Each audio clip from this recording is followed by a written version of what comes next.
Morning, everyone. Good morning, everyone on Zoom as well. So we're gonna go ahead and just go ahead and get started. Thank you all for coming. Really appreciate it. I know it's a Friday morning, and also we've had this terrible air quality. So a lot of people this morning started to ask me for the Zoom link. I don't know. It's nice and clear though. So hopefully, in the second half of today, they change their mind and start to come in for the other events. We have a full day. So today we're going to go through some Filipino history in the Philippines, and then in the second half of the day, we're going to transition over to Filipino American history. And then we're going to bookend the day with a walking tour of Filipino American history sites here in Washington, D.C. So I think that'll be really cool. We do, here at the embassy, we'll go from now until about 1 o'clock, and lunch is gonna come in around 11:30. You should probably smell it before you see it. And it will be from Matthew's Grill, so a Filipino restaurant that's based in Gaithersburg, Maryland. And then later in the evening, we'll have, second half of the day, we'll have, some refreshments from another Filipino-owned business. They're based out of Stafford, Virginia, and it's called Bevy Park. So that'll be pretty neat too. So it'll be an all Filipino day today. So I'm representing an organization called NaFFAA, National Federation of Filipino American Association, but I'm just one of a few organizations that is under the Philippine Independence Day Committee. For those of you who are local to the area, as you know, we had some pretty big celebrations here in the past, and it sort of faded over the years, but now the Philippine Independence Day Committee really does want to try to revive that. So coming out of the pandemic, this is our first shot. We have a full schedule for the entire month, actually, so you guys can get information from us. We'll send that over to you. But for us, what we wanted to do today was start off with these lectures. And as again, for those of you who have celebrated Philippine Independence Day before here in DC, we've never done anything like this, going through Filipino history. This is the first of its kind. So the first shot, trying to gauge interest. I'm not afraid of the room being a little bit empty. I'm going to blame it mostly on the air.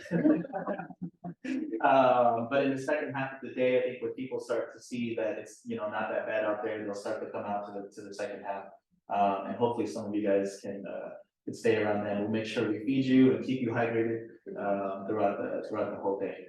So I'm going to go ahead and get started. And Professor, I'm going to do a quick introduction. But before I do that, I have Attorney Valera, who is on the line right now on Zoom. And Attorney Valera is one of the folks that lead this Philippine Independence Day Committee that I was just talking about. Attorney Valera, did you want to say a couple of words before we get started?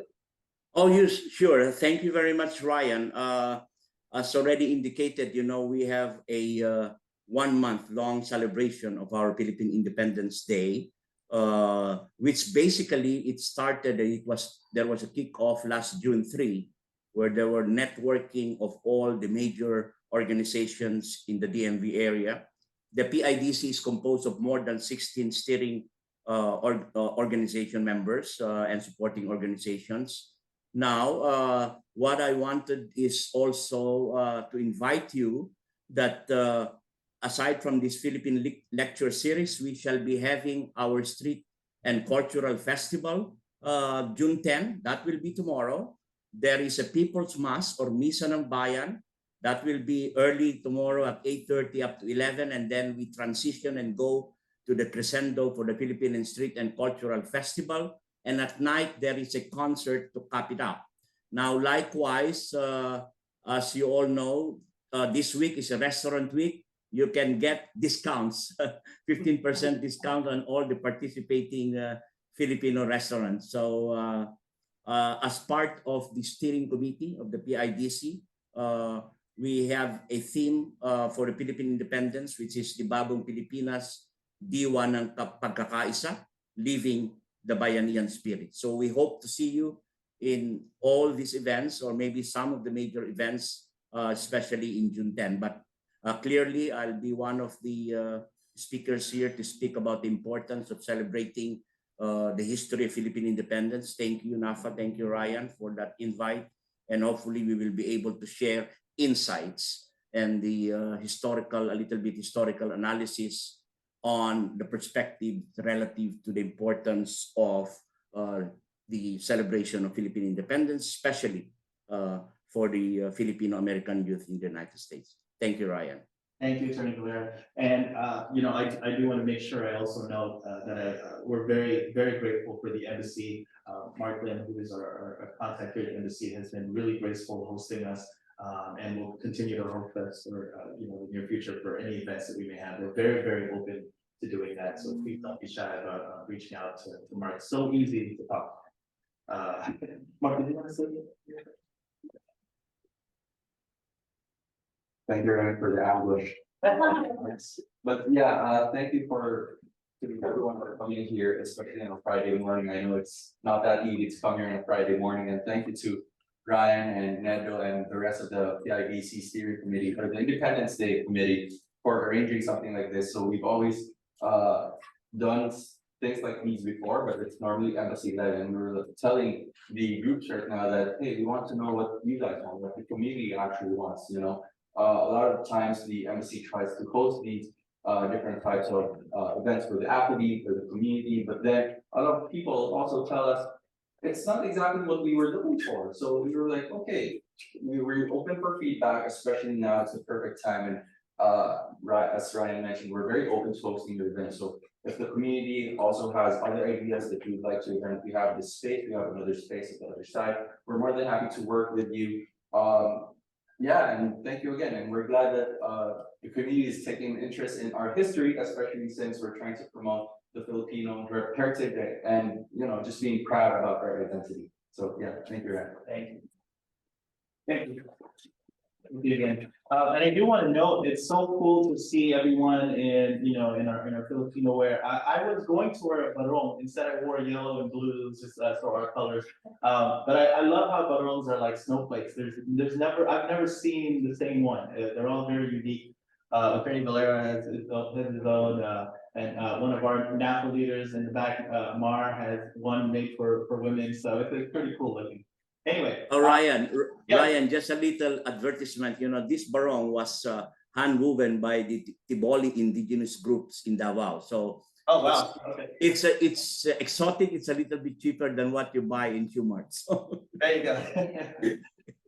Well, without further ado, I do want to go ahead and get to our star of the show here. It's my pleasure to introduce Professor Michael Charleston Xiao Chua. He is the most active public historian on Philippine television. He lectures currently at De La Salle University, the Manila Department of History, and the University of Philippines Diliman Department of Broadcast Communication. He holds a BA and Master's in History and is a PhD anthropology candidate at UP Diliman. He is the co-author of the book Bonifacio, the First President and Bayani Biographies, Andres Bonifacio. He's also published in numerous academic journals in the social sciences. He created the Xiao Time television segment used by teachers and students on YouTube to help them learn their country's histories. He writes a Tuesday column named Walking History for the Manila Times, and was recently named by Esquire Philippines as one of the 100 most powerful Filipinos. So we are in the presence of greatness here, obviously. I will hand this off to Professor Professor. Makasaysayang araw po sa ating lahat. Historic day to everybody. Makasaysayang araw is a greeting that I actually made famous in the Philippines, because that is the greeting that I give for our audience in my former segment in the government station, Xiao Time. Where I talked about Philippine history for 3 minutes, and it's now being used in schools. I'm so glad to be with all of you in our embassy in Washington, D.C. Just 2 weeks ago or 3 weeks ago, I spoke at the U.S. Embassy in Manila, and now I am. It's like in a way a great honor that the Filipino community actually invited me to talk to you to talk to you there in our embassy in Washington, D.C. This is the second time I talked virtually in Washington. because I was a participant in the one of the Rizal lectures, the Central Rizal lectures. Thank you for coming today. And again, I would like to greet our friends there at the wait a minute. Oh, there it is. The National Federation of Filipino American Association Capital Region. And of course, I would like to thank Ryan Namata and Ma'am Enciso as well for coordinating. And also to one of my students, Jermaine Salvador, who actually introduced me to our two friends here from the National Federation. So thank you very much. I'll go straight. Oh, by the way, my talk today is entitled "Having Bayan: The Rise of the Filipino Nation." So I'll just give more or less a summary of the birth of the nation from 7,000 years ago to our time today. No. Sorry, until 1898 or 1899, which is the establishment of the first Philippine Republic. So having bayan means sovereign people. And you will know later the background of this word. Very beautiful word. So again, this lecture is in connection to the 125th anniversary of Philippine independence and nationhood. All right. So again, thank you to the NaFFAA and all our sponsors, Caesars Entertainment and Bevicard. I wrote a book called Andres Bonifacio, Bayani Biographies, and some of the things that we will be talking about are tackled in this book, which updates the story of the father of the Filipino nation, Andres Bonifacio. If you have I hope that you can subscribe to my YouTube and TikTok, follow me on my social media accounts and our websites. Okay. First, before I begin my story, I would like to talk about 4 themes or 4 clarifications about history. Number 1, ang kasaysayan ay hindi lamang mga listahan ng events. History is not just a list of events. We're not just talking about events here. More or less what my attack in talking about Philippine history is I attack it through concepts that we learn from our ancestors and how they continue through time.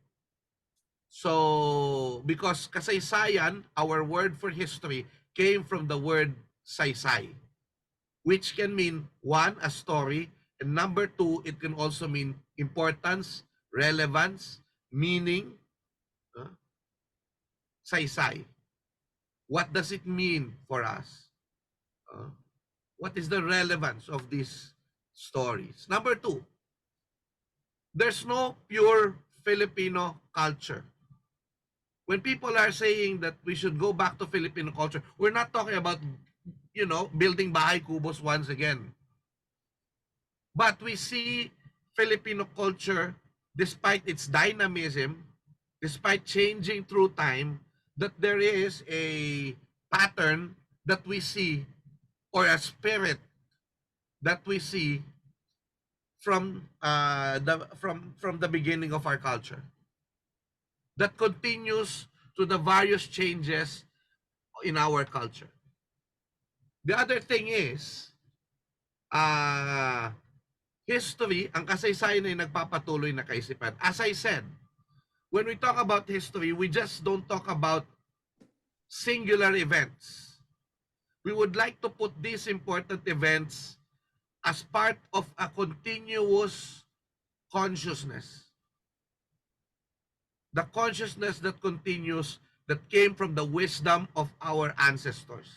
So that when we talk about Philippine history, we're not just talking about list of events or list of names or trivia. Trivia means useless information. We do not want to waste our time with useless information. But how we put this disparate information to a narrative that tells something about who we are as a people. And number 4, the our country, our inang bayan, our nation was founded by the words and the works of artists, because our heroes became artists so that they can creatively convey that we are one people despite our differences. All right, thank you very much. So I would like to begin my story with this. This was in 1904, and this is in Louisiana, in St. Louis. When Americans first heard about Filipinos, or when they started to uh, hear about Filipinos, they were thinking of the St. Louis Exposition, the World's Fair of 1904. When the American colonizers brought some of our people to St. Louis so that they could be exhibited as part of the, shall we say, the Pax Americana. This is the American piece that we're going to implement in some of the countries of the world. And we will change the culture of these exotic peoples. What happened was, in the St. Louis, in the St. Louis World's Fair, the most watched and the blockbuster pavilion was the Philippine Pavilion. And why? Because they were looking at our ancestors, and they were and they were like being shown as eating dogs. And that's why Filipinos were known as dog eaters. They also showed this Bagobo chieftain, Datu Bulan or Datu Moon, with the splendid, beautiful long hair. And this is how we were pictured before. And in many ways, we all know that now that is degrading.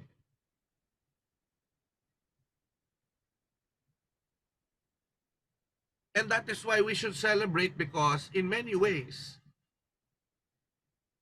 things are different now. The Filipinos are being known around the world for our kindness, for our resilience, for the good traits that we have. But as we all know, things also remain the same. Things change and things remain the same. And race is still an issue. I started with St. Louis because in many ways, how some people think about our ancestors, that they were stupid, is still what some people think about our ancestors. We Filipinos. Why? Because a lot of the books that we read when we were young, like this one, tells us that the Philippines were part of the lesser lands. This was a book from the 1960s. And if you're going to look at it, it says there, before the coming of the Spaniards, as we have hinted, the Philippines were backward in civilization as compared with most of the rest of the Far East. The Filipinos were still but partly removed from the primitive stages of culture. They had no elaborate political organization. If you're going to look at it, this is how Filipino kids read about their own ancestors. Which, of course, if you read about it and you say that you came from them, our ancestors are stupid, then it has an implication about how we look at ourselves as a people. And if you're going to look at how history was previously discussed, it was really very short, because people are just so excited for Magellan to come to the Philippines and to execute Rizal in their story. So this is the big problem. We really do not see history as the development of how we became a nation from being bayan to being bansa. But no, we look at it as, before the coming of the Spaniards, we were stupid. There was no culture. And then when the Spaniards came, culture came in. Our faith, we learned our faith in God, which is, we had our own faith and persuasion about God before. The question, of course, that is hard to answer is, who or what is the Filipino? And why is it very hard to answer? Because we're a multicultural, multi-ethnic, multilingual, and multi-religious people. 171 languages with 171 different cultures. What is the Filipino nation? Who are the Filipino nation? Well, you should at least find some semblance of commonality in this vast array of people, and that is why we the historians, we look at our ancestors, but before that, we always, sometimes we don't begin our history with our what do you call this, with our ancestors, because according to some people, hmm, history was history is the written record of past events. And when you talk about written history, it came from the Europeans. And that's why we always begin Philippine history before with Magellan. And there's a song before, and I don't know if you still know this, or your father or your mother were singing this. They were singing, on March 16, 1521, when Philippines was discovered by Magellan. So if you're going to look at it, our children, the young people were told that we were just discovered by Magellan on March 16, 1521, which tells us that it was the Europeans who gave us culture. If you want to look at it in the Filipino perspective, what I want to say is this. On March 16, 1521, when Magellan was discovered by Philippines, you know why? Because we discovered Magellan. You will know the story later. We discovered him. Of course, looking at the Filipino perspective, we were already here. We already had a elaborate culture. And so we begin. We were taught before that there were waves of migration that came to the Philippines, like the Negritos of the Aitas, and then the Indones, and then the Malays. It's a waves of migration theory by Otley Bayer. This is not true anymore. This is not vetted by the experts anymore. And so we know that around 70,000 years ago, the out of Africa people came, and there was an evidence of an existence of I think it is an hominid. It's called the Homo luzonensis, which lived here 70,000 years ago, around the same time eventually that the Homo sapiens sapiens will also come to the Philippines, or the Homo sapiens will come to the Philippines.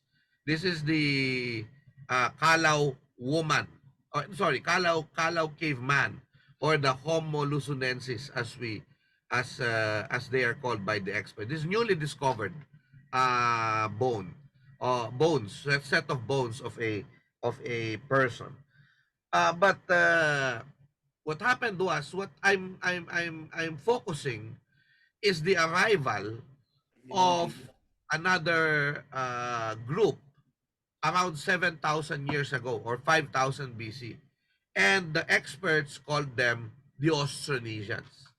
Okay. So who were the Austronesians? They probably came from, according to the hypothesis, they probably came from Taiwan and perhaps southern China.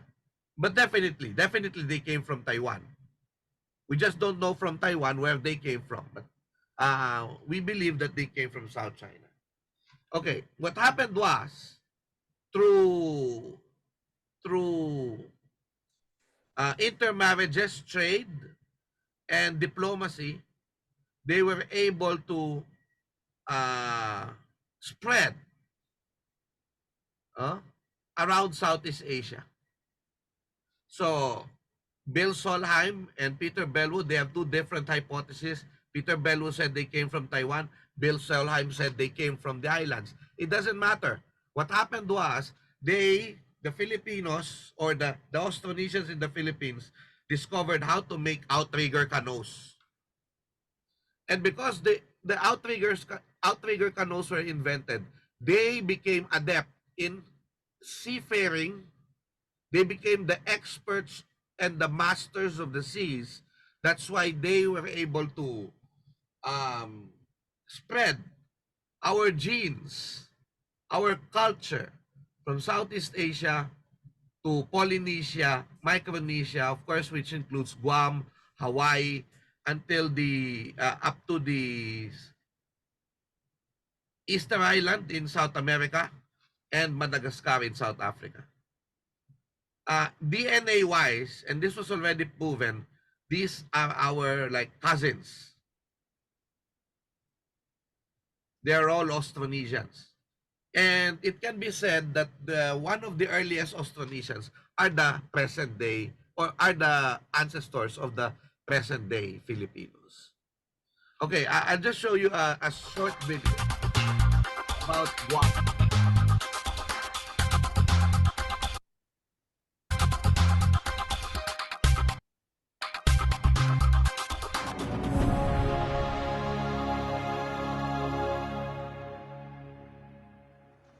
When the first modern humans began to migrate out of Africa, perhaps 100,000 years ago, Earth was a different place.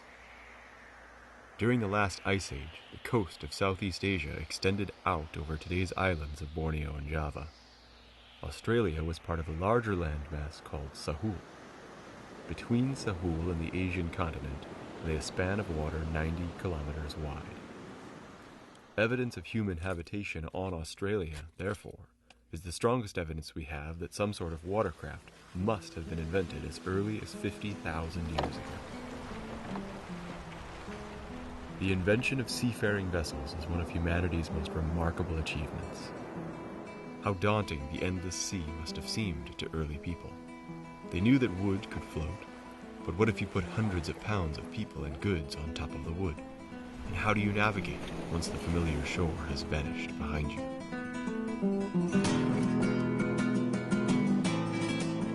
This is Guam as the first arrivals might have seen it. Lush, formidable, enticing. Soon, human inhabitants had spread out over the whole of the 30-mile-long island. I think one of the most remarkable things about the Austronesians and the changes that they went through was their development of this boat technology. For the first time, they were able to sail across 1,500 miles of open ocean to isolated island chains such as the Marianas. This had never been done before in all of human history. The first migrants to the Marianas would have come from the Philippines or islands in eastern Indonesia, speaking an ancestral Austronesian language. They brought cultivated plants with them, including taro, yam, and banana. On the islands, they found coconut palms and breadfruit, and rounded out their diet with fish from the sea. They were also skilled pottery makers, as evidenced by the wealth of pottery fragments that archaeologists have unearthed throughout the Marianas. Guam is still home to the descendants of these first arrivals. Today we know them as the Chamorros. Many of them still cherish their ancient seafaring traditions. We were a seafaring society, and that's how we arrived here and settled the Marianas. And the Chamorros that call Guam home, they have this kinship with the water, and they're out there racing and working as a team. It's a great reflection of revitalization. So if you look at the people from Guam, you will see that they were very much culturally and in appearance look like us. And this is an evidence of our Austronesian connection with each other. Okay. Even in words, we have similar words. We call them cognates that tells us that we are connected with each other. So for example, in a house is called the bahay in Tagalog, balay in Visayan, balay in an Indonesian language, and bale in Pampanga. So you have here that despite the fact that these are different places, some are far away from each other, you still see the connection of each other. Same with our term for community, boat, and people are almost connected. Barangay, Burunga, Barao, Balu, Barao, Parao, Pera, Perao, Farao, Popua, Poruku, Peru, Papa, from different languages in the Austronesian world, you see that they are interconnected. Bangka in the Philippines is in Malay, Wangka, Bahasa. In Maori, it's Waka. In Vaturana and Savo, it's Vaka. In Alita, it's Vaga. In Tahiti, it's Vaha. So the farther it is from the oldest people, I think they tend to shorten the words. They shortcut it. So it's like how we modern Filipinos shortcut our language a lot of times. So we also see the evidence of our being Austronesian through artifacts. What I am wearing now is a replica of the Linglingo.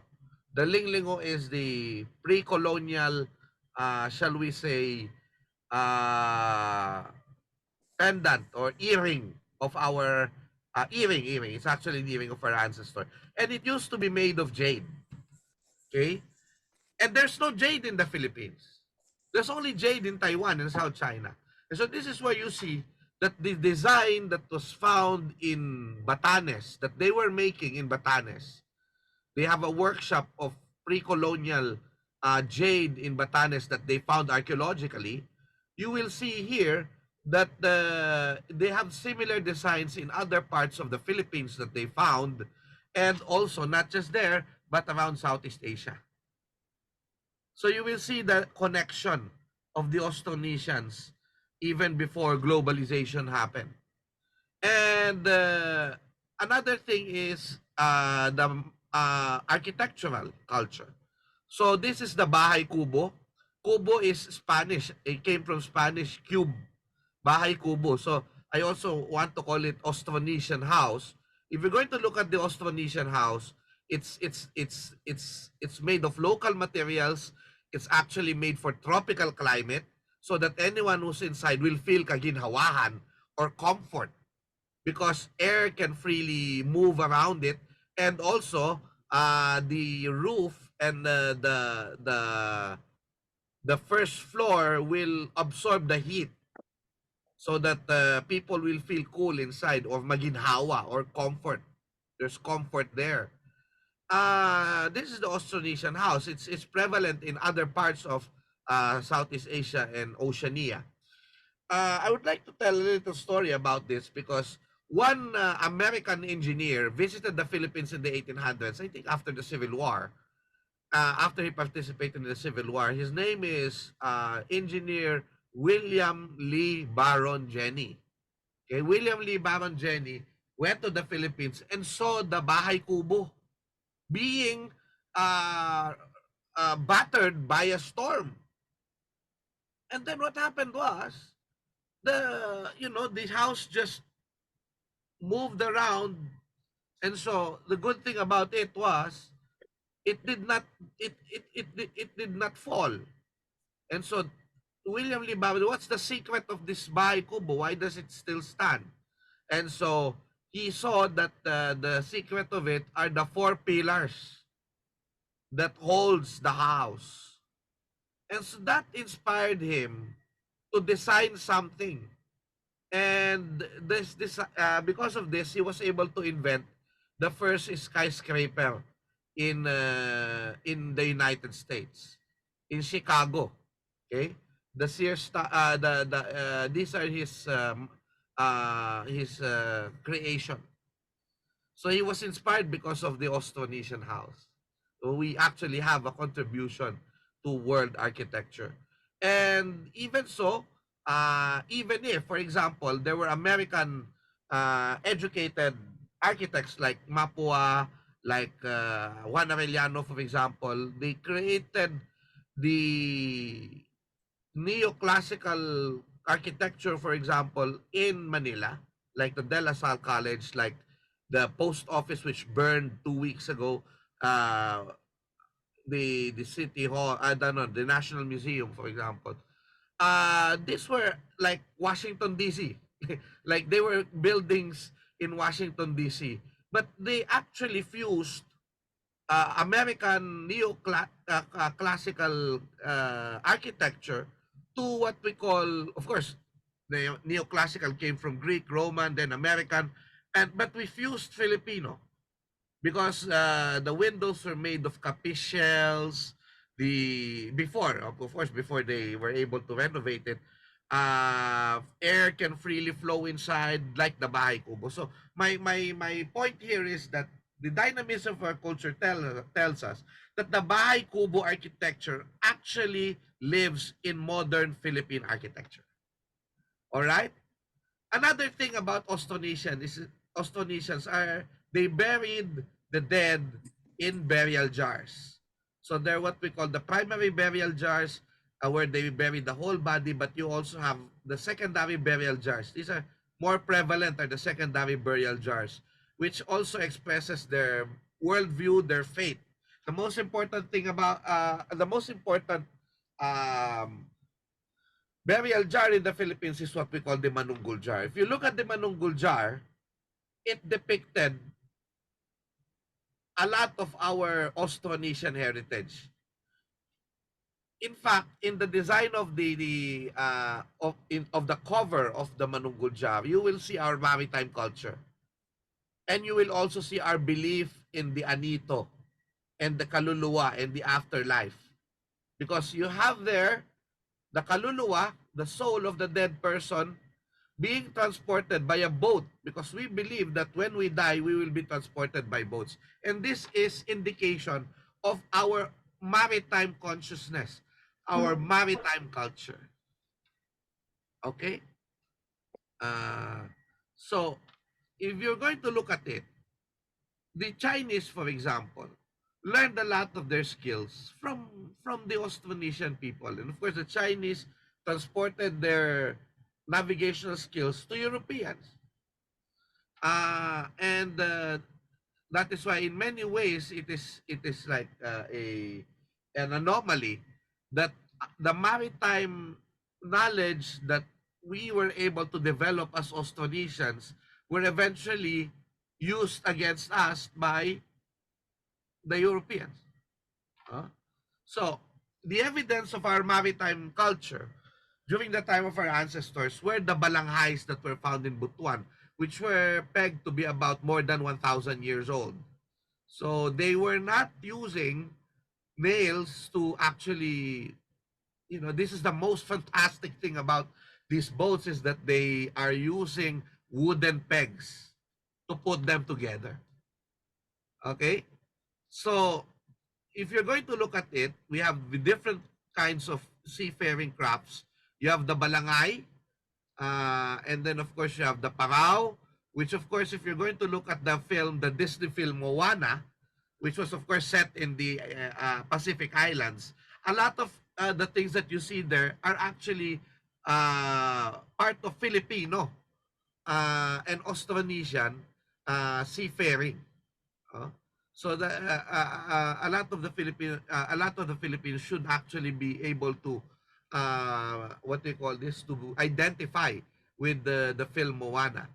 We have warships called the Karakoa, where the warrior, the Baganis, fight or use to fight their battles. Also, there we all thought that constellations were taught to us by the Europeans, but our ancestors actually have a pre-colonial, shall we say, constellation, which was based on our culture. My former professor who passed away already, Dr. Dante Ambrosio, once wrote in his article that when the Filipinos look at the sky, every night, they just don't see stars. They see their lifestyle, they see their culture. Why? Because if you're going to look at it, this is what we call the balatic. The balatic is the trap for wild boar, for hunting. They use this for hunting. If you're going to look at it, our ancestors in ethnoastronomy named Orion's belt as balatic. And this term is prevalent in many other ethnic cultural minorities and other languages in the Philippines. So this is where you see, again, as I'm saying, I'm pointing out the connectedness of Filipinos as a basis for nationhood through our Austronesian culture. This is the bubu, which is a fish trap. This is the bubu, is what we call the Big Dipper.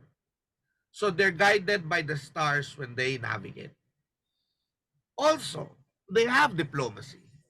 They have diplomacy. They have finance. Our bayan, we call them the bayan here. The barangay is a misnomer. There's no barangay which was a place name before the Spaniards invented it for us. They based the barangay on a false, on an erroneous narrative of a priest. There was no barangay place in the Philippines. We call our political unit the bayan. The bayan. And so the bayan in the Philippines, they were actually having connections with each other, which was proven by this 900 AD copper plate, which was found in Laguna. That's why it was called the Laguna copper plate inscription, in which the kingdom of Tondo, the kingdom of Laguna, the kingdoms in Laguna, the kingdom of one of the kingdom in Bicol, Binwangan, where they found the gold, and also the, shall we say, the kingdom of Butuan and the kingdom of Medang in Indonesia were actually talking to each other through the and paying debts to each other as early as 900 AD. So it is not true that we did not have a culture. It is not true that we did not have a civilization. Even this drawing from the Spaniards, the Boxer Codex of 1593, tells us of how they saw our ancestors when they arrived. They were wearing silk because they were trading with China. They were wearing gold. And by the time of the 1400s, there were already the centralized governments in Mindanao called the sultanates. And there were two sultanates, major sultanates, the Sultanate of Sulu and the Sultanate of Maguindanao. So these we had quite an elaborate culture even before the Spaniards came. We were part of the Southeast Asia trade route to China. Our bayans were, the China trade passes through the bayans of our country. So we now go to the other evidence of our being Austronesian, which is the belief in the anito or the afterlife. If you're going to look at it, when we die, we go to the afterlife through the boat. And we become anitos. We take care of those who are left behind. That's why if you're going to look at the various artifacts of coffins in the Philippines, you see there in Butuan, in Cagayan de Oro, in Masbate, and in Cordillera, that they were using boat-shaped coffins to bury their dead after they have learned how to bury or how to put them in caves. They were using boat shaped coffins, and that's why I always emphasize that probably this is the reason why we call the dead person bangkay, because we put the bangkay in the bangka. So we first use banga, and then eventually we put the bangkay into the bangka. Okay? And when we started to learn how to bury our dead, we did not forget the bangka. We made grave markers that are made of bangka.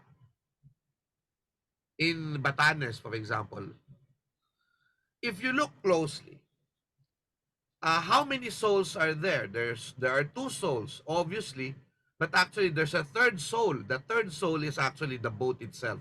Because we believe that things that came from nature, like the rocks, like the mountains, like stones, like, wood, is inhabited by souls of our ancestors. They have a soul as well. And so, they have a great respect for our environment. When they want to build houses, they still have to make rituals before cutting the trees. This is one lesson that we can impart to our, people, that we Filipinos love our nature. We respect nature.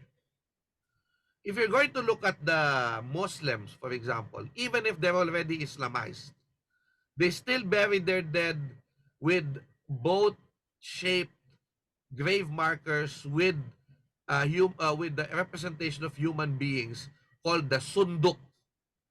So if you look at the Manunggul jar, this is a very similar design to the sunduk of the Mindanao people. So you see Palawan, Manunggul jar Palawan, and then you have Mindanao.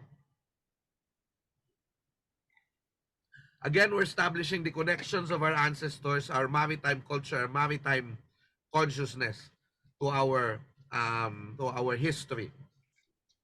You also have here the representation of that spirit of our ancestor called the Anito. In Ifugao, they called it the Bulul. If you're going to look at other places in Southeast Asia, they also look the same. And if you're going to look at our Austronesian brothers and sisters in Rapa Nui in Easter Island, the Moais actually are buried bululs, buried giant bululs, just like the ones that we see in Southeast Asia.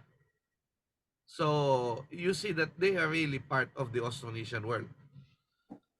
You look at the Manunggul job, they have the same pose. The pose of what they call this pose, I forgot already. The fetal position. The fetal position. Why? Because when we die before, when Filipinos die before, we were brought back to the fetal position. Because that is how you were born. And you go back there. Same thing like that. And in Ifugao, for example, we mummify the dead. And before we mummify the dead, the last, liquid that comes out of the bodies of the people, we have our handkerchief and we will wipe them so that we can also put them in our bodies. Why do we do that? Because we believe that the person has power, that when you die, you can transfer to the living. We call it in Visayas the gahum, the power or the gahum. That's why if you're going to look at it, that is how we also treated our Ranitos, and eventually that is also how we treated the religious images that the Spaniards brought to us. So when the Spaniards came here, and I will emphasize this later on, we looked at their faith, the Catholic faith, as we looked at our own faith. And that's why it was easily accepted by Filipinos. That's why when we wipe the dead, when we wipe the Anitos before, that is how we also wipe the dead Christ or the Black Nazarene of Quiapo, so that the power of the Nazarene goes to the handkerchief and there would be healing power there. It would become as well an anting-anting. As I said, we respected nature because it is the home of our ancestors. And true enough, we Filipinos, or the Philippines, is one of the most biodiverse countries in the world. In fact, the center of biodiversity in the world is in Mindoro, in between Batangas and Mindoro, where you see so many species of different animals, plants, flora and fauna, and you name it. You name it. And including, of course, the Philippine eagle and this hornbill from Pinay. So,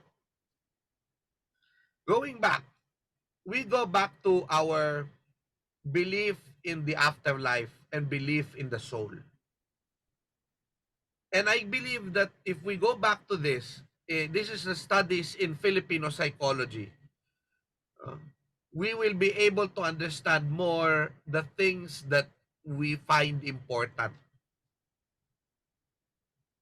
Before the coming of the Spaniards, early Filipinos believed, according to Zeus Salazar and other experts, to their studies of the old accounts, they believed that we have two parts of being a person. The outside, which is our body, and the inside, which is our, our life force. There are two life force that are part of the panloob. We call that the panloob. So you have the panlabas, or the body, the katawan, and you have the panloob. And the panloob have two life forces. In the brain, there resides what we call the kaluluwa. It brings will to the person. It gives knowledge to the person.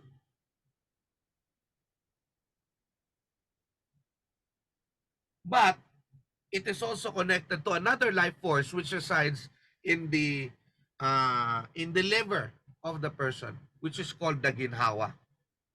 So one by one, let us explore these concepts. What is ginhawa? If you're going to look at ginhawa, and I know a lot of you still know this word, ginhawa means comfort, ginhawa means a healthy life, good breathing. When you eat, you feel ginhawa. When you have peace of mind, you feel ginhawa.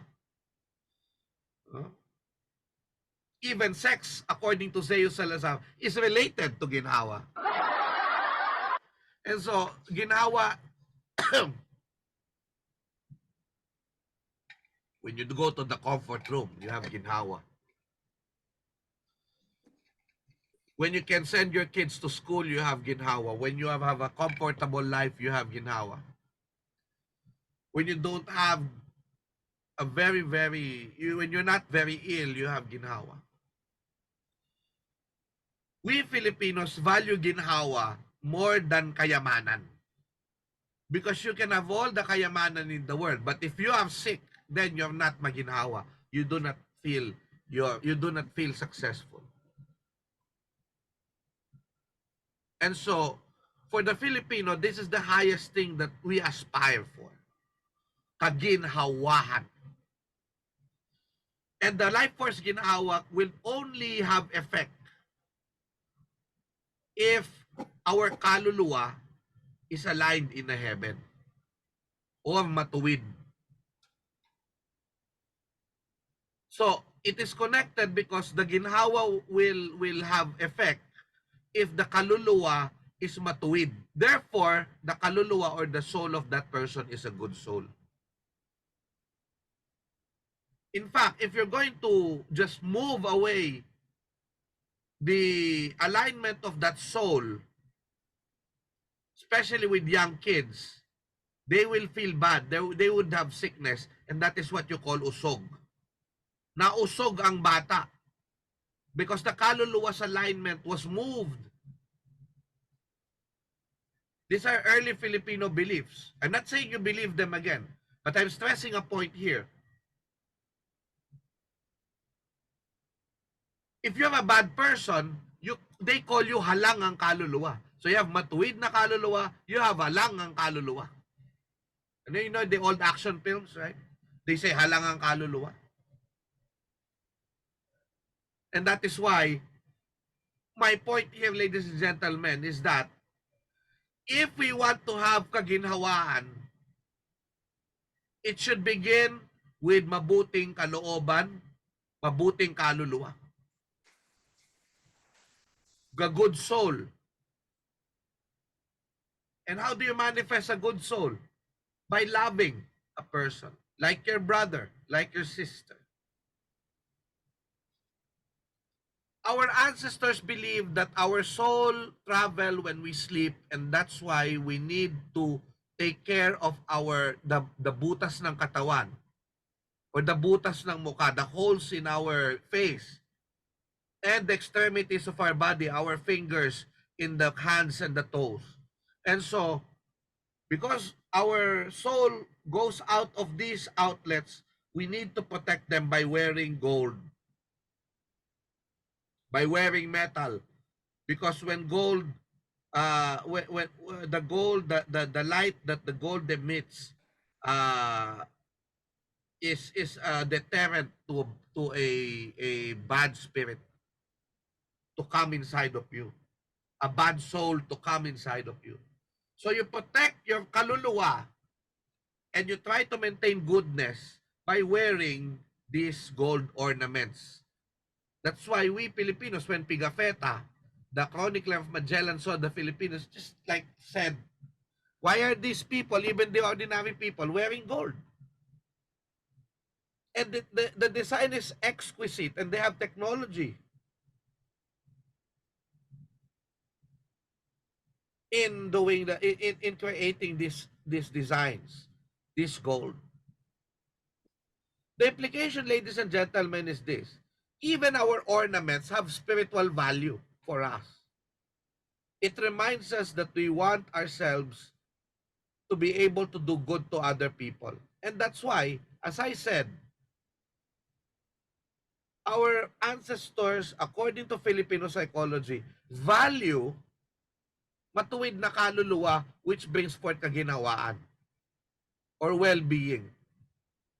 You only become maginhawa, truly maginhawa, when you have matuwid na kaluluwa. So a lot of people are saying, why are the Filipinos, perhaps, why are we still not moving forward as much as we want to in the Philippines? And I would like to think that a lot of our leaders sometimes are, they're not as matuwid na kaluluwa. And I hope that there'll be more people to have matuwid na kaluluwa. A lot of them are already in government. But we need more, right? So, how do we now express matuwid na kaluluwa or kabutiang loob or goodness through the concept of kapatiran? And what is kapatiran, ladies and gentlemen? Kapatiran is from the word kapatid. Kapatid is to cut, napatid. Because if you're magkapatid, if you're brother and sister, you came from the same navel of your mother, which was cut during birth. Kaya magkapatid. And we're able to express kapatiran even if you're not brothers, biological brothers and sisters, through the act of the sandugo. Isang dugo, meaning one blood, your brothers and sisters. From one dato to another, they have sandugo, excuse me, and there will be a unified bayan. A unified bayan which is a stronger bayan. And when the bayan is birthed by the sandugo of your datos, then all the people there will now have to treat each other as brothers and sisters in spirit. The bayan is brought out of kapatiran or brotherhood or sisterhood. And of course, you express that through love. Very important, through love. And if you're going to look at it, the embodiment of a person who have matuwid na kaluluwa and loving a loving person should be the bagani. Okay? What is the bagani? This is the, as I said, I hope that all of us will embody the spirit of the bagani. What is the bagani? The bagani is the warrior during the time of our ancestors. But it came from other concepts. Bayani, Berani, Wani. And if you put them together, these concepts of the Bagani, of the Bayani, meaning fearless, but also service.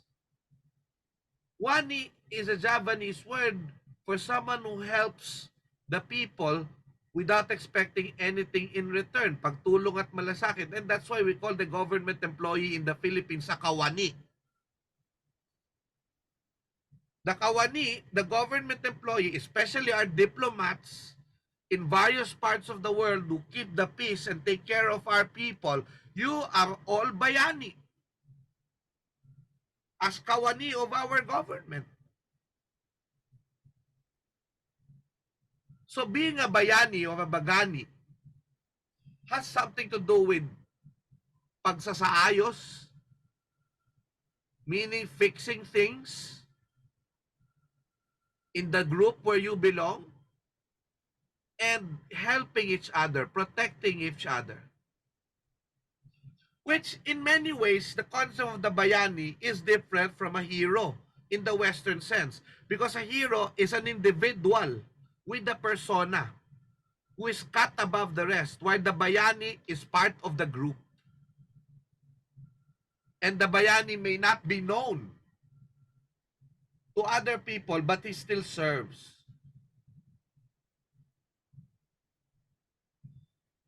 And a warrior who had served his community by winning battles and bringing home the goods from the battles, the loot, the goods, and bringing heads that they cut off so that they can offer it to the ancestors. The bagani now is the bringer of ginhawa, well-being, the bringer of dangal, honor, and the bringer of life to the bayan of the community. According to Professor Vicente Villan, buhay, ginhawa at dangal ang dinadala ng bayani sa bayan. And if the person wins a battle, the bagani wins a battle, the tattoo artist, like Wang Ud, for example, during the olden days, will put a tattoo or a batek to a person, and that's why he becomes a pintado. The bagani, the warriors of our ancestors in the north and the south, were tattooed. And they have, the more tattoos that they have, that means that they have more battles that they've won. They're skilled in what they do. And that tattoo now serves as their anting-anting, their protection, their sort of spiritual armor, as you may say it. And that's why, if you're going to look at it, the bayani with a lot of batek or tattoo, when you're considered a skilled warrior because of that, it's called, you are now called batikan. Marami kang batik, batikan. And that's why a person today in the Philippines who is known to be expert in his craft is called the batikan. That word came from the tradition of the bagani. And in many ways, I believe that that represents every Filipino, especially Filipinos in the diaspora, in the United States, where you use your skills to help our people. You are a batikan. You are a bagani. In the spirit of our ancestors, a continuing consciousness through time.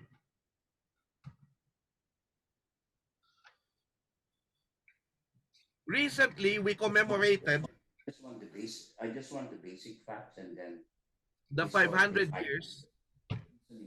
Because I can explain it. I think you're right because I don't want to lecture too much on those things. What I wanted them to see is the chronological history of Philippine independence, which I can cite. And if they look at your historical timeline. Lawyer Office of Valera, you're off mute.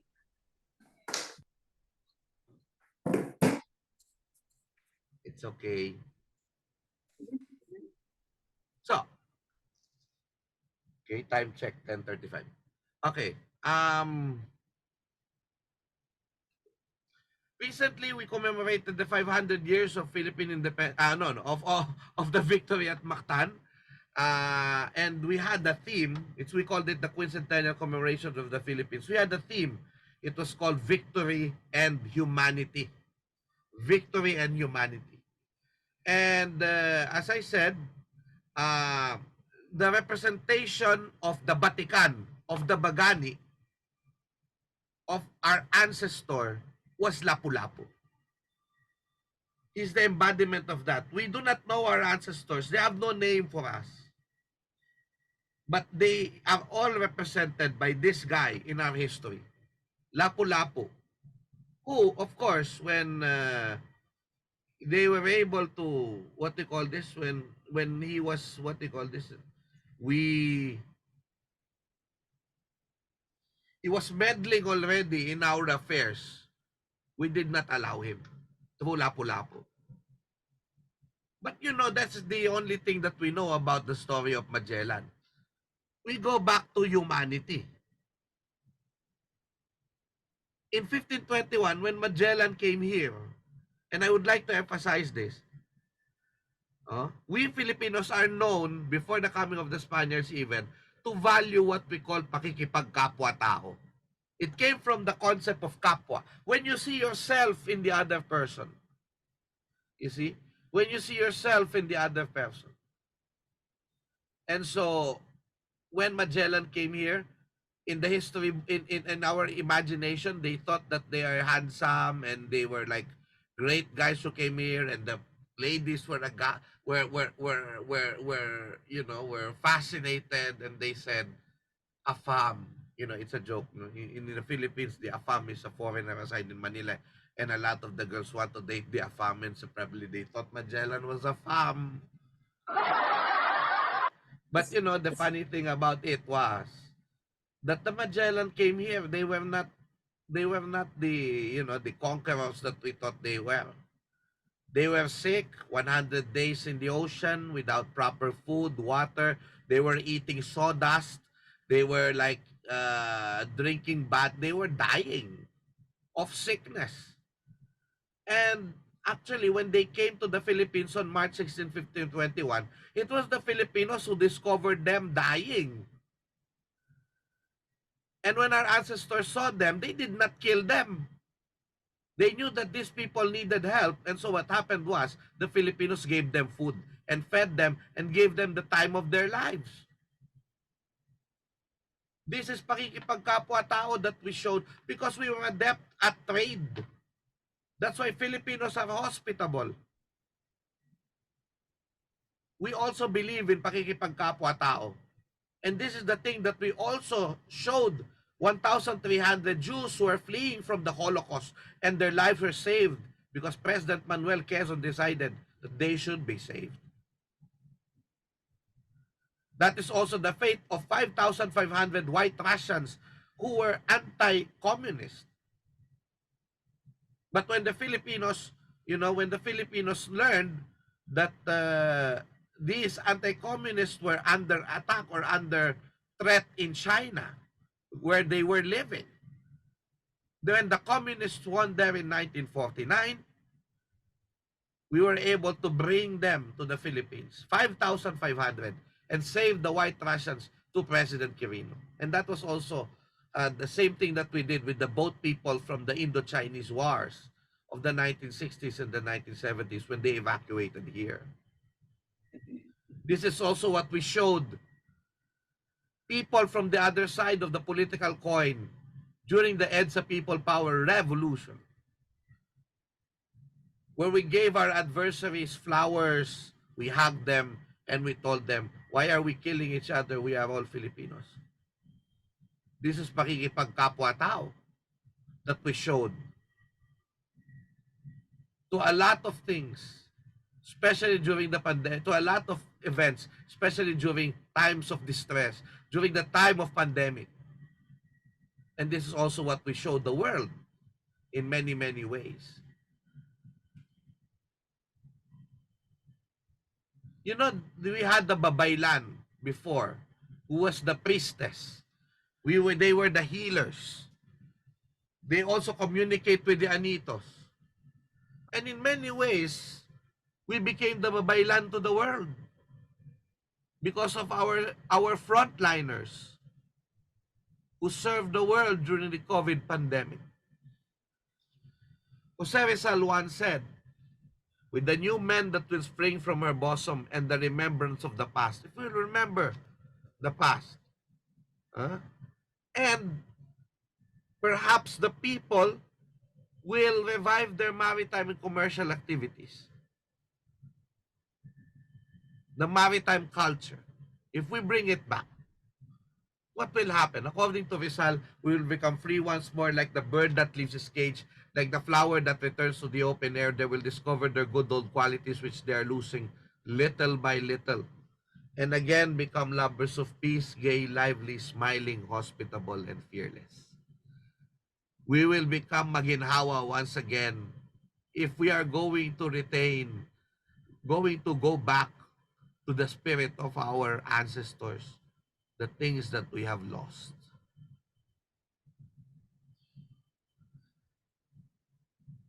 We treated the Spaniards well until, of course, they already began to meddle in the political affairs and the way the community is organized. And so Lapu-Lapu resisted with that, and we killed Magellan. In many ways, the Bagani, who wins battles and brings back kaginhawaan, is embedded in the spirit of the migrant Filipino, who goes to other lands to fight battles of homesickness, of difficulties, and they bring back kaginhawaan as well. That is how I believe that the new heroes are our OFW. And in many ways, because of our migrant Filipinos, the Austronesian migration continues, but not just in Southeast Asia, but around the world. And that the spirit of the Bagani is with them. Please watch this video. As a form of a break, let's watch this animated video, which basically summarizes a lot of the themes that we discussed and the implications today. It's called The Filipino Story, Episode 1. What does it mean to be a Filipino? I am part of the team who made this. It's a film made by Bani Logroño and Mai Logroño from the Filipino School in California.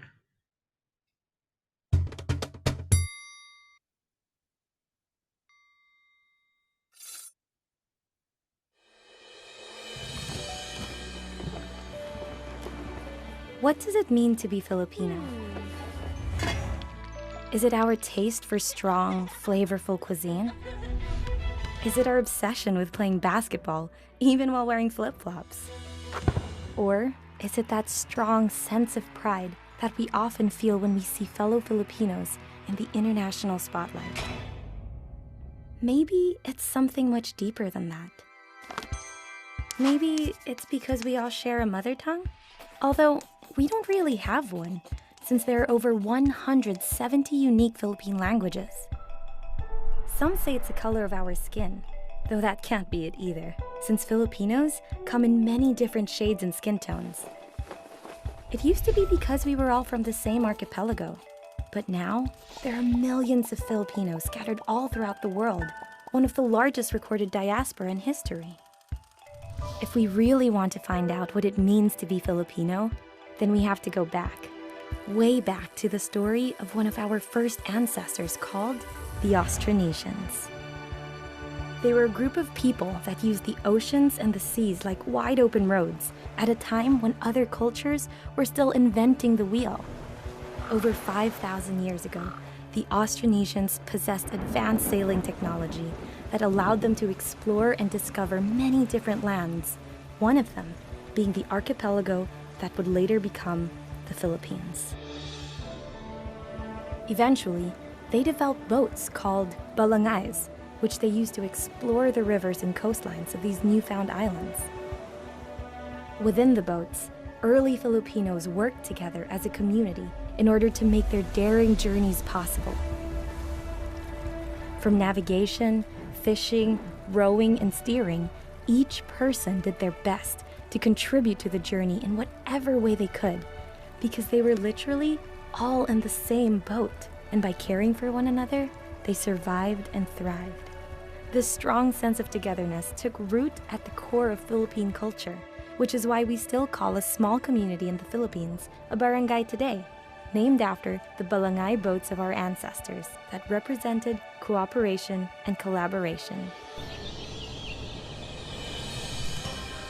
This idea of extending a helping hand to our neighbor in any possible way became known as bayanihan, from the Filipino word bayan, which means hero. And examples of the bayanihan spirit can be seen all throughout Philippine history. From tragic wars, natural disasters, and other calamities that the country has faced, it's the bayanihan spirit that Filipinos have counted on to keep them going. Filipinos being heroes to one another to help their brothers and sisters in their community, expecting nothing in return. Today, the bayanihan spirit lives on, expressed in many unique ways by modern Filipinos in the archipelago, as well as in distant foreign shores. Why do you think so many Filipinos want a job that involves helping others? Or that we are known as one of the most hospitable cultures on the planet? Or that Christmas season, a time of sharing and giving, lasts for 4 months in the Philippines? It's because deep within every Filipino, no matter how far we may be from our homeland, the flames of our past forged the bayanihan spirit into our hearts. And that's what we carry with us, no matter where we are.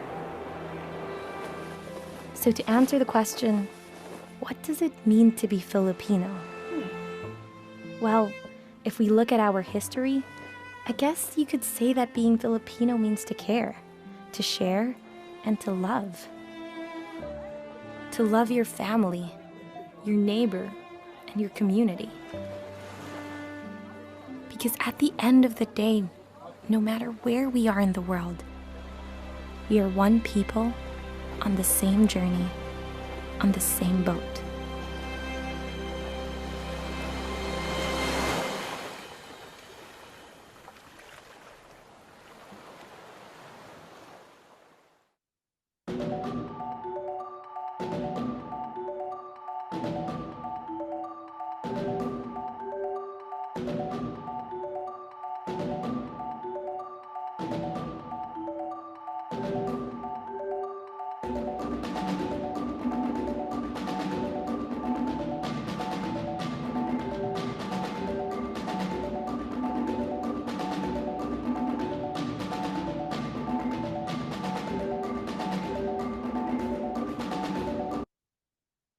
All right. I hope you enjoyed that. That came from the Filipino school, the Filipino story, which we try to create, answering the question who and what is the Filipino, and hopefully drawing from our studies of the Austronesian is a Bagani who cares for the other, a person with a golden and caring heart, the heart of the Filipino.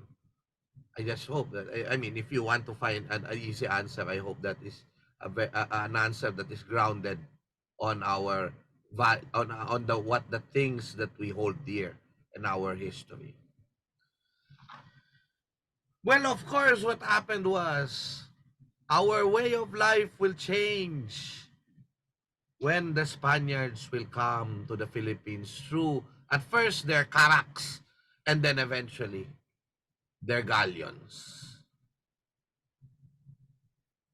In 18, after Magellan came, 40 years later, around 40 years later, Miguel Lopez de Legazpi comes to the Philippines in 1865 to conquer the Philippines by the cross and the sword.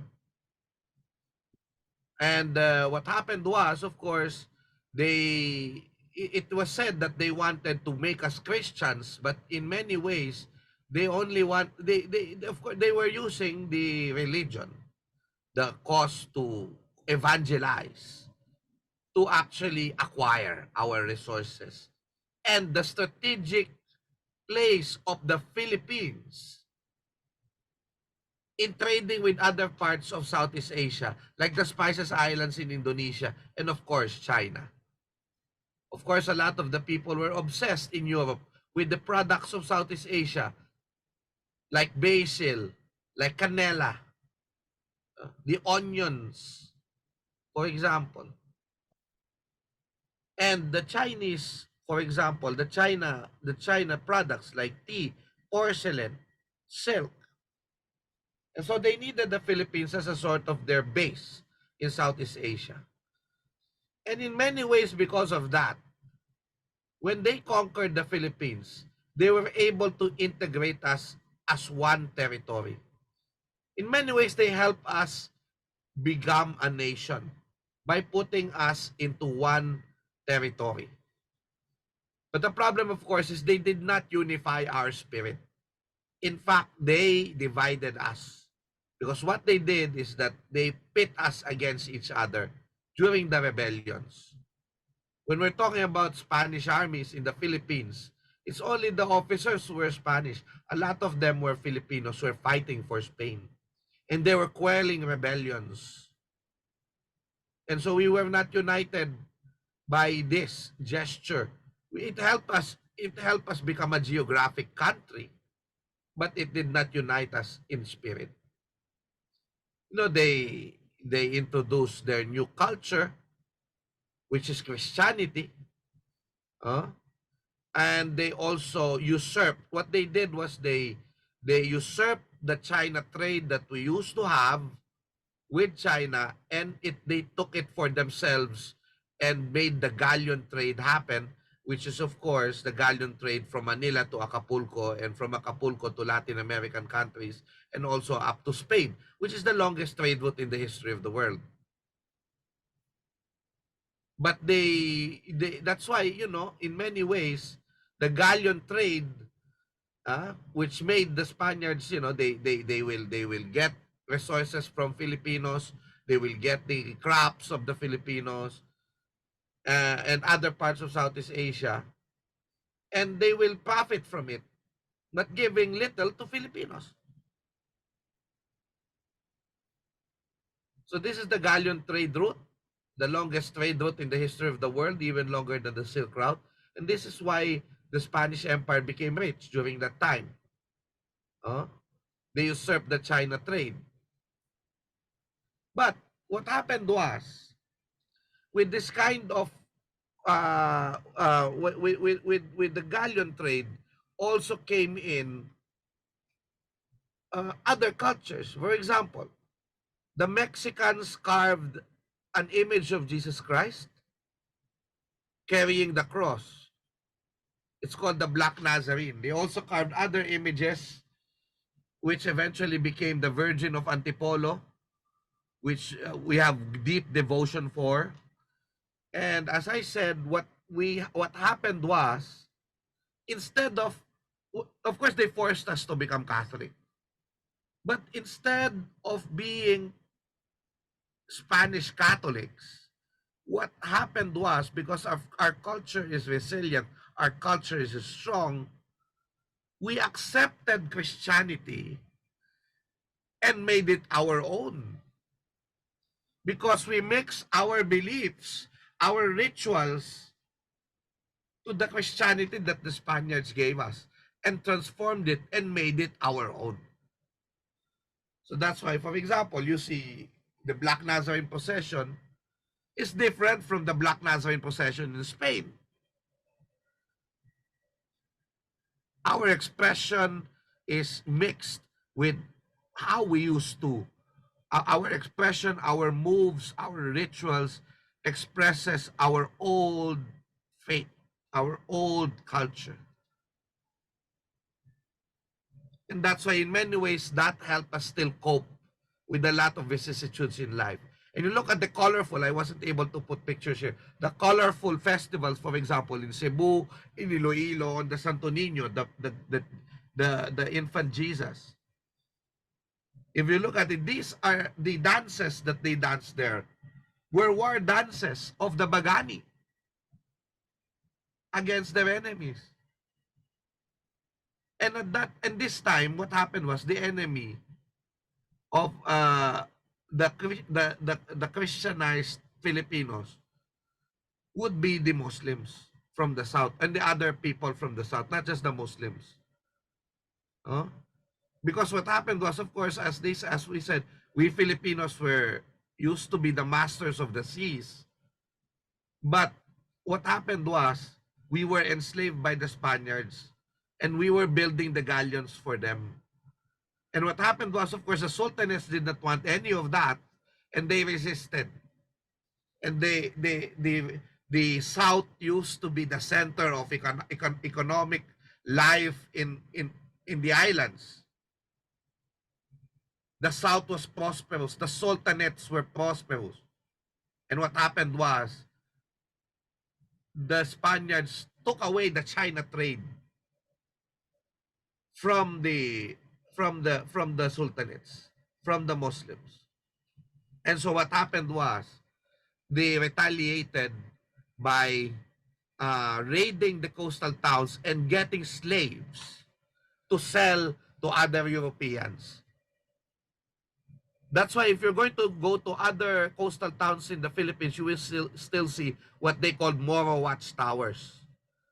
So again, this is the colonial experience divided the hearts of the Filipinos in many ways. We were pitted against each other because of that. And I hope that with this history, we will understand these old wounds, and we're going to understand more why there's resentment there. Despite the fact that we are one nation, we are one people now. So the Dutch also came and they also threatened the Spanish the Spanish empire here in the Philippines, and that's why we built our churches as watchtowers, as forts, so that people can come there and defend themselves in a time of attacks of the mangangayaw, of the mangangayaws from Mindanao. And they also, they built churches. And if you're going to look at it, these churches are actually defense against these raids. We also mix our art. We also mix that when you look at Philippine Baroque, it's actually hybrid of European church and Filipino sensibilities. That's why anything that was an influence of the foreigners, we transform it to make it our own. And it becomes part of our Philippine architecture already. It becomes us. That's how great our culture is. Of course, the Spaniards, despite the fact that culturally they were able to contribute something, it was harsh because they were giving us policies that enslaved us, like the 40-day forced labor called the Polos y Servicios, the land grabbing that they did, and they formed their land, their plantations like the haciendas, and all of that, which of course made the Filipinos poor. The quota that they gave to Philippines, that you cannot sell to the other people, you can only sell to the Spaniards. These things made us poor. And that's why the reaction to that were what we call the revolts. The various revolts that happened, about 100 revolts. We did not sleep during the time of our enslavement. 100 revolts happened during the 333 years of the Spanish regime. Some of them were led by women, like Gabriela Silang of Ilocos, who led the Ilocos revolt after her husband was assassinated, Diego Silang. You also have the Gohoy, who victoriously was able to hold the line for about 83 years, or 85 years if I'm not mistaken, in Bohol. Okay? So these are just some of the revolts that happened during that time. There were many revolts. There was the Basi revolt in Ilocos, because it's a reaction against the monopoly of the Basi wine by the Spaniards, monopolizing it, and they cannot sell to their fellow men, and they created the black market, an underground market of Basi or sugarcane wine in Ilocos, and then they started planning a revolution to overthrow the Spanish regime. Of course, they failed. But what happened was economic changes will happen in the Philippines by the 1800s. So by the 1800s, what will happen was that the galleon trade will end. The galleon trade will end, and Spanish monopoly of the economy of the Philippines will end as well. And so since they don't have money anymore, they don't have source of income, what happened was the Spaniards will open the ports of the Philippines to other foreigners like the British, like the Dutch, like the French, like the Germans.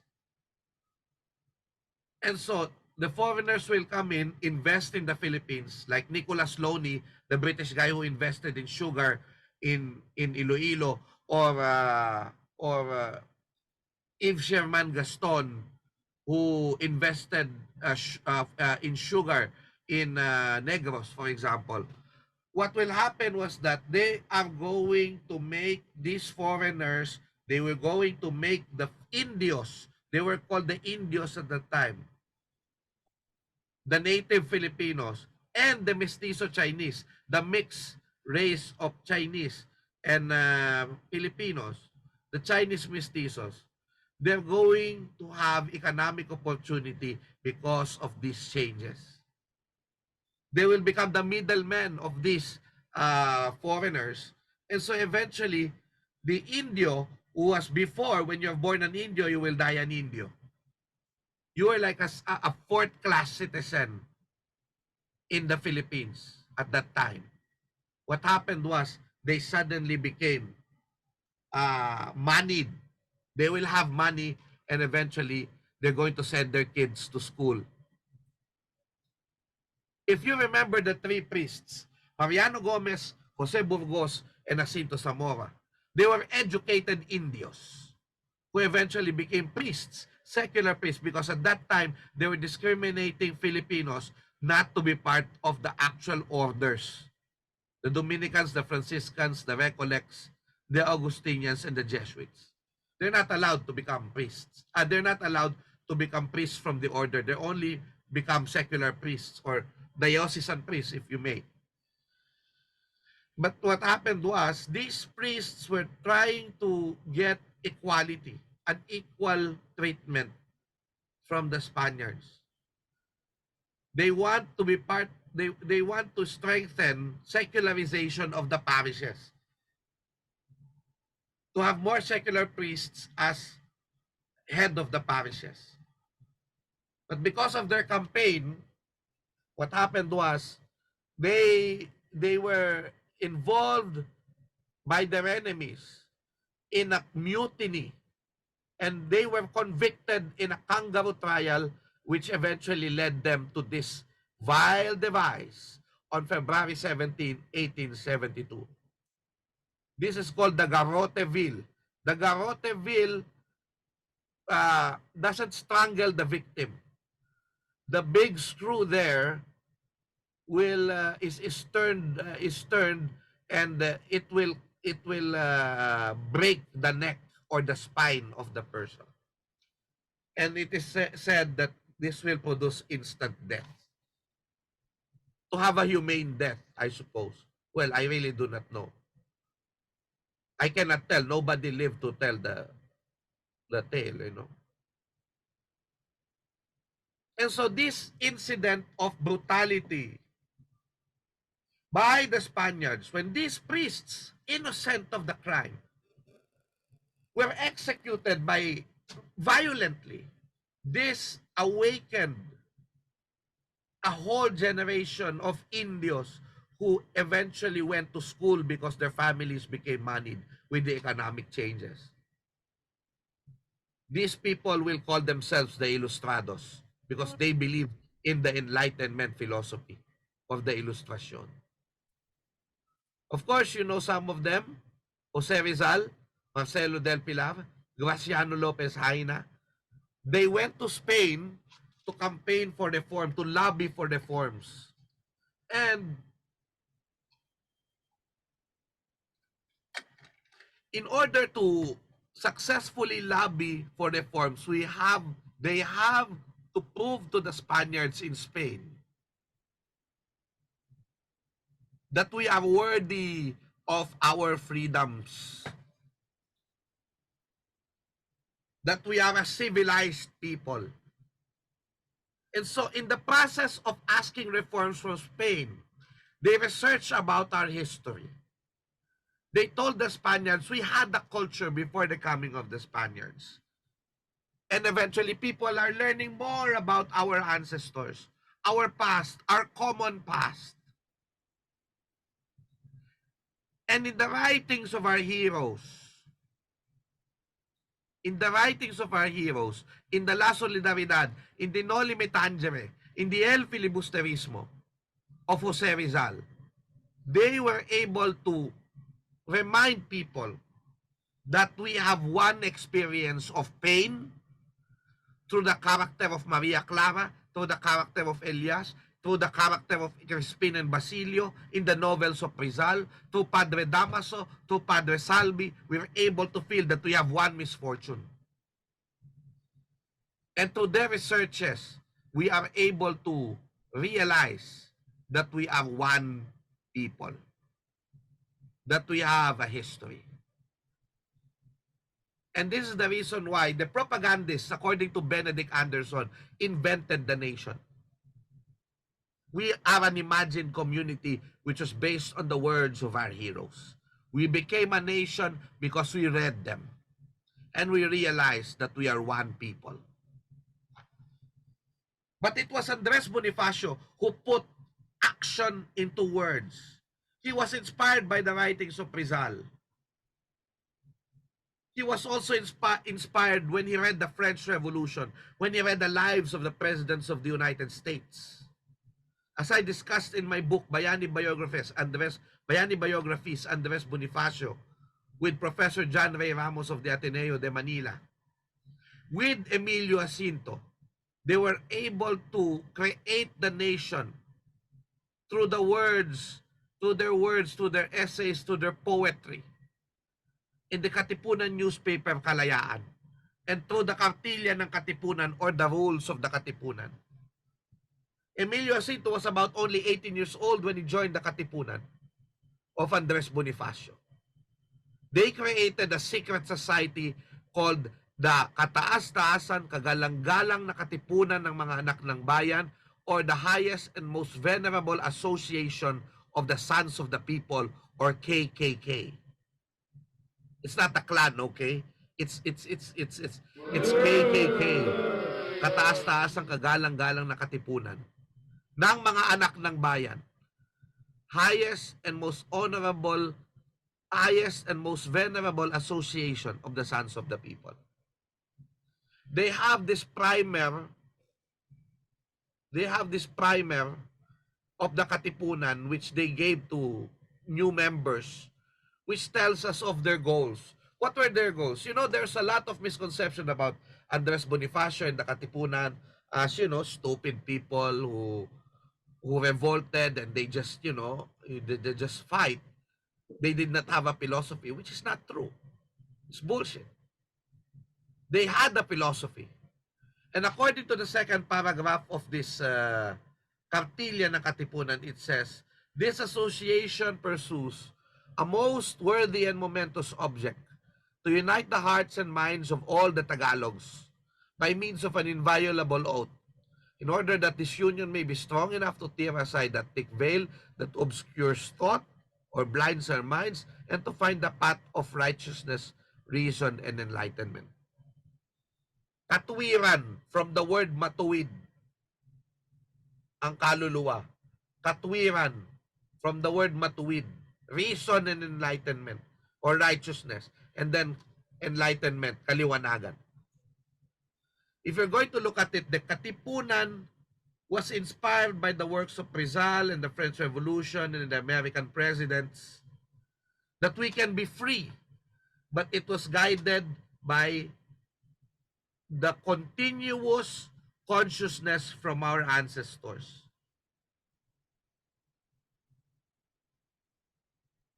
And when Bonifacio did this, used this, he was able to become understood by the people.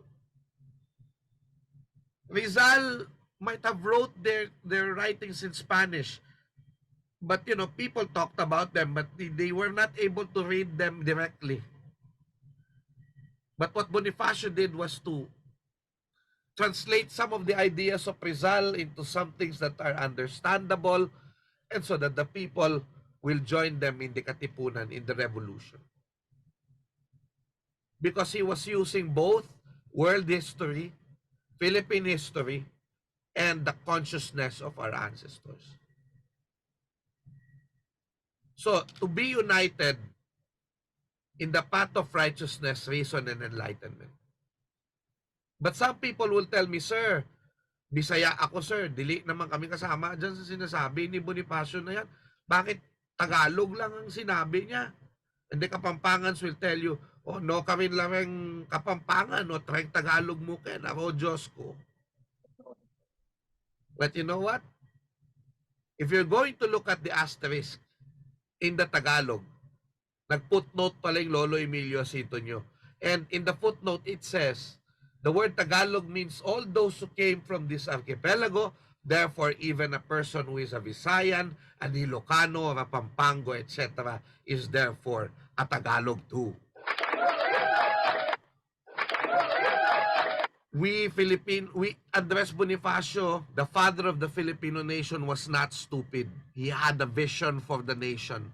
A united people going back to Tagalog, because we are all Tagalog from the river delta. People from the river delta, Tagalog. The Austronesians. The maritime culture. On the second page, what is the commandment, first commandment of the Katipunan? Is to kill? Is to be violent? No. It says there, one of the foremost rule here is true love of the native land and to have lubos na pagdadamayan or genuine compassion for one another. To love. To love. That is the vision of Bonifacio, is we Filipinos begin to love ourselves as a people, each other. What is love then? Ano ang pag-ibig? According to the Decalogue, which was written by Andres Bonifacio himself in his own handwriting, relieve with fervent heart in the Creator and reflect always that a sincere faith in Him involves love of one's native land, because this shows true love for one's fellow. Love of God, love of bayan, native land, and love of fellow man are three inseparable loves that were taught to us by our heroes. I would show you a very short clip in Tagalog, and I hope that you still understand the lesson of our, is it? Tagalog, which represents the, what they call this? The aral of Andres Bonifacio and Emilio Jacinto.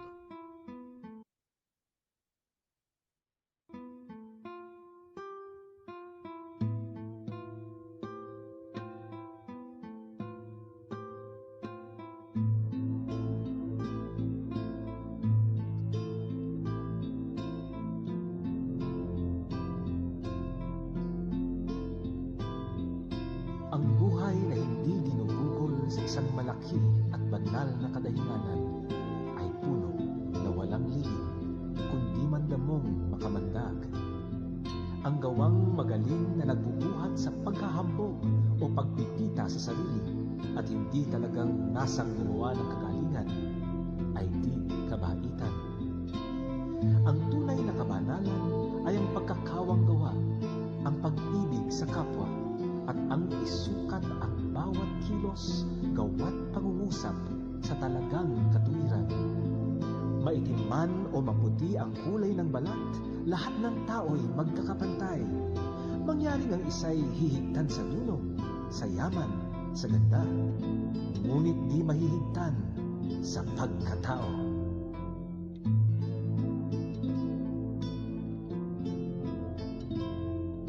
Ang may mataas na kalooban, inuuna ang puri kaysa pagpipita sa sarili. Ang may hamak na kalooban, inuuna ang pagpipita sa sarili sa puri. Sa taong mahiya, salita'y panunumpa. Huwag mong sayangin ang panahon. Ang yamang nawalay mangyayaring magbalik. Ngunit panahong nagdaan ay di na muli pang magdadaan.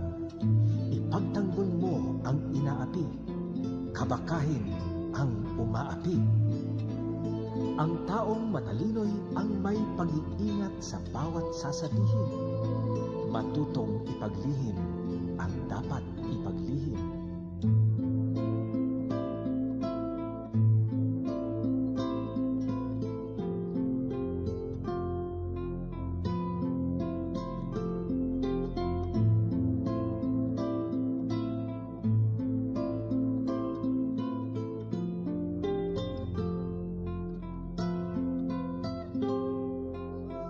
Sa daang matinik ng buhay, ang mga magulang ang patnugot ng mag-anak. Kung ang umaakay ay tungo sa sama, ang pagtutunguhan ng inaakay ay kasamaan din. Ang babae ay huwag mong tingnan isang bagay na libangan lamang, kundi isang katuwang at karamay ng lalaki sa mga kahirapan nitong buhay. Gamitin mo ng buong pagbibitagan ang kanyang pisikal na kahinaan at alalahanin ang inang pinagbuhatan at nag-iwi sa iyong kasanggulan. Ang di mo ibig gawin sa asawa mo, anak at kapatid, ay huwag mong gagawin sa asawa, anak at kapatid ng iba.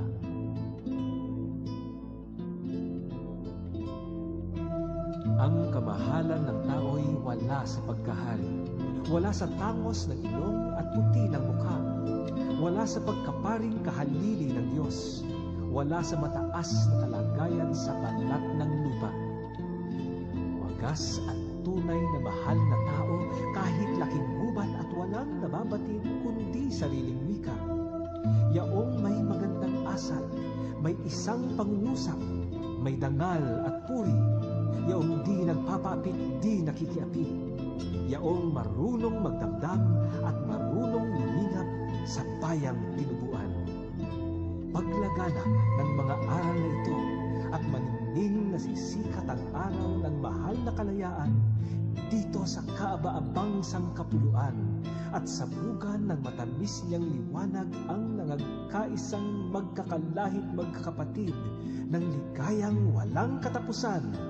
Ang mga ginugol na buhay, pagod at mga tiniis na kahirapay, labis ng matutumbasan.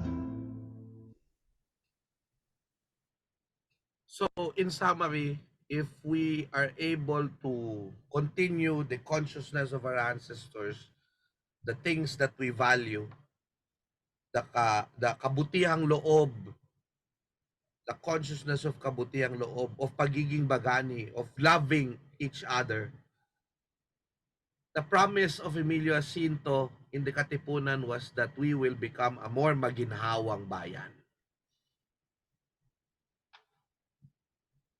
But of course, what happened was, I'd like to emphasize this, that Jacinto's concept of freedom is very, very good. Because it says here that the concept of freedom is when nang dahil sa adikain ko'y napagkakaisa ang mga tao at kinalilimutan ng bawat isang pansariling pakinabang at walang nakikita kundi ang higit na kabutihan ng lahat. Our people only become free when we do good to each other. We stop being selfish. And when we are good to each other, we ensure that we will live lives in a free way. Because we will not be hurting each other and all of that. This is the ideals that were taught to us by our heroes. And you should understand why in many ways, despite the fact that, Rizal, the Ilustrados were really great, we had a language barrier and a consciousness barrier because they were Western educated. What will happen was that the people like Andres Bonifacio were more grassroots. He was not totally poor, but he was grassroots. They were able to articulate in the language and the imagery of the local Filipinos how they define what is a bayan. So the Westerners, for example, were talking about the republic, that we are citizens with rights guaranteed under the Constitution and the Declaration of Independence, in short, political freedoms. But for Andres Bonifacio, it was more than that. The people should treat and love each other as brethren. We are magkakapatid. They had the sandugo. They returned to the sandugo as their ritual. That they should have mabuting asal, as you saw in the cartilla, towards true well-being and freedom. And the good thing about what the Katipunan articulated, especially Andres Bonifacio, was that sovereignty and the power belongs to the people. That's why they called the Philippines Haring Bayan. Haring Bayan. Bayan is the people. Hari means sovereign. We are the powerful in this country. So it was said that the Americans who introduced to us democracy, but Andres Bonifacio actually had the grassroots concept of democracy. Sovereign nation, Haring Bayan, people power. And so how do we have true freedom? When we feel our kaginhawaan. True freedom comes from kaginhawaan. And as we know from Filipino psychology, kaginhawaan comes from mabuting kaluluwa. And that's why you have the kartilya ng Katipunan. They teach this so that we will become maginhawa. We will only feel our freedom if we are maginhawa. Even if you have the right to vote. If you are not eating 3 times a day, can you feel your freedom? This makes total sense to Filipinos. The Haring Bayan. This is the dream of Andres Bonifacio, where people have real power. That people love each other as brothers and we unite against a common cause to bring kaginhawaan to our countrymen. We will be commemorating 125 years of our national anthem. But before our national anthem today, Andres Bonifacio actually had one composed. And maybe some of you haven't heard it. I'll try to make you listen to it and let us look at the lyrics and what they meant. This is the Marangal na Dalit ng Katagalugan, the honorable song of the Tagalogs.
the lyrics of the song of the national anthem that Andres Bonifacio wanted, because he was the first leader of a national government. That's why I consider him the first president.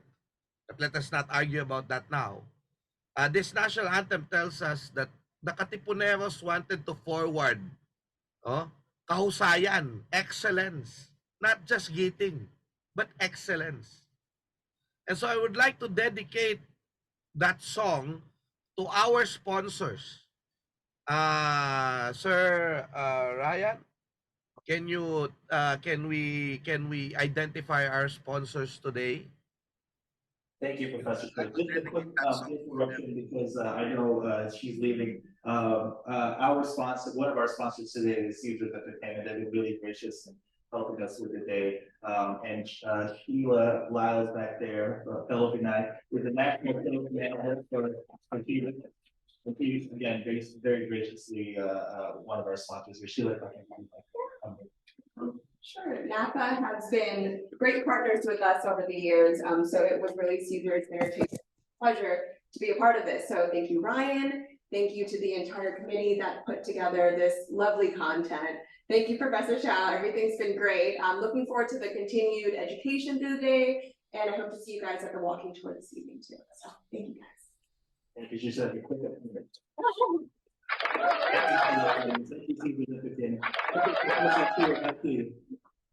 Thank you so much. It's lovely to meet you, Madam. And again, thank you for sponsoring this talk of ours. Okay. All right. So we will now conclude. We're almost in the conclusion because we're only up to 1898. We're not tackling the whole of Philippine history. But as I said, what happened was we fought the revolution in 1896 with these ideals. This is the vision of our nation through the eyes of our heroes, the fathers and the mothers of our nation. Rizal was executed because he was a victim of that revolution in many ways. He envisioned it. No, he did not. He inspired it, but he was ambivalent about it. And he became a victim of two Spains. In the Spain in the Philippines, which was backward, he wanted to implement Spain in Spain, in the the Spain that he saw in Spain, he wanted to implement it in the Philippines. It was a liberal Spain, but it did not listen to his pleas to reform the country, the colony, And so in the end, because of this struggle, according to Manuel Sacristians, he was executed. He believed that Spain would give us, it was too late when he praised the revolutionaries. He did not join the revolution.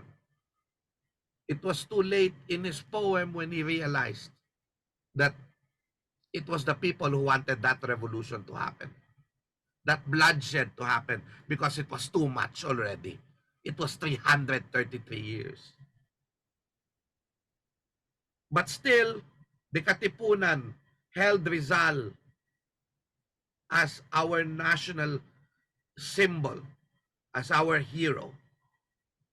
And the people, of course, recognized Rizal's contribution because Rizal was the best image of what the Filipino can be.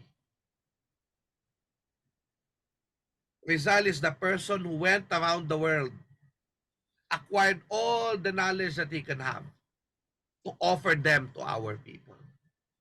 And in many ways, this is what you are doing today in other parts of the world. The revolution was fought bravely by our countrymen. But despite this, despite being united for a moment, the misunderstanding between the educated and people like Andres Bonifacio, who were looking at it in a more native lens, the misunderstanding that says that the Westerners were telling people this Bonifacio doesn't have real government and that we should challenge it. Eventually, they deposed him and they killed him. The French Revolution devoured its children. The Philippine Revolution killed its father.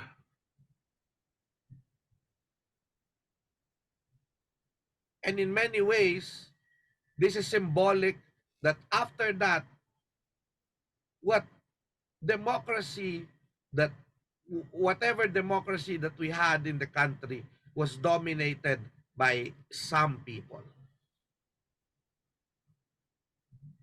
not the haring bayan.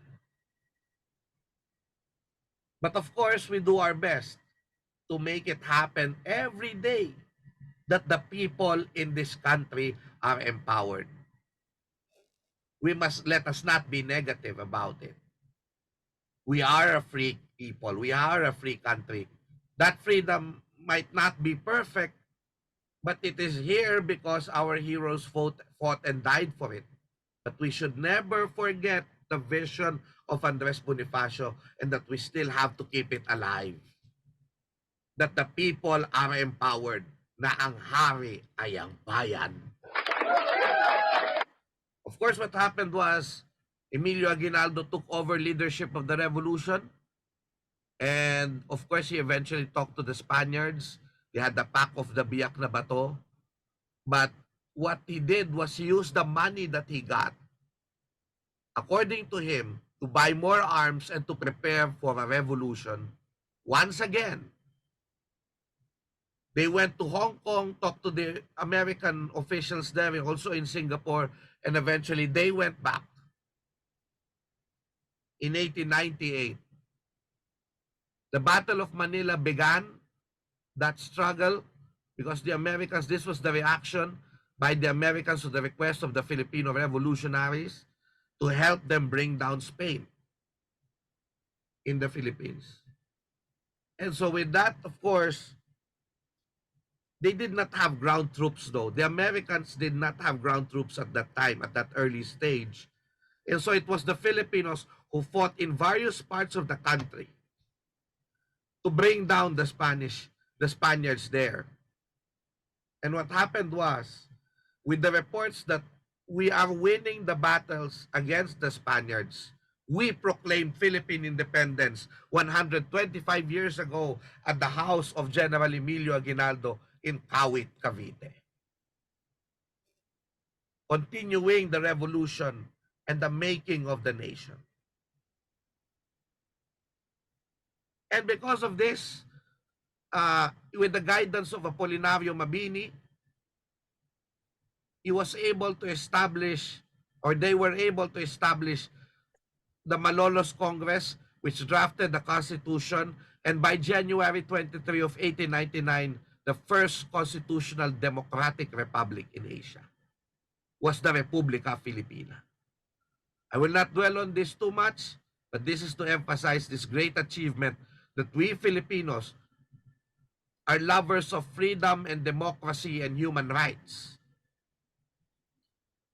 The Americans came, of course, and had a war with us, but that is another story that maybe we can talk about some other time. I go back to kabutihang loob, pakikipagkapwa-tao, pag-ibig that we showed to the Magellan expedition, to the people who come to our shores. When we had first contact with the Spaniards, we showed them humanity. When the last Spaniards were here, for 1 year, they resisted to surrender to the Filipinos. In Baler, Aurora, they thought that it was fake news that the Americans were already in Manila, that the Spaniards, their fellow Spaniards, left the country already. But when they realized, these people realized that it was all over, when they went out of the church of Baler, they were probably expecting to be treated badly. What happened was when they went out, a band played music, joyful music, the people, the Filipinos hugged them, these last Spaniards, hugged them, treated them well, fed them, and brought them safely back to Spain. General Emilio Aguinaldo proclaiming them as friends, recognizing their valor, their bravery, and telling people, and they on that day they hugged each other, and they Filipinos were calling them amigos, amigos. So we begin with pakikipagkapwa-tao, and we end with story with that, with pakikipagkapwa-tao.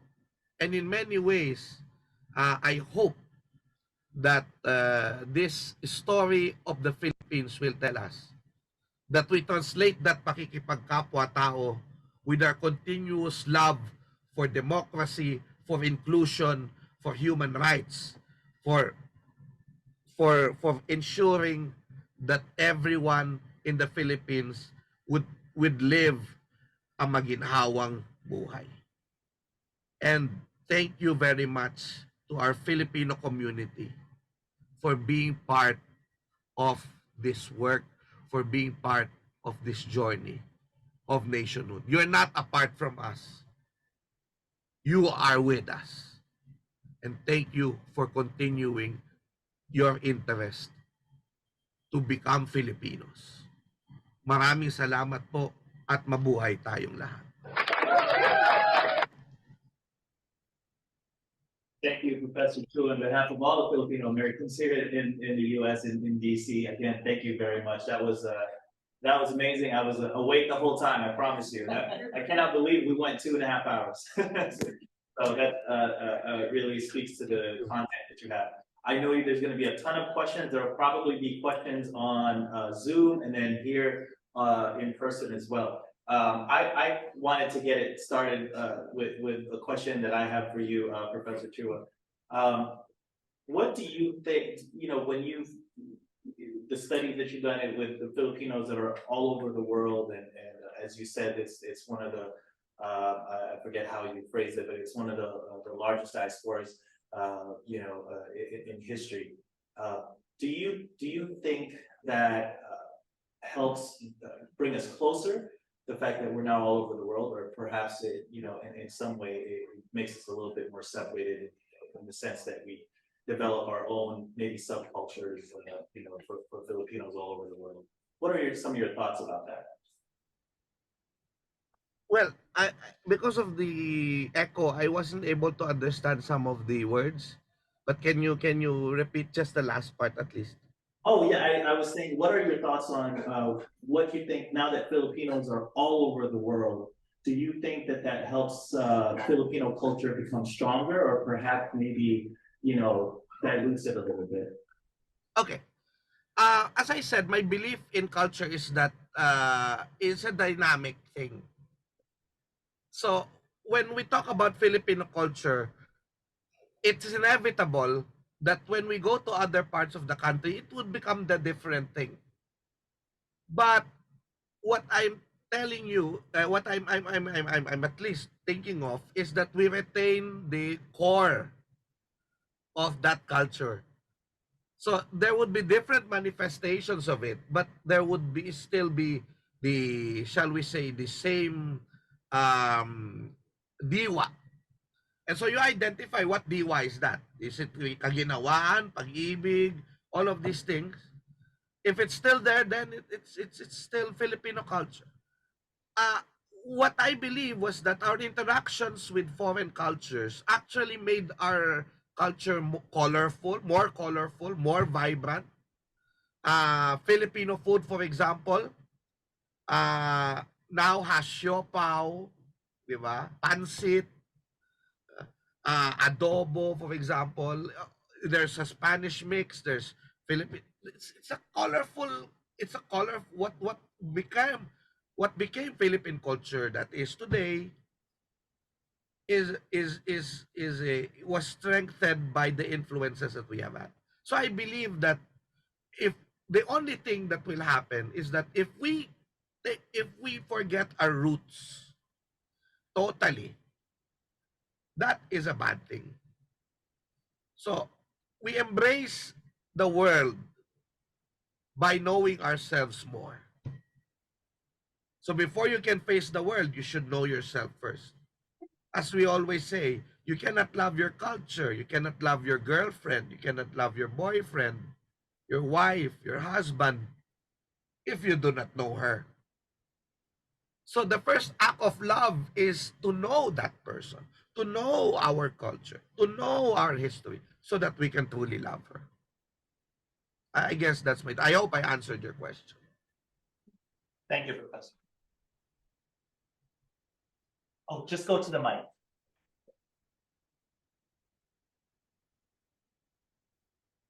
Good evening, Professor Chua. My name is Mario Santo Domingo. I'm the president of the Philippine American Academy of Science and Engineering. I was a friend of Dante Ambrosio, your mentor, and I was a student of Sir Salazar, So I'm very familiar with your infusion, Filipino psychology to your discussion of history. My question is, my concern about how all this information are integrated into the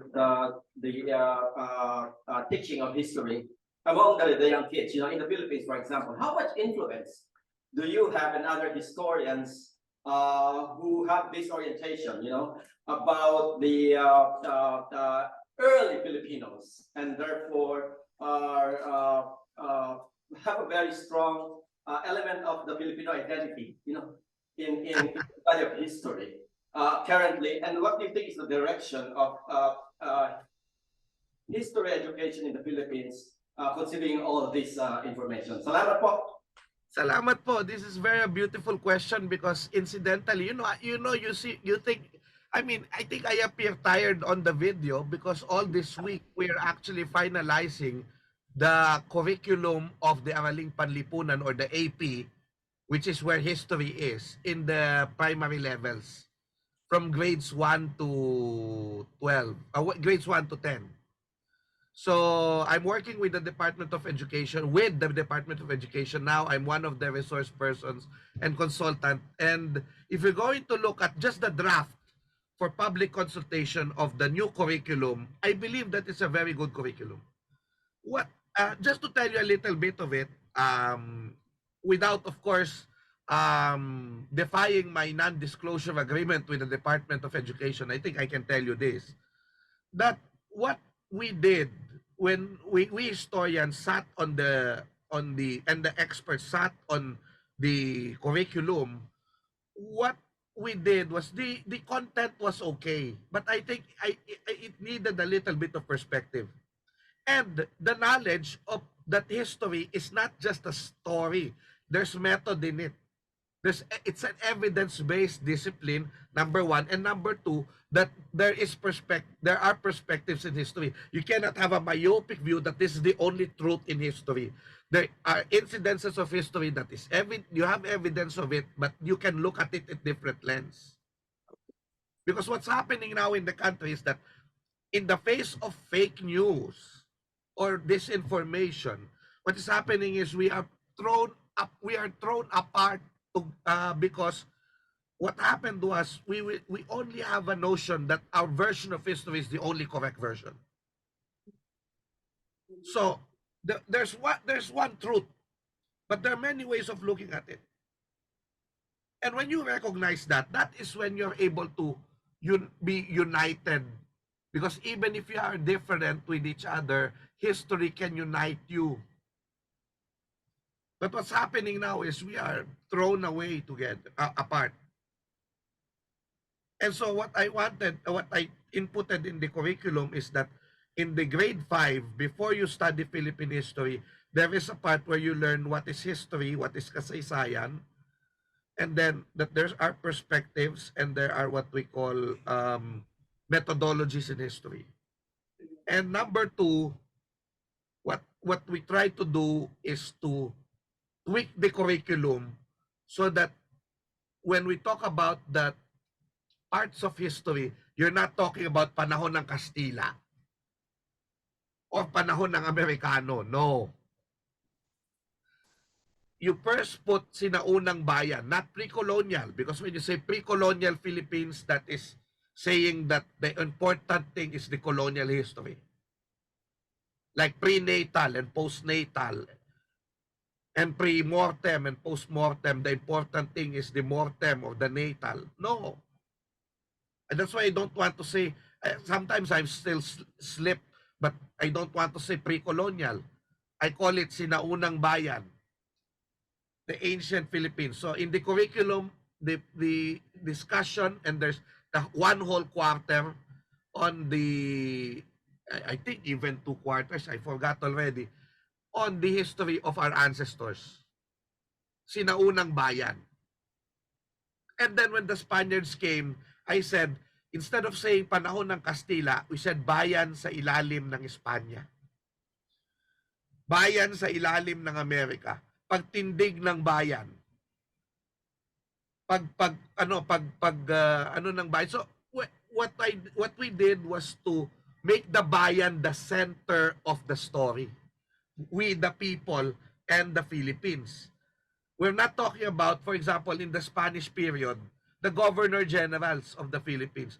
We are talking about the experience of Filipinos under colonialism and how we created the bansa. So from bayan, sinaunang bayan under the colonial masters, we united into becoming a bansa. Which this is the what we want to emphasize to the kids. And so I hope that it would not just be about memorization, but telling the story of the people in such a coherent way. So I hope I answered your question. But again, when we fix the curriculum, and I think I'm very proud of that curriculum that we will release. The problem is the textbooks are another problem. So credible people should use, the writers should use credible sources, credible information to put there. And even if you have good books and good curriculum, if the teachers will still go back to what they used to teach, like the Ita, Indonesian, Malay, and all of that, then we're goner. Because sometimes when you're a teacher, you do not want to learn other things anymore. You stick with what you had because that is what you're doing for many, many years. And so there are three different things to consider: the curriculum, the textbooks, and the implementation of that curriculum to the classroom. And I think the third one is more difficult to monitor than the two. So what is the direction? I am positive because what the way the teachers teach now is different. Before, they do not have access to a lot of this information about and videos that experts made, the online lectures, especially during the pandemic. But now they have all of that. A lot of the teachers are at par with knowledge when it comes to history, with actual historians in many, many ways. And this has happened because public history has been widespread, despite the many challenges of this information. So I'm very positive that we will have a better teaching of history in the coming years. And thank you for the question. So, hi, Professor Shang. First of all, thank you for such a wonderful lecture. But I think my question is, growing up in the Philippines and here in the US, is that how can we bridge the gap of the disparity between Filipino Americans and also Filipinos in the Philippines? Because sometimes probably some Filipinos in the Philippines would think, oh, Filipino Americans are tabok, or some sort of like they're trying to regain back their culture through Filipino American history that some Filipinos in the Philippines could think as something a bit disrespectful to the Philippines itself. So any thoughts on how can we bridge the gap of Filipino Americans and Filipinos? We are talking about the appropriation thing, the appropriation issue, is that right? Yes, yes. Yeah. So when just to give a little more, just to I think clarify my thoughts on it. It's when you want to go back to your culture, but when you appropriate these things, the interpretation is that you have disrespected the culture. Is that right? Yes, some sort of. So let's say Americans are trying to use the baybayin more than the Filipinos and Philippines. So kind of some sort of in that sense. Yeah, thank you very much for that question. I will tell you that you just became a victim of the usual divisions between the heritage community or the cultural community, like what happened with Andres Bonifacio and Emilio Aguinaldo. Do you get me? We Filipinos, number one, we're very harsh on ourselves. We're very harsh on our kababayans. And number two, we're a very political people. We all know that. It's politics that divide us. You know, hopefully culture and history should unite us, but politics divide us. And so in many ways, the views on heritage by some people, when some of them become first purists, they will think that you are disappropriating. I mean, by the way, we have two different nuances with the term appropriation, because Filipino historians here in the Philippines, our term for appropriation is positive. It's positive. Okay? In the West, it has become negative. Because when you say appropriation, it's actually, for us, misappropriation. When you use the culture for other things, like, but for me kasi, if you just want to use it, it's okay. But when you try to distort it, that is when it becomes bad. Now, you just have to be careful with some of the ethnic groups, for example, because when you try to copy their culture, some of them, parang they are saying that you should pay your respect by, they don't ask money, but just coordinate with them. So that is when, like for example, what happened with Nas Daily and Wang Ud. That's total misunderstanding, because I think the Wang Ud and her people allowed Nas to document the tattoo process, the pambabatok.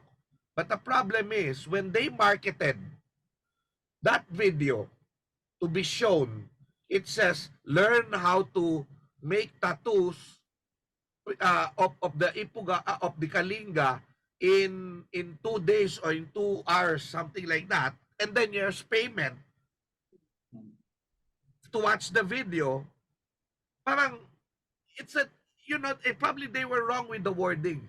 If you said, you know, just appreciate how Wang Od makes tattoos, it would have been all right. But you say, learn how to make tattoos in 2 hours, when, you know, Wang Od learned it for many years.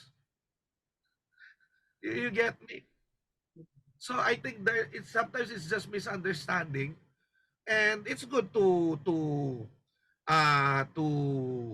ask permission if you can ask permission, but because, you know, there in the cultural world, you know, there are gatekeepers, and sometimes I'm a victim of that, because even the academics have gatekeepers. I use concepts in my lectures, and there are people who would say, you know, you cannot use it without my permission.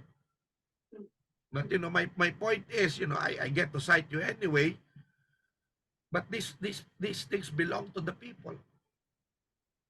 I have no intention of misappropriating it or taking it away from you. And sometimes, you know, that is it's still an, I think my answer to that is it's a continuing conversation. But I hope that I'm able to convey a little bit of an answer in the many things that are going around my mind now. Thank you, Mar. It's an honor to meet you and talk to you via Zoom. Any more questions on Zoom? By the way, I thank you all for your patience for the 2 hours.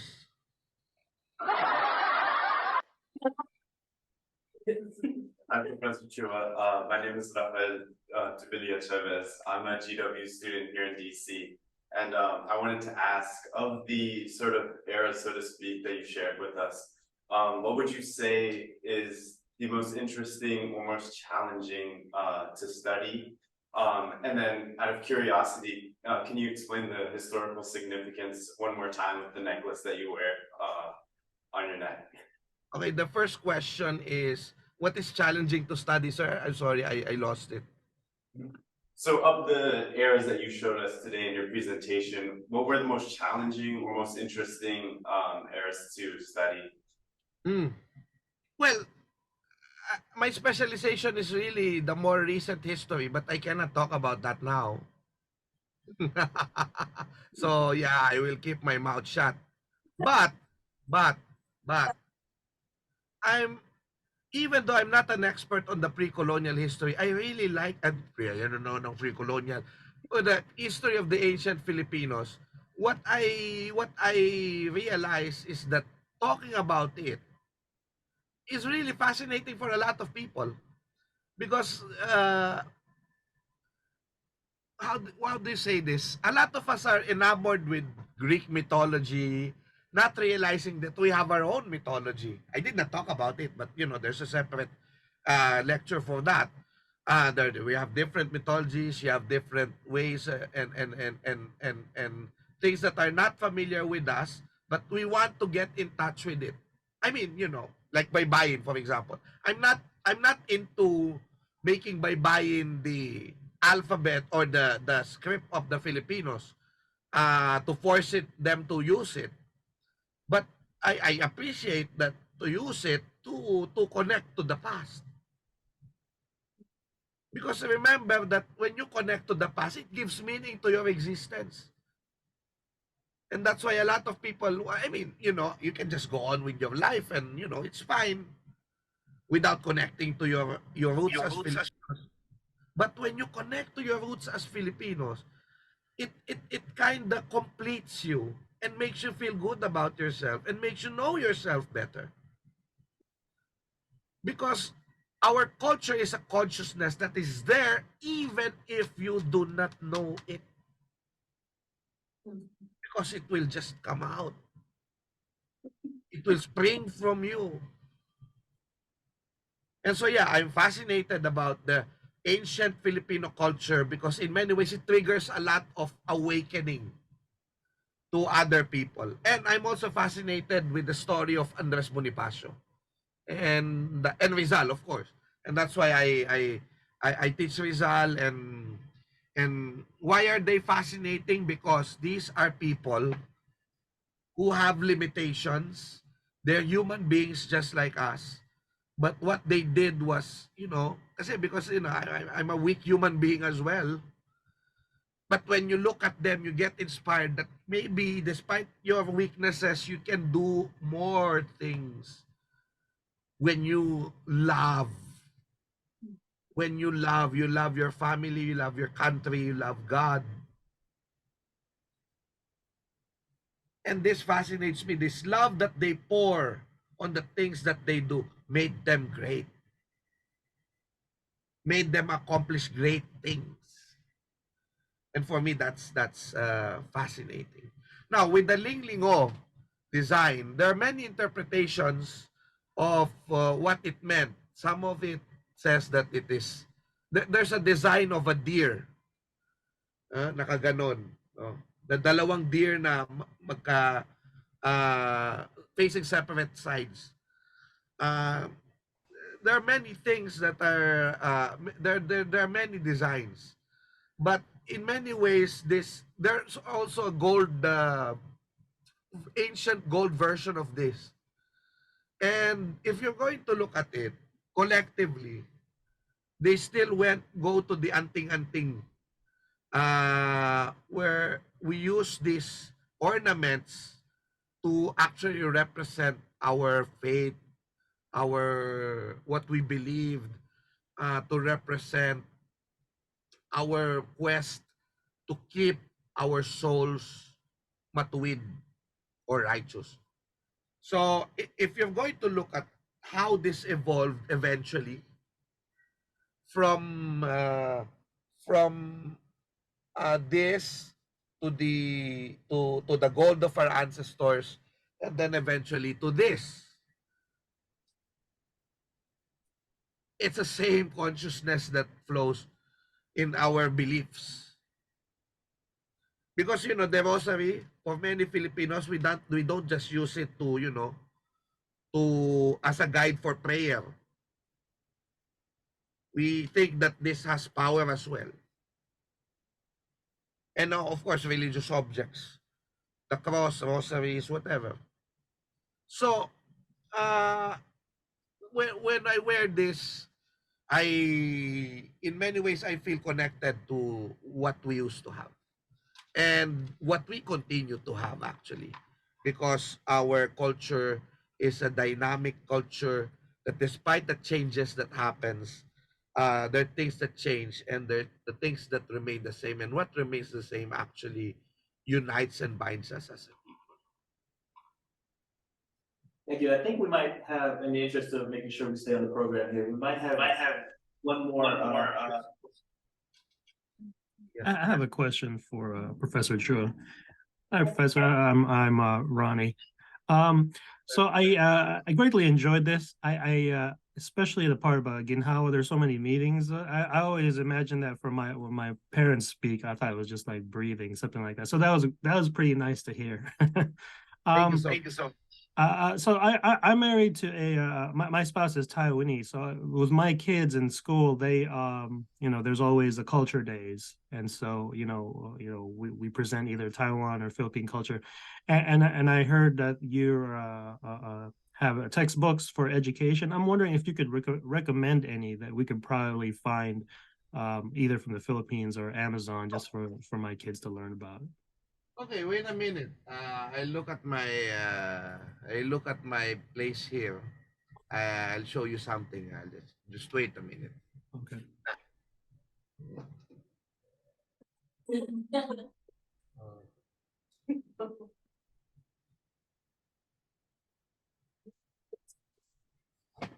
Okay, just recently, I was able to. Well, I've read this before, but this is still unopened because I'm going to give it to someone. Oops. This is, why am I not open? There, okay. This is not a textbook from school, but this is more of this is a very good summary of Philippine history from I think he is an author, a Filipino author, Jose Raymond Canoy. He's a professor as well, but he is in Europe, if I'm not mistaken. Okay, and he made this beautiful history of the Philippines, very grounded, very up to date, in which you can, in easy English, you can be able to understand the flow of Philippine history. Okay. Of course, he doesn't have concepts of like Psikolohiyang Pilipino does. It's really just a plain narration of Philippine history. It's very good, very good. But for kids, aside from my Bonifacio biography, and which is part of a series called Bayani Biographies, I think they have a distributor in the States, Kahel Press. There's a series of books called Halo Halo Histories. Okay. Halo Halo Histories. The first volume was a long time ago. I'm one of the consultants of this series of books. Okay, and what they did was they made, for example, the ancient history of the Philippines very accessible for kids. They have beautiful drawings and very cartoonish characters to introduce our culture. Some of the plates are colored, and so your kids will enjoy the presentation of that series. And there's one about money, Philippine money, where you learn history through money. And number three is the volume on Jose Rizal's life. Okay. Yeah. Okay. Thank you. I'll look those up. Thank you so much. And by the way, there's a Filipino in America who created a series of, I think there's also books, but a series of videos in YouTube. His name is Kirby Araulio, and he is very good. I have mine are in Tagalog, and I have a YouTube channel. But Kirby, I think will be also appreciated by your kids. Kirby Amaulio. Thank you, Professor. Yeah, we're aware of him. He actually spoke at a NaFFAA conference as well a couple of years ago during the pandemic. Happy to bring him back and you back as well. I want to personally, again, thank you very much. You did a really fantastic job. I think you kept everyone's attention. So really, really appreciate it. Speaking of Ginhawa, the smell of this steak and a chicken adobo behind us is starting to get into our lungs. So I want to move on to the next section, but please feel free to stay with us.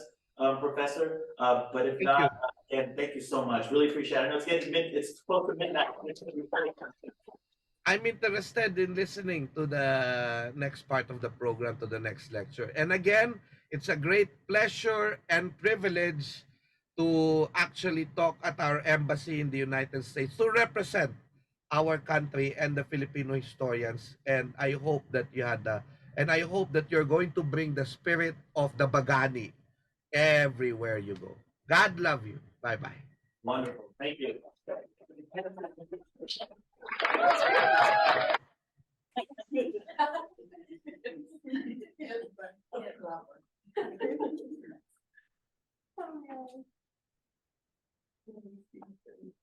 Okay, just to our next section here, I just want to make sure we get to it.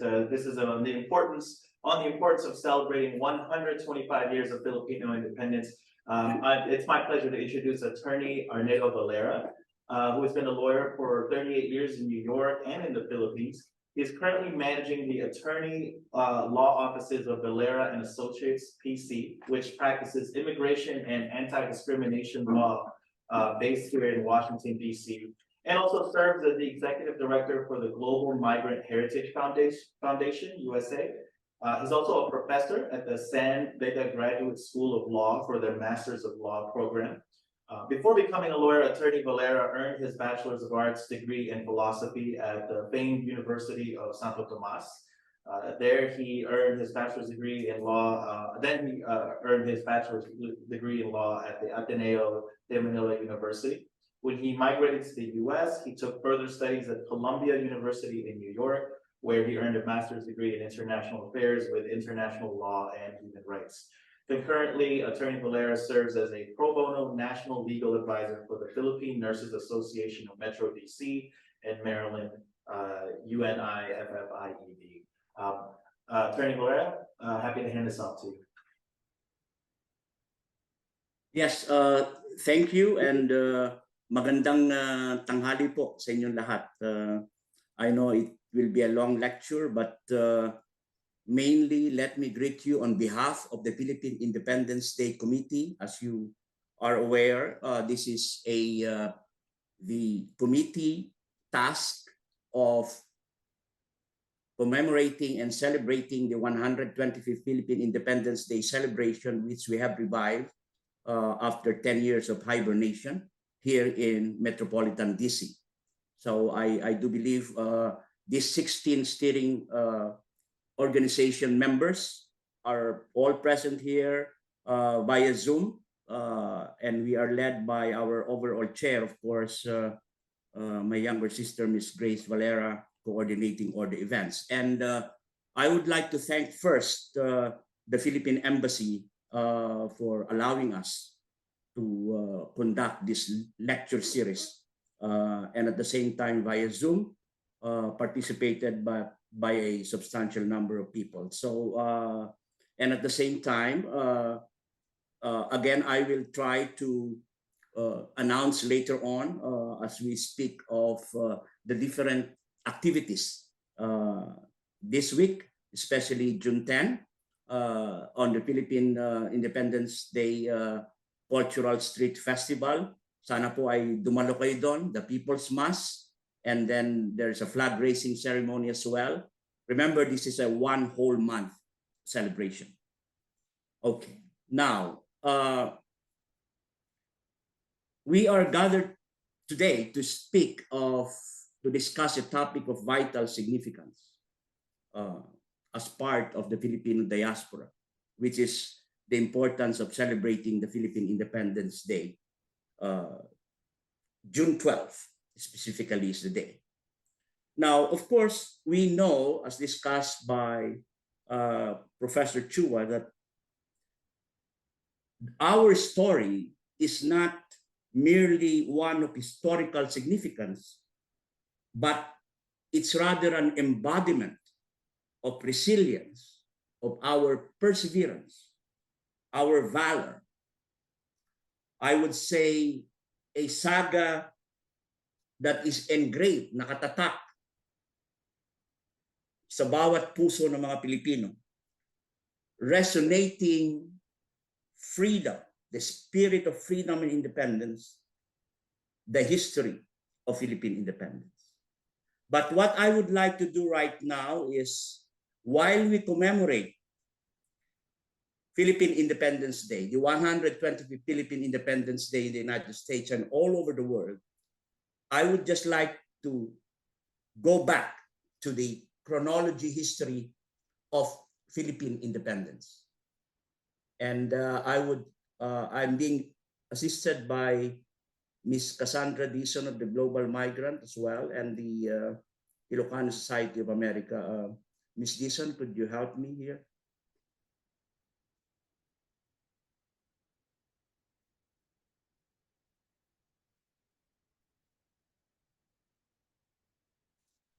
So what you see here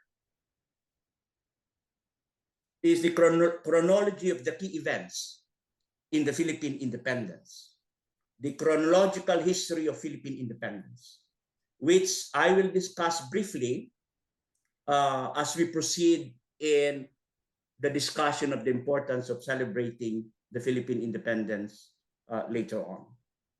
When you look at the chronological history of Philippine independence, it looks like so complex. But most important here is it is a significant narrative that embodies the Filipinos' struggle against colonial rule. And we all know that colonialism has been outlawed by the entire community of nations since then. And what we wanted to do is, what are these events that led to the Philippines' quest for freedom and the establishment of an independent nation? And of course, we heard Professor Chua articulated well the history, and I would just like to do a segue in terms of dividing the milestones as part of the overview that shape our Philippine independence. If you look at the historical timeline, we look at the Spanish colonial era, covering from 1521 to 1898. And of course, we know for a fact that, as mentioned earlier by the speaker, that, you know, at the time of Magellan's visit, I would say visit in the Philippines is already composed of individual communities, each with unique culture, tradition. We have our own societal norms. In other words, while from the Western perspective, the journey begins in the 16th century, we already have a tapestry, sa Tagalog, tapiserya, a tapestry of diverse tribes, including indigenous tribes, which was disrupted in 1521. Nang dumating si Ferdinand Magellan when he reached the shores of the Philippines. And kung maaalala natin, ito yung simula. It marked the start of more than 3 centuries of Spanish colonization. And we know what happened. The subjugation of the indigenous population, conversion to Christianity, and of course, the creation of a feudalistic society. Now, in this timeline, of course, we are familiar that the Spanish Empire during that time established a colonial administration governing the islands for over 3 centuries. But of course, we know what happened when the element of discontent galvanized the Filipino nation. It led to several uprisings and movements against the Spanish regime. And you know well here, the execution of our Filipino national hero, Jose Rizal, in 1896, and the Philippine Revolution that happened. And in that timeline, you look at it, the Philippine Revolution timeline is from 1896 to 1898. And as discussed earlier, you know, we have revolutionary figures, including Emilio Aguinaldo, Andres Bonifacio, Apolinario Mabini, marking a significant turning point in the struggle of Philippine independence. And of course, we know that on June 12 of 1898, ito talaga yung date where we celebrate and signify Philippine independence, because this was the time that Aguinaldo declared the country's independence in Kawit, Cavite, establishing the first Philippine Republic.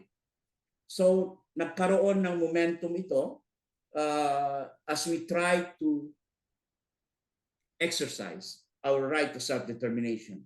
But of course, itong aspirations for self-rule ay naalintala, or because there are so many challenges with the outbreak of the Spanish-American War.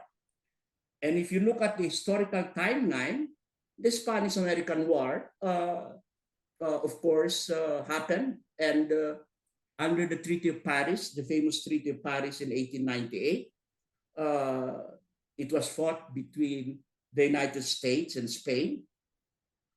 And with that Treaty of Paris signing,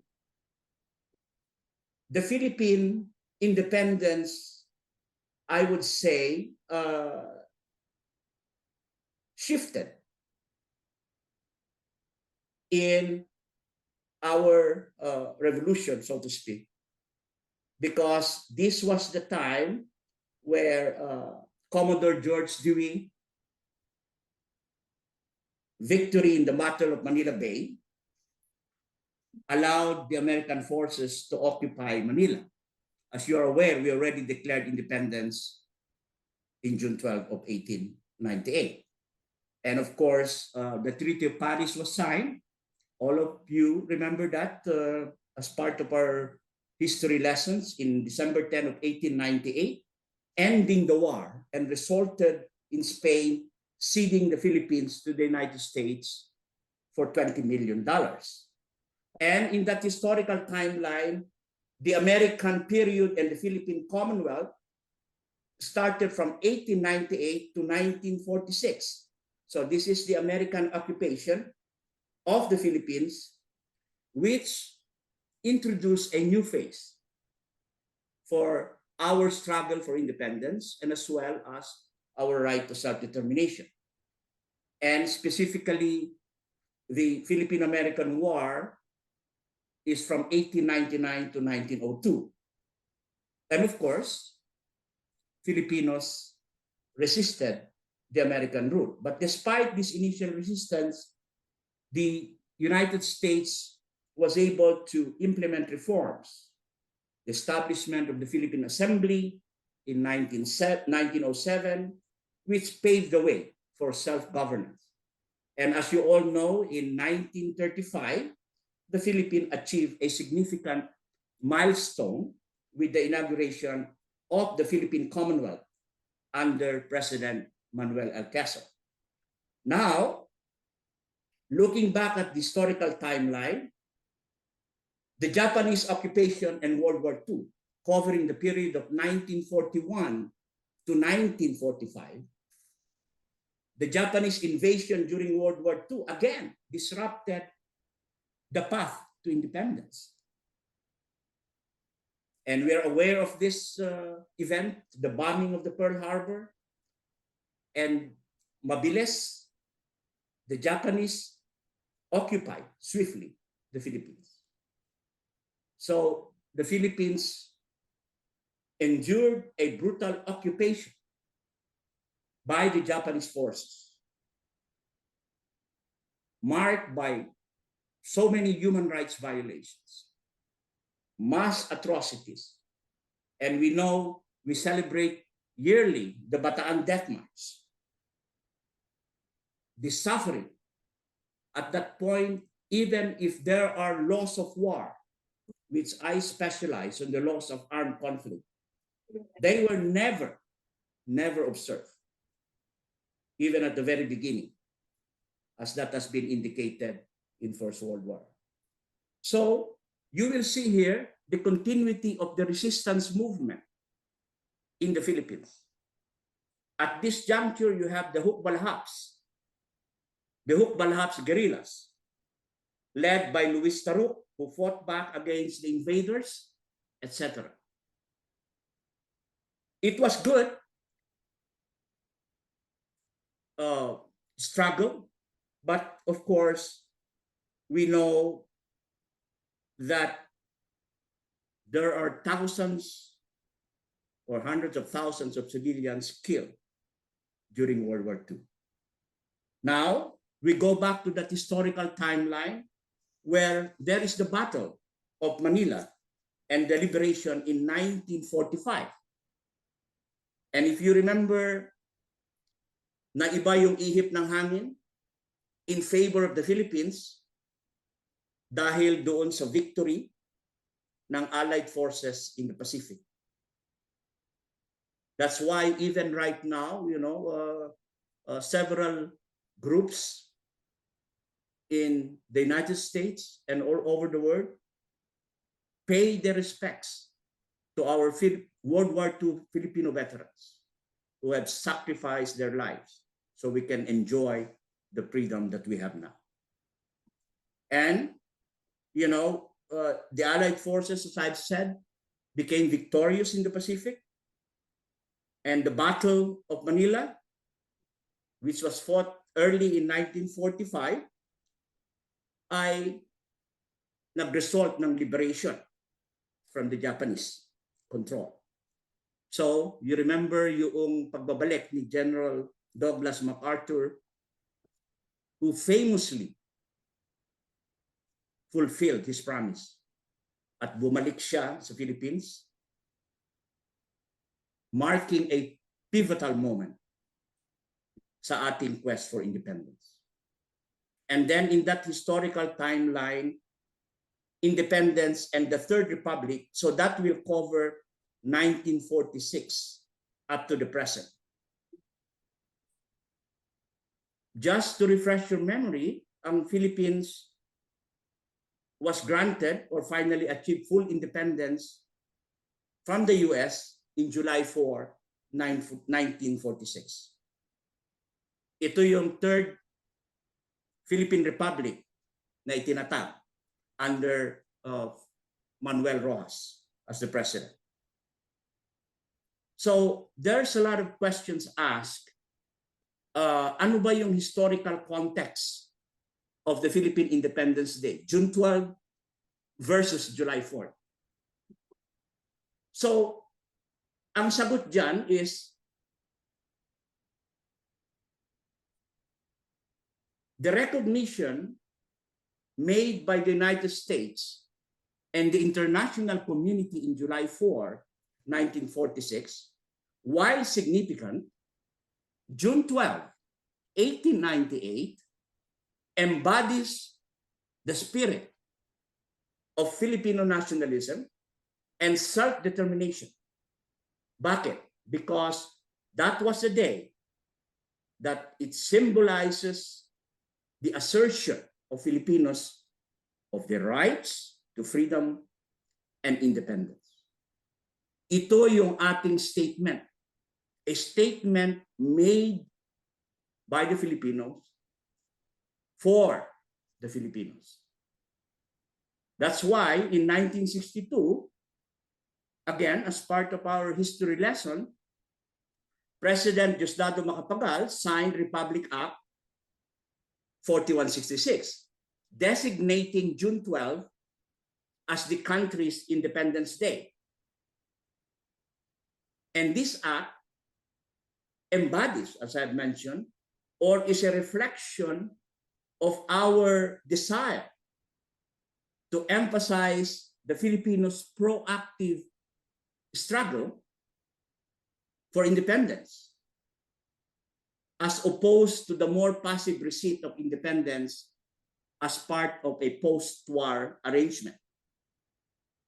But of course, while July 4th is commemorated as Filipino-American Friendship Day, and incidentally, I just want to let you know that the Phil-Am community, led by the Global Migrant Heritage Foundation, has been in the mainstream joining Washington, D.C. and Philadelphia, the birth of American independence, every year, showing our solidarity, because July 4th is also Filipino-American Friendship Day. So June 12 is the day which is actually a tribute to our nation's enduring desire for self-governance. And by honoring June 12 as Independence Day, in fact, the Philippines, all of us, acknowledges the bravery and the sacrifices of those who fought against colonial rule, emphasizing an identity born out of resilience, of courage, and the indomitable spirit of freedom. So, kung titignan natin yung kasaysayan ng Philippine independence, ay mayaman sa tapisirya, ang tawagin ko, no? Tapestry. Mayaman sa tapisirya of resilience, of unity, and struggle for identity. So, yung significance nito is not the significance of this history is profound, not only for our young generation, but for all of us Filipinos. Because you will see the unfolding of events that led to the country's independence from colonial rule, which is actually a testament to the indubitable spirit of Filipinos that continues to resonate today. And of course, I'm very thankful of Professor Chua, because the foremost reason for understanding our history is the fostering of national identity. Why? Because it is imperative for all of us to know where we come, to know where we come from, and to understand who we are today. And this is especially important for our younger generations of Filipinos. As we always say, you are the nation's future torch bearers. If you are aware of your country's past, it will strengthen your appreciation of your roots and Filipino identity, because it offers you a sense of belonging and responsibility towards their homeland. That's why we have hundreds or even thousands of Filipino-American organizations all over the US. They have their own identity. They provide services, not only Filipino migrants in the US, but as well as providing humanitarian assistance in the Philippines, because we have a dual role. We are Filipino by origin, and we have an adopted country now in the United States, but we continue to rekindle that spirit of bayanihan. And, you know, that's the reason why we have chosen the Philippine Independence Day Committee Celebrations theme. Bagong Pilipinas, diwa ng pagkakaisa, living the bayanihan spirit. Because the bayanihan spirit is a very distinct Filipino concept that signifies our community's collective effort and cooperation to achieve a common goal. You look at it, it symbolizes unity, solidarity, and mutual aid. So if you remember that presentation by Professor Chua, where you have a bahay kubo being carried and, you know, and at the same time, to the amazement of several nations, that is easy to transfer one house to another location. And, you know, Filipino Americans, with your respective organizations, you manifest the spirit when you continue to contribute to civic engagement, to social entrepreneurship, and most important is cultural preservation. That's why, for example, in the Global Migrant Heritage Foundation, our main role is to secure the cultural and social identity of Filipinos in the United States. While it is true that we are part of the melting pot, which I usually does not use the word melting pot, because I don't want distinct nationalities to be in the melting pot, to be in the pot and melt. No, we look at this as a collage of nationalities. We look at America as a nation of immigrants. It is before, when it was created, it is now, and it will be the same in the future. Now, the bayanihan spirit, of course, in our modern society, it takes different forms. That's why there are several organizations like NaFFA, like Mabuhay, that engages in different challenges that can involve from racial injustice, income inequality, and even climate change. And these are the pressing issues of the times.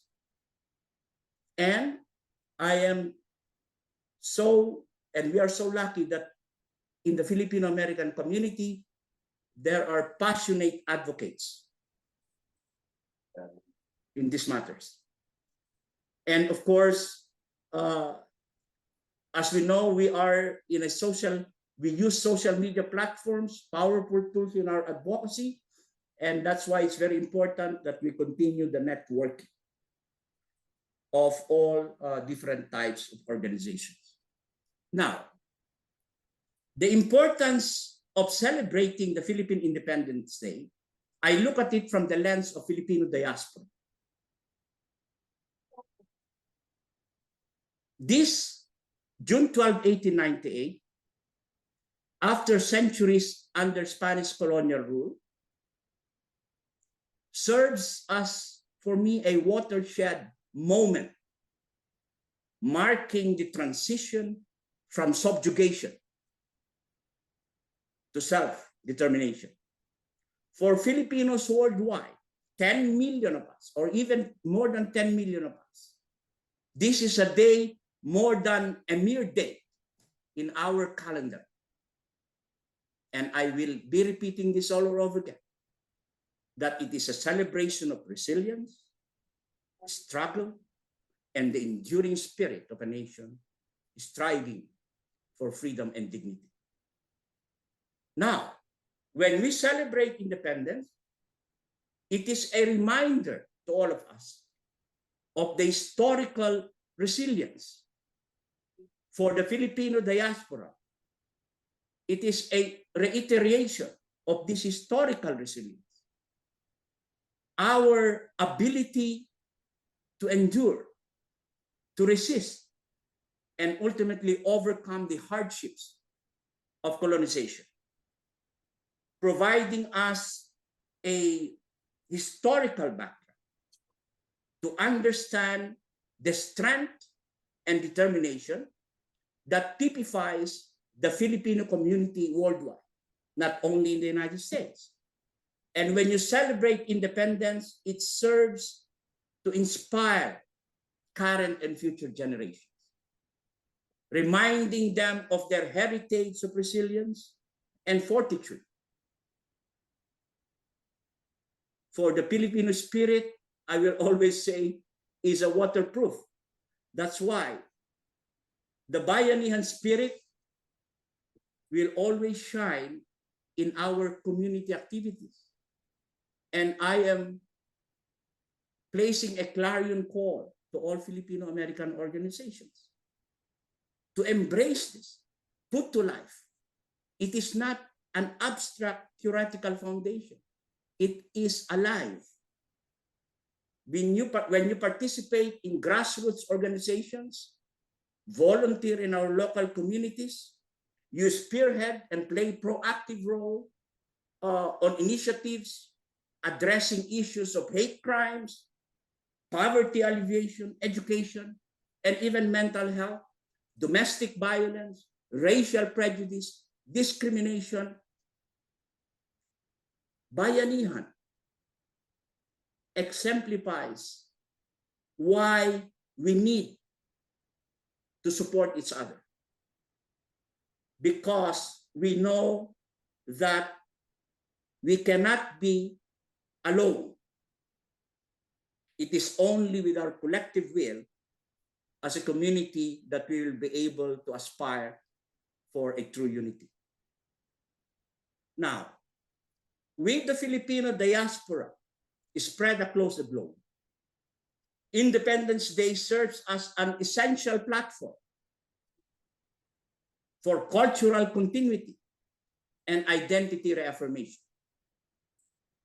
And celebrations, as we all know, from fiestas, Santo Niño Festival, all this that we see all over the world, cultural dances, these are typically characterized by these vibrant displays of Filipino culture. As I've said, I don't want to dwell on the history of traditional dances of tinikling and singkil, but you know, I love that. Hopefully, all of you also knows how, at least, to do the tinikling dance as part of our Filipino culture. This enables the Filipino diaspora to stay connected to their roots. Why? Because like what Mabuhay does, they pass traditions, like what Global Migrant Heritage does. They pass traditions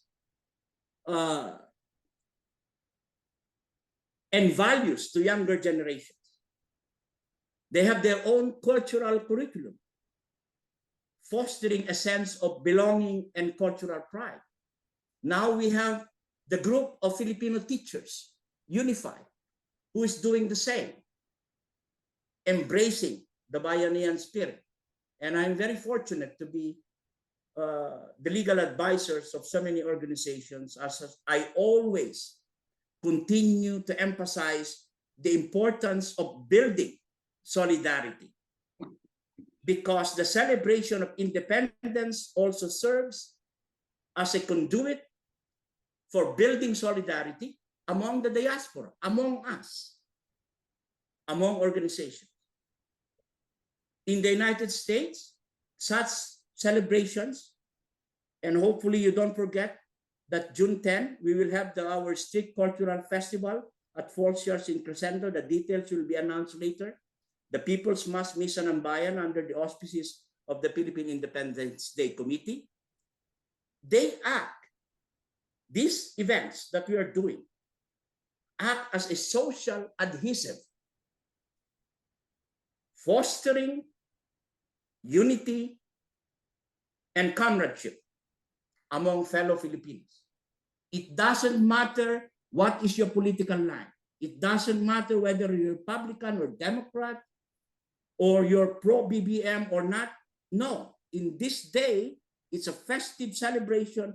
We celebrate the history of our rich cultural heritage.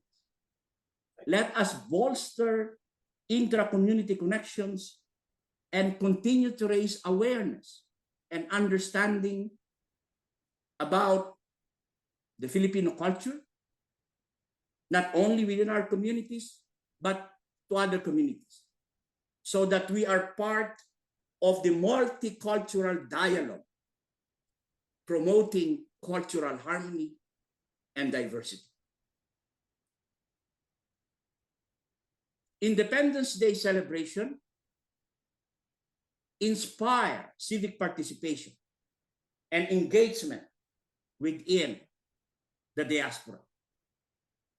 Whether we are organizing events like this,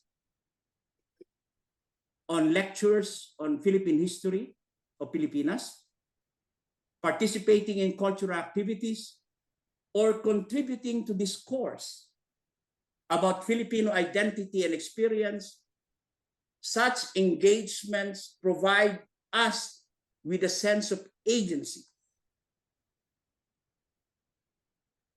Celebrating the Philippine independence in the United States, for example, has a significant socio-cultural implications. And I cannot overemphasize the fact that you increase the visibility and understanding of Filipino culture within the broader American society, contributing to the multicultural fabric of this country that we should always remember is a nation of immigrants. And, you know, these types of celebration helps and aids in breaking stereotypes and misconceptions. And you are demanding or engaging the promotion of fostering mutual respect and cultural exchange. Most importantly, I think, the celebration of our Philippine independence serves as a means to highlight the contributions of Filipinos in various sectors in the United States, like healthcare, academia, arts, and military service. And through this recognition, the Philippine Independence Day helps to reinforce the strong ties and shared values between the Philippines and the United States. Every year, the Global Migrant Heritage Foundation, for example, we have conducted and celebrated the sustained Filipino migration to the United States, the People's Ball, where all sectors are represented. This is the largest gala ball that we honor migrants who have served in different sectors, whether they be in the professional levels or in the service sectors. So hopefully all of you have not experienced and attended this. Please do your best. It will be on September 30 of this year. In the world that we live in right now, characterized by multiculturalism and globalization, our celebration of independence is, again, a powerful testament to the resiliency and vibrancy of Filipino culture.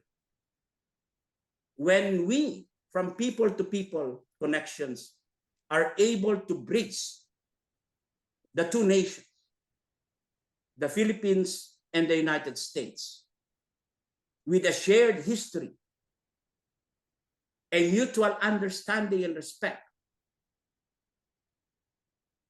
And when we act as a beacon for the Filipino-American community, ensuring the preservation and propagation of our rich cultural heritage. And as we celebrate this, you know, let's reflect and go back so we can acknowledge the struggles of the past and then look forward to a future of continued unity, collaboration, and mutual prosperity. And to all of you, again,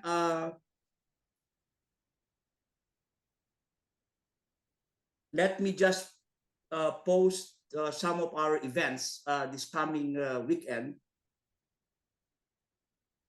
So we will have the annual People's Mass. It will start early. It's both ecumenical and at the same time there are symbolic offerings, but it will be a church ceremony later on. This will be 2 hours People's Mass. You will be enlightened by the symbolic offerings here that will be done, respecting all the service sectors. It's a Thanksgiving Mass, and we hope to see you there. That will be on June 10 at the Christ the King Church. It's early 8:30, and from 8:30, after the People's Mass or Misa ng Bayan, please proceed to the Street and Cultural Festival. It will start at 12:30 and partake of the adobos and all our pancit there. We have a lot of vendors organized by the Philippine Independence Day Committee, of course, and being supervised by Mr. Ken Mendoza of FABA. We have a lot of vendors. There will be performers around the MV area, or not only around the MV area. We will have performers coming all the way from Alaska. Please watch them. That will be, there is also a mini parade of all the performers. And our ambassador will be there. We will also have an essay contest for our children, where there will be significant prizes. It will be on the spot essay contest. And we have distinguished judges that includes a Deputy Chief of Mission, Deputy Chief of Missions Ascalon. And of course, the young generation represented by Ms. Cassandra Dison of ISA and Global Migrant Heritage Commission, who recently graduated summa cum laude from George Mason University. So at the end, what we wanted to see is a unified Filipino-American community. And we are having this lecture series to serve as a reminder that we are more than just Filipinos living in America or in any part of the world. We are an integral fragment of the worldwide Filipino diaspora. And as Professor Chua mentioned earlier, we are integral part of the Philippines, bound by a shared heritage and a shared identity. Our strength, ang lakas po natin, is rooted in our unity, our dedication to one another, and our steadfast belief in the transformative power of bayanihan. Sa inyo pong lahat, mabuhay po ang pambansang kalayaan. Let us rejoice and savor this momentous occasion. The Happy Philippine Independence Day po sa inyo lahat. And as we commemorate our past, may we be guided by the wisdom of our ancestors and the God of history to create a better and united future. Maraming salamat po. Thank you, Attorney Valera, and thank you for bringing us to the close of the morning section. As you all know, we will be moving on to the second part of the day at George Washington University. We will start there. I'm going to say 2 o'clock because we're Filipinos, so you'll arrive at 2:30, which is the proper start. And we will there we will cover a lot of the rest of modern Filipino American history, especially the different waves of migration that we have. And we have one of the speakers here just to kind of preview that, Mox. You can wave that third one. But until then, we have this until about 1:30. That's okay. And then so feel free to go ahead and help us finish the food. There's still so much. And then we will start to migrate over to George Washington University. Okay. All right. Thank you, everyone. Thank you again, Attorney Galera. And thank you, Professor Chu. I see you're still on. Oh, I'm sorry. Oh, I'm sorry. Excuse me. Did we have any questions for Attorney Galera? Both Zoom and in person? Oh, okay, we got one. Attorney, magandang tanghali po. Tanghali po. Yes, so you described our movement, mobilization here in the East Coast, right? And I'm just wondering, so maybe you're not the best person for me to ask this because we are focused here on the East Coast. I'm just wondering, or maybe also Mark can also contribute to this. What about in the other parts of the United States? Do we have the feel, of how the 125th Independence Day celebration is being done, being held? Or in the future, what would you suggest for the direction of our celebration? So we really have a feel of the whole United States, for example, coming together to have a similar event or a similar celebration, maybe in different parts of the US, but still we'll get this wholeness instead of just focus here on the East Coast. Yeah, well, it's really good that we have a very dynamic leadership at the Philippine Embassy with our ambassador, Ambassador Romualdez, our cultural officers and attaché, Consul Mark Lim, and other members of the diplomatic community. And like these events that we are doing here in the DMV area, this is fully supported by the Philippine Embassy. I have seen a number of celebrations around the United States and even all over the world. But in the United States, what I would like to see is we have at least 2 major activities where we are united with our home front. Either it's in the form of a flag raising where each and every state will celebrate all at the same time, whether it be a people's mass or a lighting ceremony or a flag raising ceremony, where we are in unison, we are united as one collective community, that this is our Philippine Independence Day celebration. And I cannot overemphasize the fact that Filipinos is one of the largest groups of minority groups in the United States. We're talking of about 4 million Filipinos all over the US.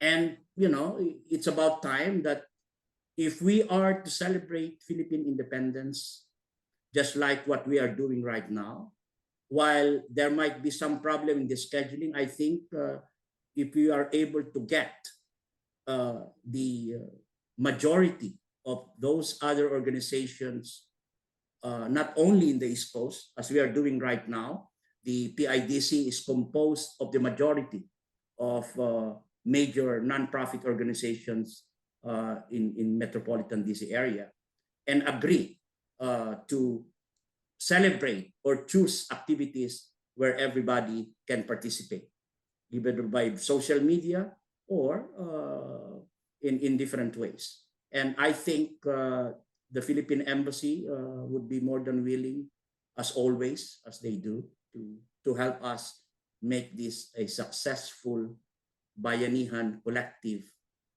effort for the celebration of our Philippine independence.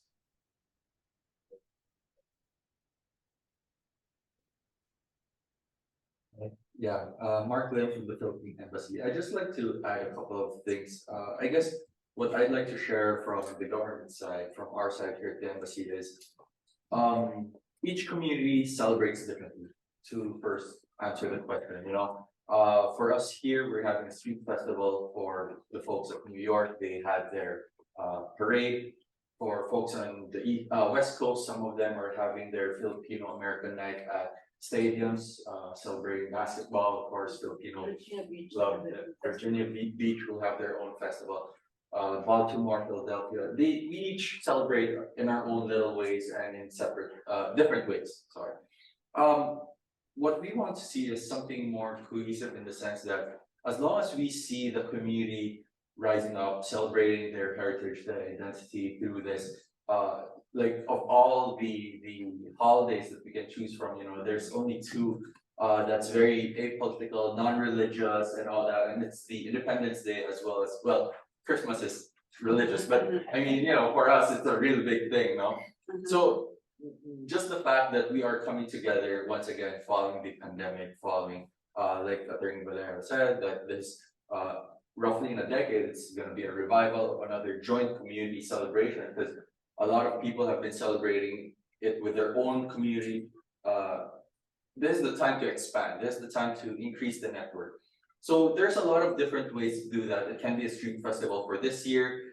This year, I thank the PIDC for doing a lot. They're squeezing in not only history talks, but a street festival, and a fashion exhibit, even a concert right after the street festival. But on other years, we can do something similar. It can be just a community gathering.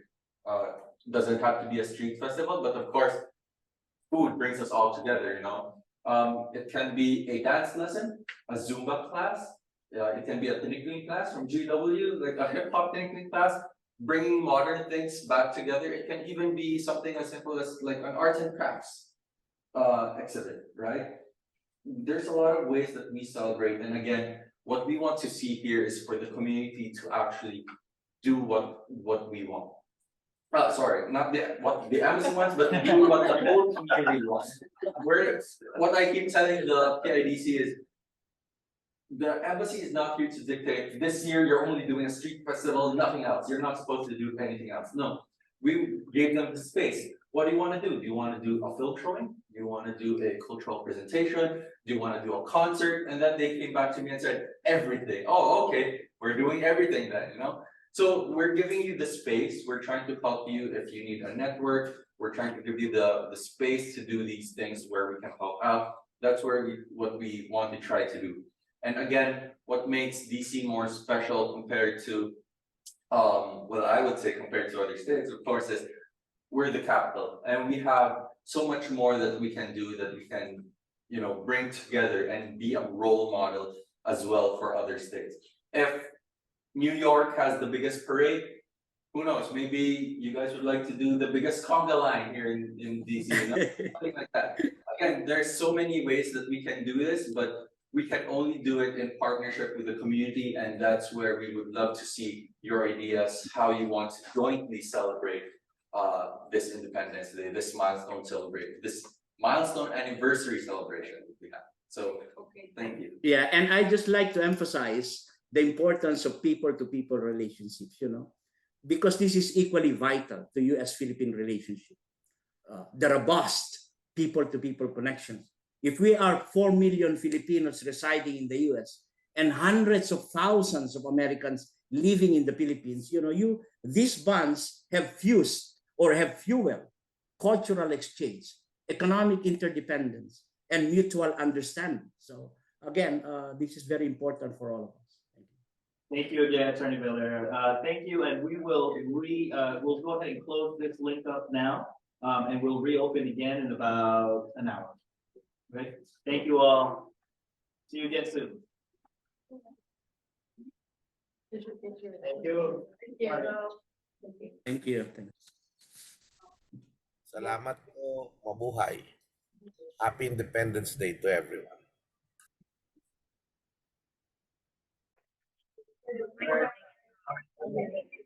These are the working professionals, teachers, nurses, people in IT, and other medical workers who cover the white-collar importation of high-skilled Filipino workers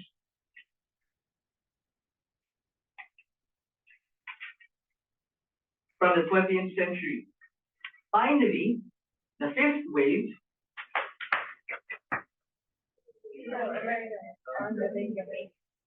will cover the immigrating families through petitions, which will span the beginnings of Filipino families joining their parents, grandparents, and relatives in post-World War II era to the ongoing odyssey of Filipino immigrants and their Filipino-American families in the United States. As I said beforehand, I hope this session hopes to make a connection, ask one's family's history, and imbibe a sense of wonder and amazement of the story of how Filipinos migrated and lived in the United States and their continued search for identity and standing in American society.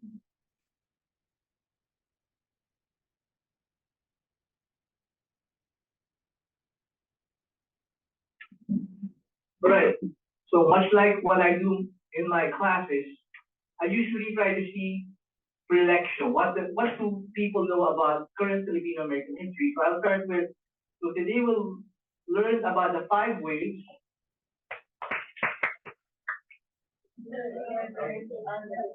of Filipino migration to the United States. What do you know about Filipino migration to North America? Maybe I can ask 1 or 2 people. Can I get some volunteers of what you know about Filipino American history? Yes.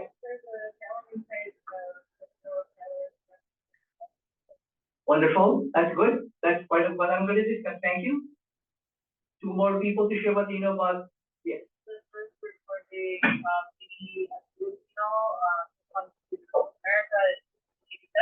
That is correct. Thank you. And 1 more.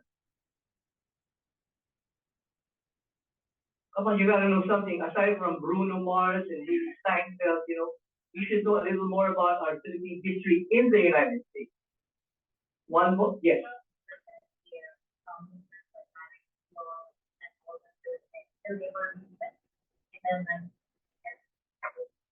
Yes, thank you very much. And I actually look forward to hearing Professor Jen Dao speak about that in greater detail.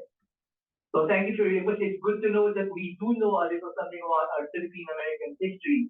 This morning I was so enthused that I could hear another very collegial but at the same time very humorous professor. Because the reason why I love history is because I had professors like him in Ateneo. And every time I take history classes, I actually take pride in understanding my history more. And because of these interactions with academicians in the line of history, that makes me appreciate more of who I am as a Filipino and now as a Filipino American. So with this first wave of migration, it comes from the group of Filipino sailors and fishermen. And what I've noticed is that most of these Filipino sailors and fishermen came from a specific region in the Philippines. Anybody here from Pampanga? So it's a province in Luzon. It's near Manila, northwest of Manila. And that area is known for shipbuilding. As early as the Spanish era in the Philippines, Pampangueños were known for building ships. And much like our history, we Filipinos get that from our Austronesian heritage. Because the Austronesians, if you were there at the embassy this morning, were seafarers. And these seafarers were known to create really good ships. I mean, these ships could go from one place to the other. And if you look at the ships, I was astounded because they reminded me of Phoenician ships in the Middle East. But this is even better because they're not only bringing in people to travel, they're bringing in their supplies, they're bringing in food that is indigenous to where they're coming from.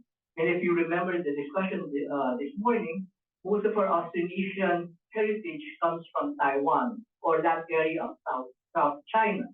And to travel from one place to the other, you needed a vessel. During that time, there was still no Uber. There was no airplane. So the only way to travel was through boats and ships. And what's fascinating is that if you go to Southeast Asia, and anywhere in the Pacific, you'll notice one thing. What do you notice about the people when you meet them? We all look the same. The first time I went to the United States, I landed in Honolulu. We were there for a few hours, and I was looking around, and that was the first time I've traveled to outside of the Philippines. So when I was looking for something to eat, there was this beautiful lady in the corner, and I went to her. Unknowingly, I asked her in Filipino, "Saan po dito may Jollibee?" And she looked at me real funny. She said, "I'm sorry, but I'm not who you think I am. I'm actually Native American." So that experience to me told me that our Filipino roots in history does not only extend to our culture, but the way we look at each other. When I was in Houston one time, it's the same thing. I'm always attracted to beautiful ladies. And one time I was there, I was lost. I couldn't find gate 5. So I was like, I'm gonna miss my flight. I'll ask this beautiful lady. And unknowingly again, that was probably my second year in the United States. I asked her, nasaan ba yung Terminal 5? And again, the same expression, I'm sorry. I didn't understand what she said because she looked Filipino to me. Now, one thing I want to go back and pinpoint is that these Filipino sailors and fishermen, in my experience, I have a connection to them. I have cousins from my mother's side that are in the merchant marine.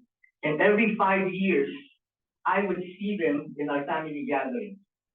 And I'm like, I didn't understand why a lot of Filipino men would go into such venture, into such business.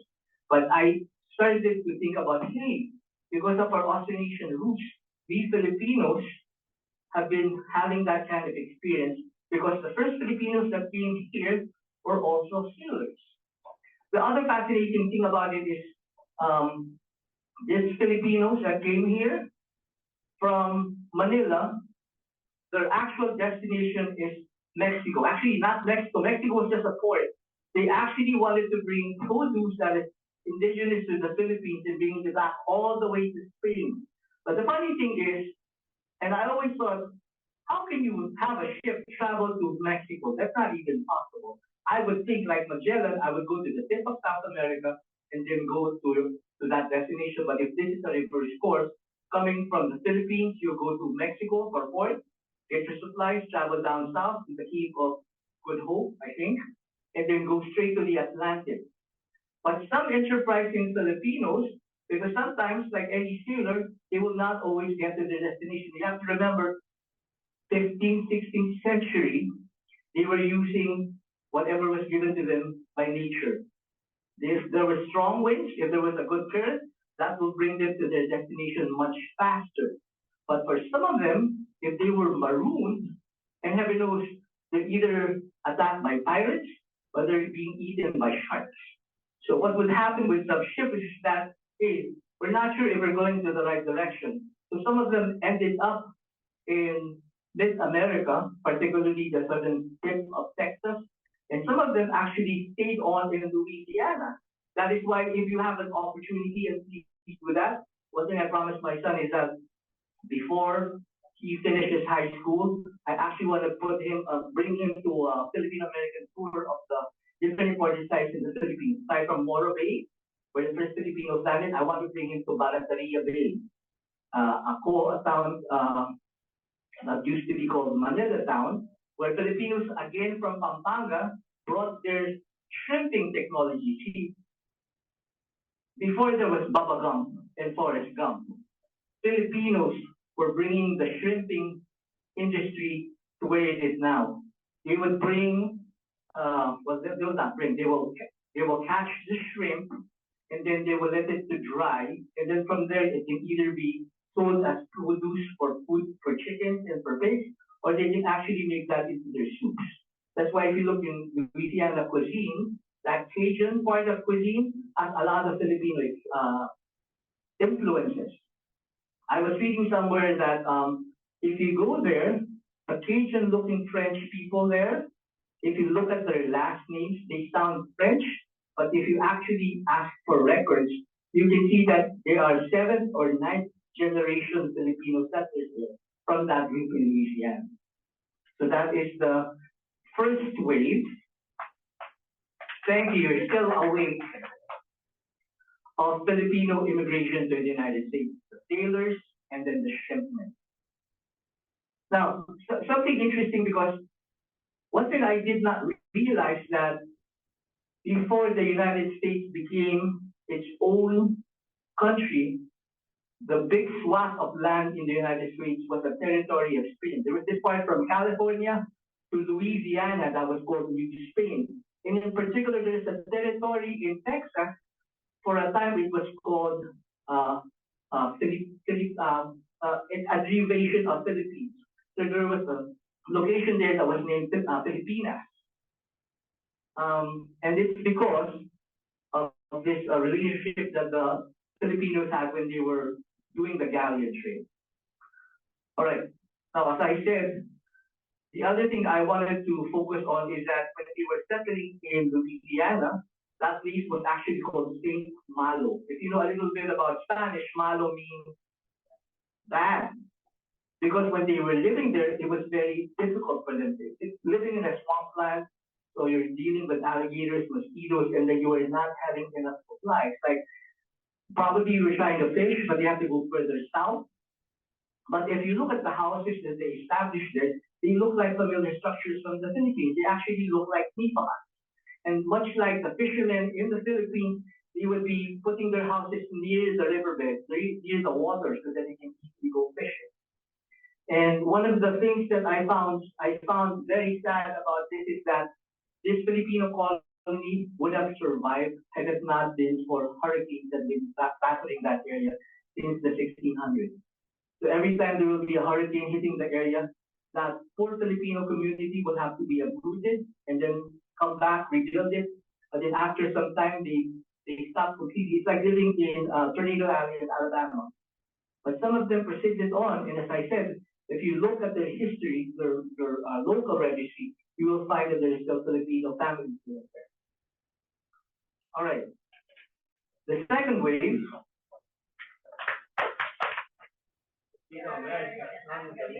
Wonderful. Where the wave of Filipino immigrants to North America were called the Manongs. Now, in Tagalog, Manong means brother or an older man. So the first big group of immigrants that came to the United States come from this group of Manongs. So these young Filipino men in their late teens, maybe early 20s, would migrate to the United States under the promise that they will have work. You have to understand that it was the 19th century. During that time, the Philippines was a freshly collected possession from the Treaty of Paris, and the United States was expanding its colonies. And one thing that they needed was for people to harvest their produce. So the fruit and bread baskets of the West Coast, California, Oregon, Washington State, they needed people to get produce there that they were growing. When it was off season, they would travel to Alaska.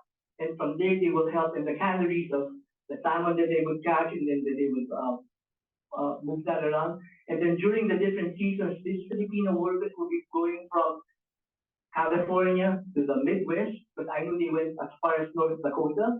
They would also be doing some farm labor there. And then when it was winter season, they would travel northwest to Alaska to do the cannery business. The other thing I just wanted to say about the other group of Manongs that came were the pensionados, and I'm sure Professor Jen will expound this. But pension in Spanish means pension or benefit or money that you can get. So there was something that certain Filipino individuals benefited from the American colonial government. There were people that were being groomed to help in government, but the only way for them to be part of that government is that they should get some training, some understanding of how American policies, American education, American trade, American businesses were run. And the only way for that to happen was to send these young men to the United States to learn them from the different universities that offer those degrees and research. So that is the group of pensionados and farm laborers.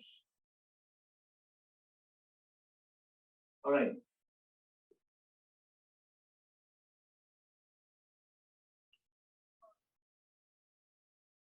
Right. All right. Now the third wave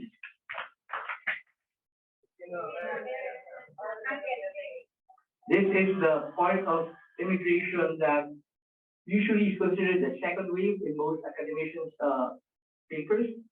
But I put it as the third wave because this was the time when the Philippines was in the process of gaining independence. This was the time when the United States was flexing its muscle through naval might. During the time of the 18th, 19th century, there was a changing of vanguards from the Spanish sea power to the British sea power. And then by World War II, ironically, after the attack of Pearl Harbor, the United States became a naval power. The only reason this will take place is that they had to build up their personnel. They had to get more people to run the ships.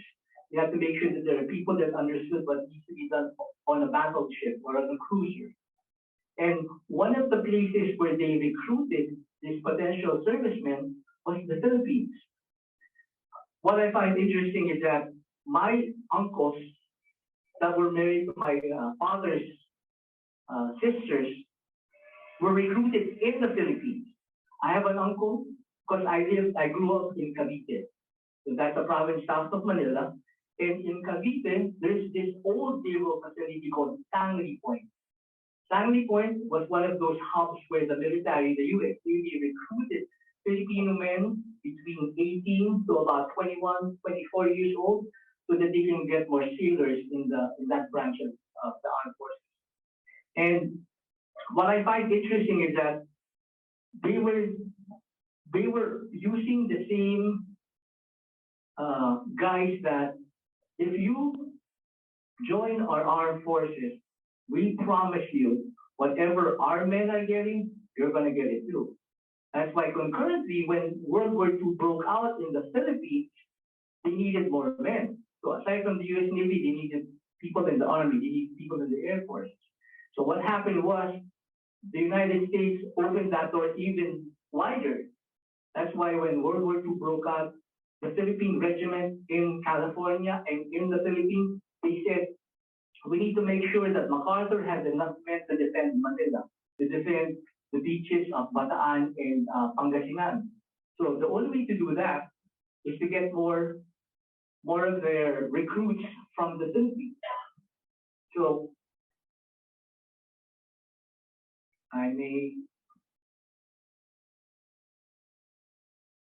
share a video because I'm sure my monotonous voice is starting to make me sleepy. So I'm going to have a picture that I found and I used for class to be played for us.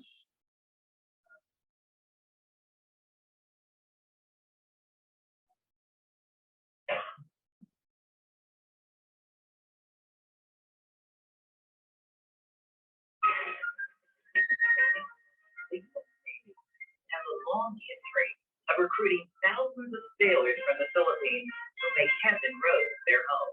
We call it a status of forces agreement that was signed between the Republic of the Philippines and the United States. And part of this included keeping our bases at Subic, Olongapo, and Clark.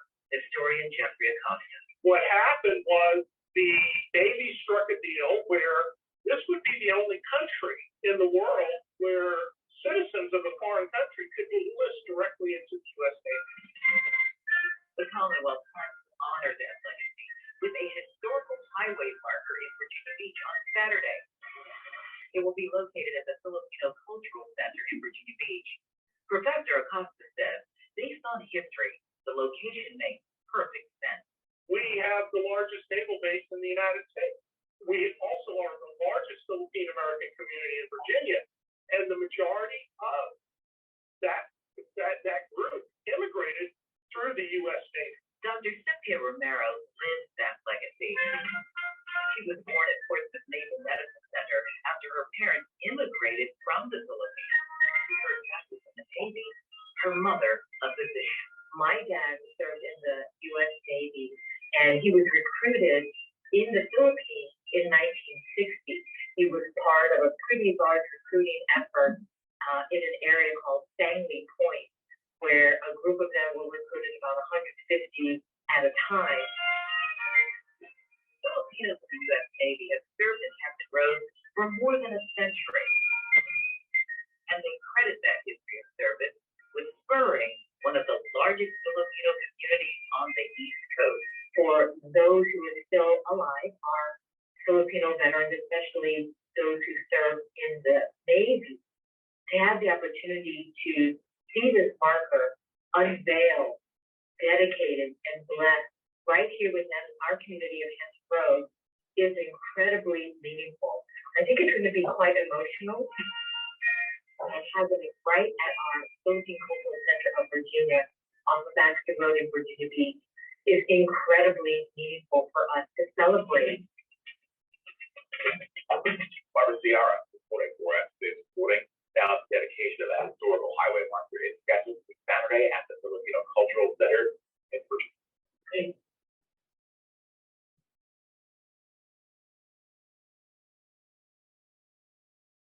And then I'm going to jump into something that I actually want to share with everybody, because the story of our World War II veterans is not told enough. If we do hear anything about it, it's probably something from the news.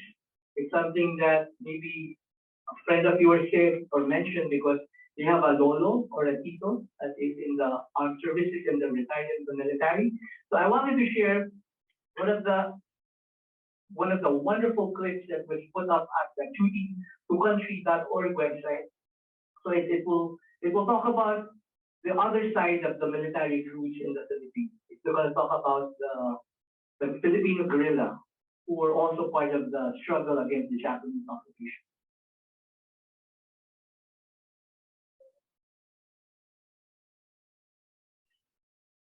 My dad told me, and I grew up with, was that he was in the march going on his way to Capas Tarlac, and then him and two other people were like, we're gonna escape. Escape from Bataan. My grandfather, Yusuf A. Medic, was one of the 80,000 Filipino and American servicemen captured in Bataan. Most were sick and hungry. Many were wounded. The Japanese forced them to march more than 60 miles in the extreme heat. After days of endless walking, there came an opportunity to escape a nearly impenetrable sugarcane grove along the road. While the guards were distracted, he and two of his comrades made a break for it. Bullets flying after them, they plowed through the razor-sharp sugarcane. It cut their skin to ribbons, but they made it through. Others tried to follow, but the guards shot them down. A mad scramble brought them up on the edge of the river. To reach safety, they had to cross it, but one of them could not swim. Under threat of capture, they stopped and built a raft to carry him across. Half drowned, the three men escaped into the mountains. Many others weren't so lucky. Over 20,000 men could perish on that long march to the prison camp. And there were some other people after they tried to run away who tried to follow. They tried to escape too, but of course they didn't make it. So that is the second group of the third wave. You're still awake, wonderful. There you go. The story that my dad told me, and I grew up. All right.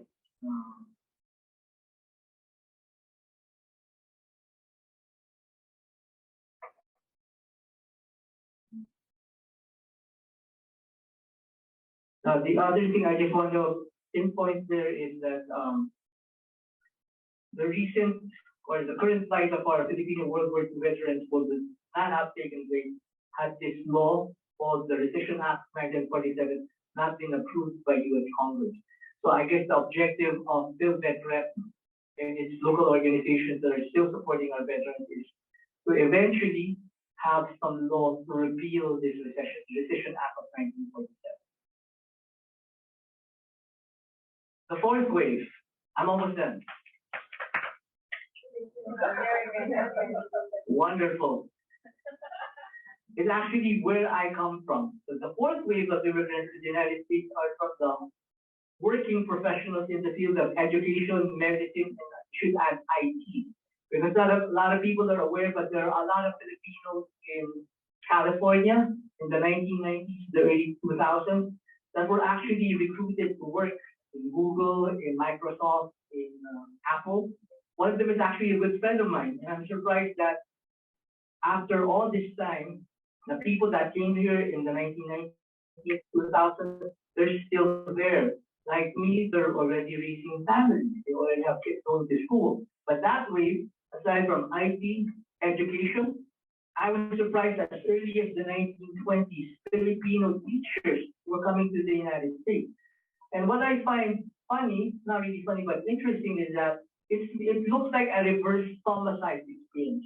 If you know the story about the homicides in the Philippines, these were American soldiers that came to the Philippines in the early 1900s as teachers. They were soldiers, but when they came here with their families, their main task was to educate the Filipinos. And what is funny is that now we're having a reverse homicide experience wherein now Filipino teachers are coming to the United States to teach American children. And I find that strikingly personal because that's the reason why I'm here. I will not be here in the United States, not because I have a parent within the military or a family that's sufficient for me, and I actually migrated here to work. There was a demand. I think the cycle is every 10 years, the United States education system is recruiting teachers outside of the United States. My father in the 1970s could have come here because in the 1970s they were recruiting teachers in New York and in New Jersey. But then when my dad was raising 3 children, he said, I cannot leave my children while I work. Though most of the teachers that did migrate, that was their motivation. To give my family a better future, I will spend the next year or 2 until I can actually petition them and bring them here. The same thing happens with the Filipino nurses. The Filipino nurses will not have gone to the United States had not World War II happened. Because there were so many soldiers dying in the field, much like the American Civil War, they needed Florence Nightingale to help the soldiers that are in the battlefield injured or dying. So when the Philippines was a colony, they realized the Filipinos are very caring people. We can easily train them, and they will take care of us. And that is why, which I find funny, in one of the Oscar shows, they were making a joke about, television now is not really up to date because you have episodes of ER or what is that TV series about doctors that we want to watch. Grey's Anatomy, thank you. There is no single Filipino nurse in the episode, which is funny because if you look at most of the hospitals that we have in the East Coast or in the West Coast, they're fully staffed by Filipino nurses, whether they were recruited in the Philippines or their parents who were recruited here, their children are now nurses. As Jokay would always put in his jokes, you see, the best nurse is a Filipino nurse because you know that nurse will take care of you. And that's something that I can also relate to because my aunts are nurses, not necessarily here in the United States. My aunts worked in the Middle East, and then when they retired, they actually immigrated to Canada. But then I do have cousins that lived in Canada and are now living here. Guess what's their occupation? That's right. My cousins are nurses too. So that experience of the 4th wave brings us to the group of working professionals.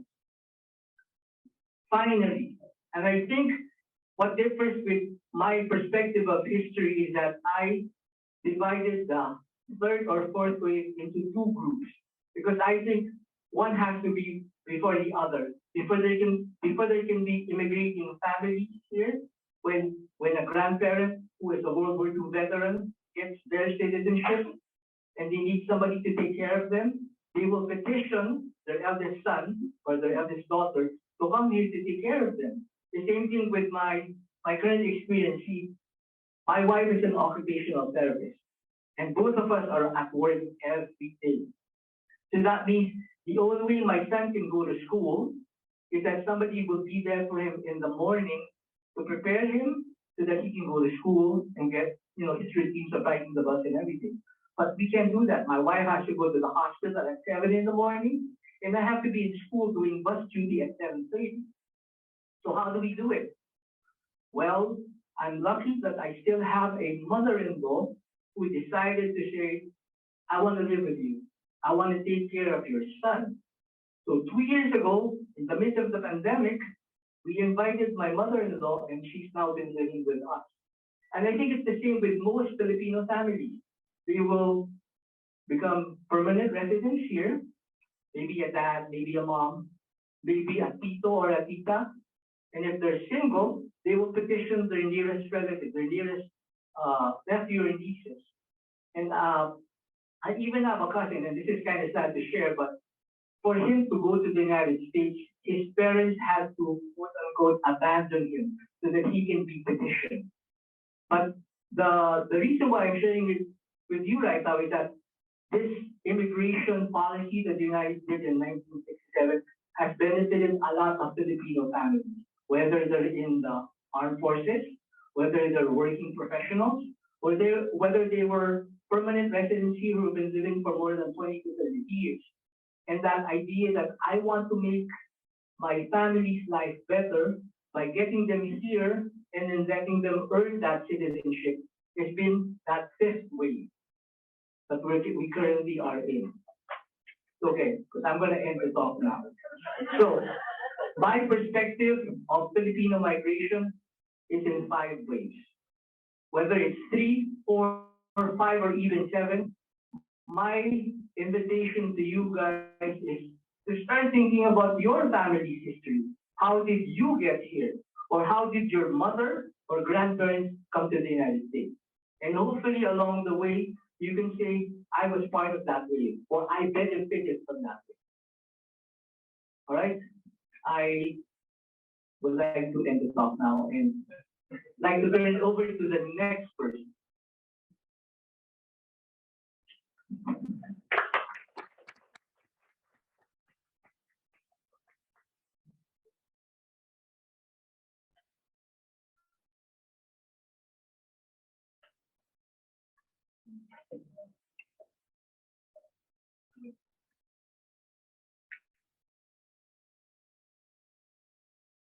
If I can just turn over.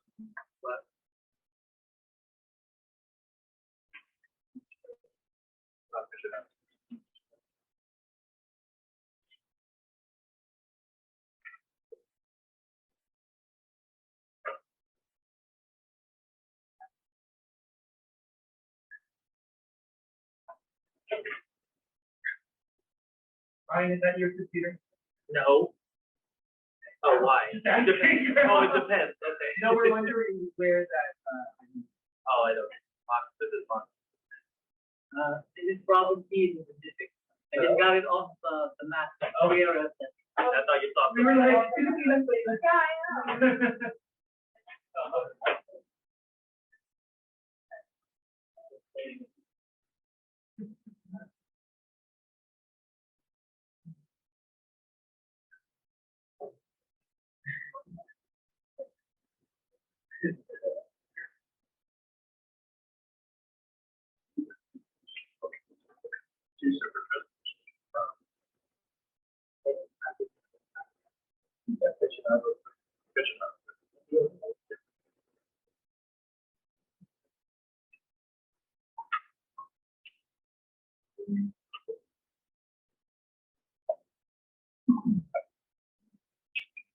Okay, yeah, going. It is my pleasure to introduce the next speaker, Jem Dowd. Jem Dowd is an award-winning adjunct faculty member of the University of Maryland, fellow turf here, Asian American Studies program. His classes are interdisciplinary and emphasize public policy as it intersects with community building and identity. He teaches Filipino American history and biography, and has also taught Asian American health and Asian American sexuality. Jem has published several book chapters as well as numerous policy papers on Asian American and Pacific Islander health, and I'll let him introduce the rest of his background before we present. But please help me in welcoming Professor Jem Dowd.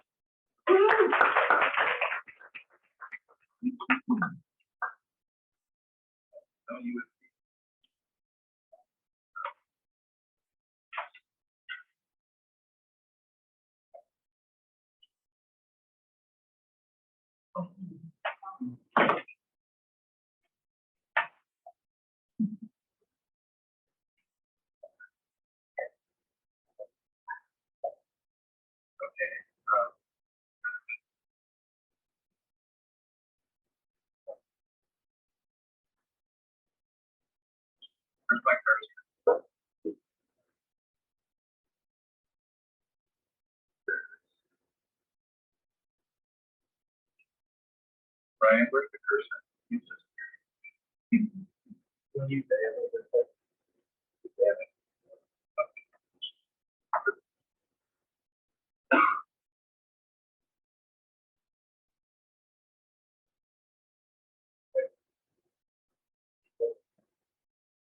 all right. All right, good afternoon. So there are some Maryland folks. Yeah. Any University of Virginia folks? No. So that's where I went to school because I grew up in Norfolk, Virginia. And the woman that you saw speaking, Tin Romero, she also went to UVA. She's actually the founder of OIFA, Organization of Young Filipino Americans, which she founded. And Tin is just a couple years younger than me. So, so I have been teaching Filipino American Studies at the University of Maryland since 2017. And in that time, I have taught maybe 500 students. So every fall and then every other spring, I've actually been teaching a course on Native Hawaiian. So this is my side gig. I work full time for the federal government. But I do that so that I can afford to teach. So what I'm going to present to you today is about two groups of Filipinos that migrated to the U.S., the pensionado students, and then the manong, that is the mostly young men who went to work in the agricultural sector. And let me preface by saying that the class that I teach is undergrad. It is generally fills about 25 to 30 students. Sometimes most of them are Filipinos, sometimes not. I did have one class a couple of years ago that was more Korean than Filipino. Go figure. I don't know how that happened. But the impetus for the class was the Filipino Cultural Association, the student association there, lobbied for it and saw it as sort of part of their mission to help staff the class. Maryland has had an Asian American Studies program since 2000, and my class was added in 2007, and we now have a minor, so a minor in Asian American Studies. And we have we graduate, I think, around 30 to 35 people every year. Yes? No, the class 38, Did I say 2017? Oh, I misspoke. I was like, hey, you've been around. 2007 is when I started, when I had my very first class, fall 2007. Yes, it's been 16 years. So I will have I think I'll have my 20th batch this fall. So the reason we have immigrants and migrants in this country is because of imperialism. Right? This is also true in Britain and any other great empire. What they have, what the side effect of empire is migration. And many times this isn't on purpose, but it's just what happens. And just like the English, when they were colonizing the world, when the US decided to follow in that example, it was looking for territory. It found Philippines, Puerto Rico, Guam, and Cuba in its work through Spain, and having taken those countries, especially the Philippines, it necessitated keeping Hawaii, because if you're going to have territories in the Pacific's very big, right? And so you need a place to stop, and that's what Hawaii is. Right? The other main theme of colonization is that the colonizer always thinks that the natives are stupid. And this is also true of Americans. So the Americans thought that Filipinos were savage, superstitious, lazy, unable to govern themselves, ignoring the fact that Spain had already Christianized us and schooled us and all of those other things. But the Spaniards also thought those things of us as well. But what that meant is that the U.S., in propping itself up as the good colonizer, decided that one of the ways to do that was to offer schooling. And so in 1903, the Philippine Commission, which is the U.S. government in the Philippines, passed the Pensionado Act, which allowed for Filipinos to come to the U.S. to study on the U.S. government's dime. And the purpose was, let's give these Filipinos an American education, and then they would be required to come back to the Philippines and serve in the new Philippine government. As you can imagine, this was mostly accessible to the people who were already in the elite, and there was an exam, but it was really through mainly sort of word of mouth amongst the elite population that people found out about this. In the whole time that this program existed, there were really only about less than 500 formal pensionados. However, there were other enterprising Filipinos who went to the U.S. on their own and tried to support themselves while also going to school. Right? And so that's why the title of this is Pensionados, Paisanos, and Pinoys. So the pensionados, according to a paper by Emily Lawson, who is a trustee emeritus of the Philippine American National Historical Society, the pensionados were the ones who were formally in the program. The paisanos were those who went on their own, were self-supported. And Pinoy became the term that Filipinos in the U.S. used for themselves. So Pinoy originally meant Filipinos in America. Now it refers to pretty much anyone. And this is a picture of the pensionados at the St. Louis Exposition in 1903. Notice how they're dressed. So obviously they are encouraged to be sort of westernized in the same way that Jose Rizal was westernized in Spain, wearing his sort of ilustrado wear, this is the pensionado wear. And the reason why this is less seen in Filipinos is because at the same fair, the U.S. had flown in natives from Igorots, from the north, from other places in the Philippines, to display them in human zoos, to reinforce the notion that these are the savages that the U.S. is civilized, right? And so they brought in thousands, and it became so popular that circus men made this their living, and they actually populated many fairs across the U.S. from around 1900 to about 1918, including one in New York, one in Jamestown, one in Oregon, all over the place. It was the most popular attraction at these fairs, to go see the savage.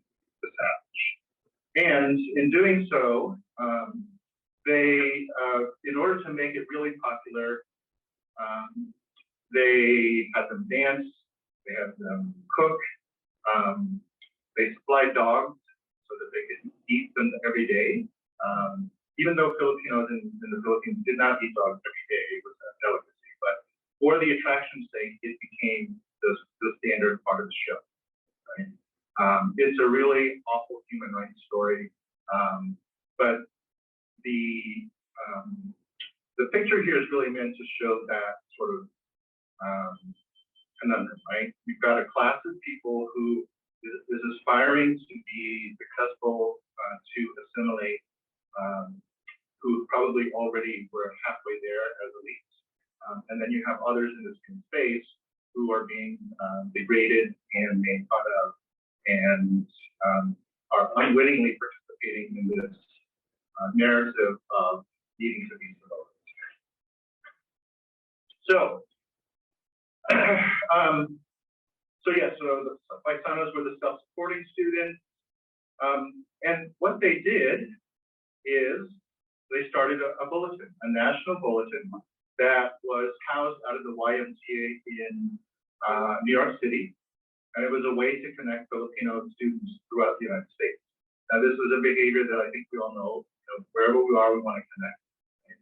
And so they started this newsletter And this newsletter included articles that they wrote, editorials, political analysis, advice on how to do your laundry, and all of the cultural celebrations that they participated in. So, for example,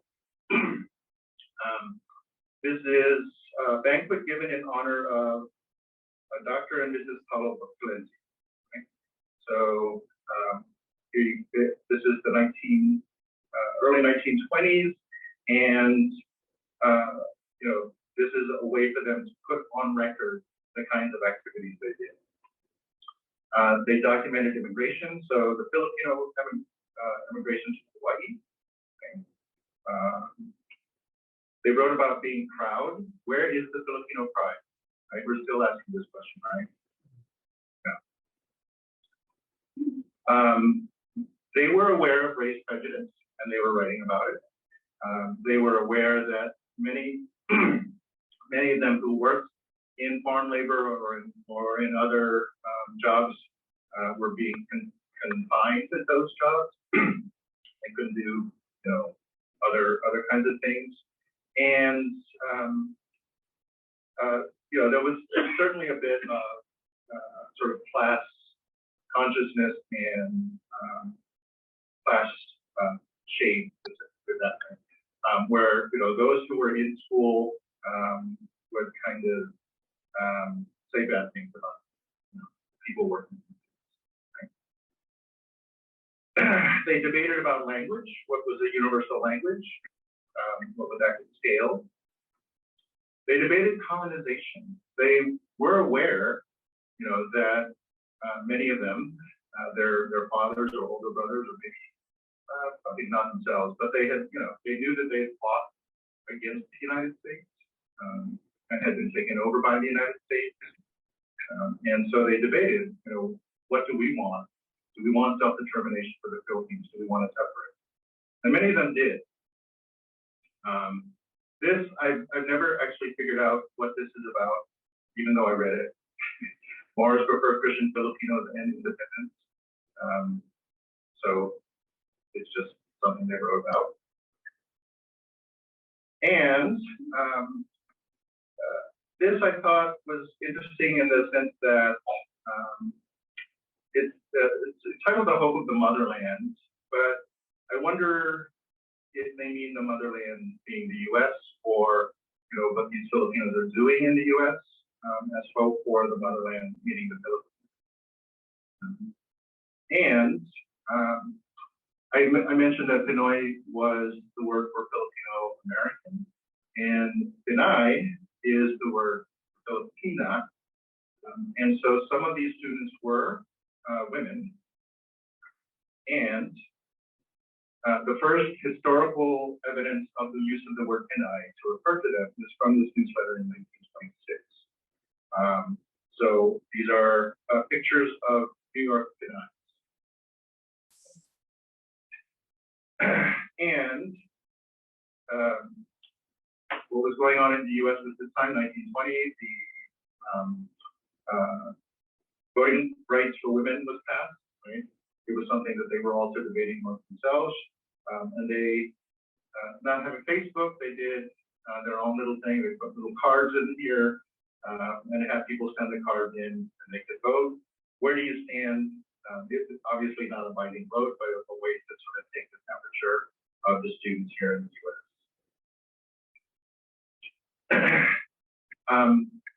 I really wish I knew what they were protesting in 1920 something, when they were protesting too much sex in the movies. I don't know. Who was it? 1926 maybe?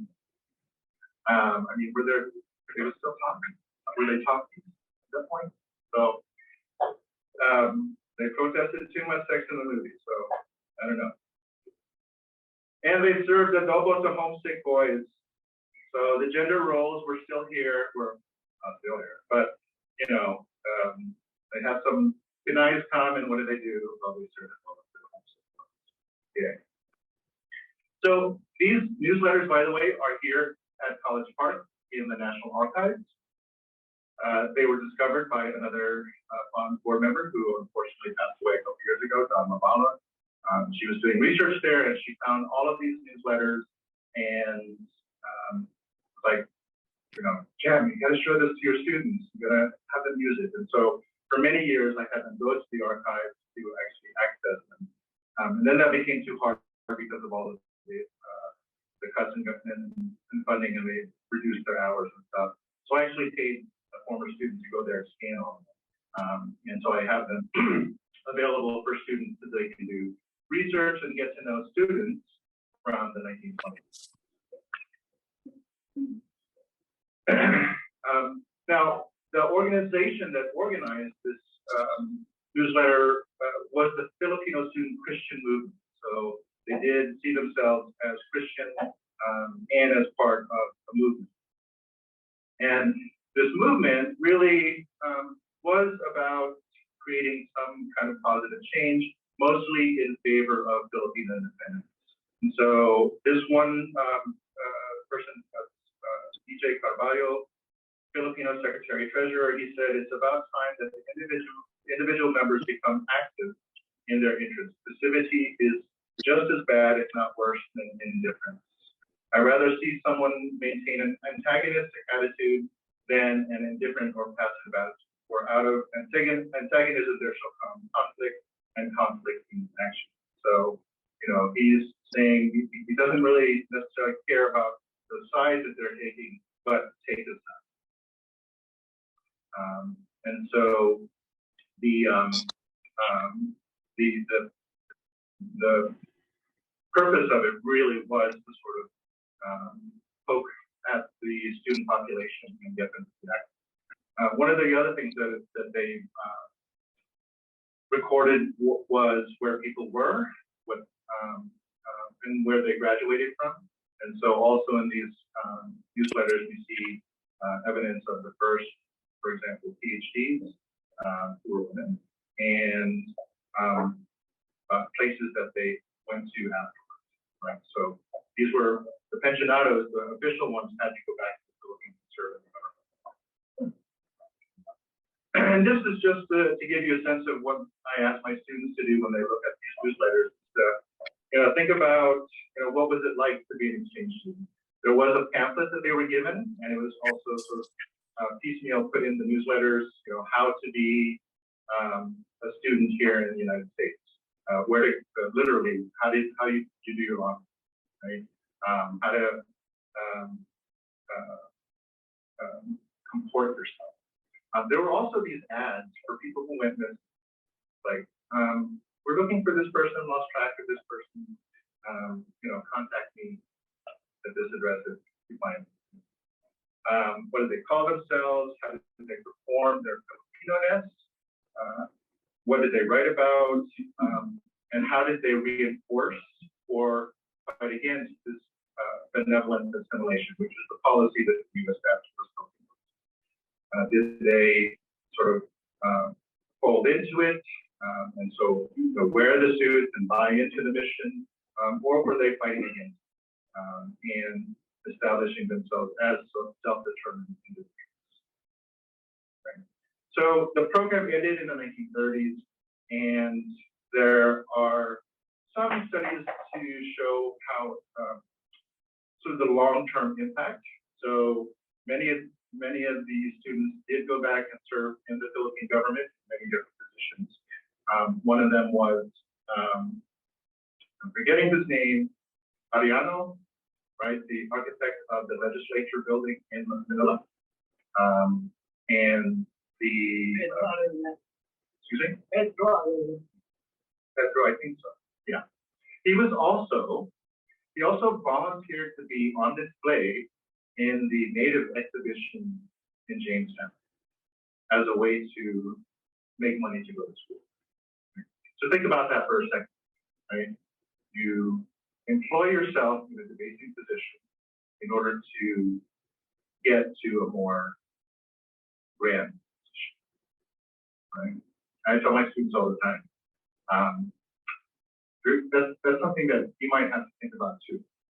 You're probably not going to be put on display, but you will you will come to those situations where you'll figure out what is my border, or you're gonna have to ask yourself, what is my limit in terms of what I will do to pay off my loans. Okay. All right. Questions about the pensionados? Yes, Ben. I'm curious, I have two questions. One is what the distinction between the pensionados and the pensionados, they got the pension. The paisanos went on their own. Yeah. And I'm curious about the provenance of the term. And usually, and maybe I just feel like it's like Italian. Yeah, I've never asked Emily about it. It's just that's the term she used in her paper. So yeah, pensionados, paisano. Other questions? Yes. Why did it happen? So because the U.S. Passed the Tidings-McDuffie Act, the Philippines was on its way to independence, and so the party line is that the U.S. had completed its mission, right? We have civilized the Filipinos, and now we're going to get them. Can you say more about that? Yeah, so the Tidings-McDuffie Act is also called the Philippine Independence Act. It was something that Manuel Quezon and many others in the Philippine government at the time, which is still the U.S. government, had lobbied for. Lobbying missions to the U.S. Congress and to the U.S. government for Philippine independence started from day one, but there were at least 16 separate missions, starting in the mid-1910s. And there were non-voting representatives in Congress. Many of them were involved also in trying to negotiate some kind of independence. And so Tidings-McDuffie is what actually passed. Tidings was actually one of the founders of the University of Maryland. He has a building. I've taught this class in Tidings. And his desk is in one of the libraries. This is my experience. Anyway, so the Tidings-McDuffie Act was passed in 1934. It put the Philippines on a 10-year period where they would establish their laws, their constitution, and so on and so forth. And by the end of it, they would become independent. There was a delay because of something called World War II, right? But once World War II was over, July 4th, 1946, the U.S. flag came down, the Filipino flag went up, and the Philippines became independent.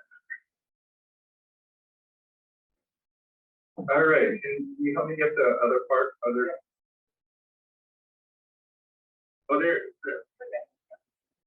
But I cannot.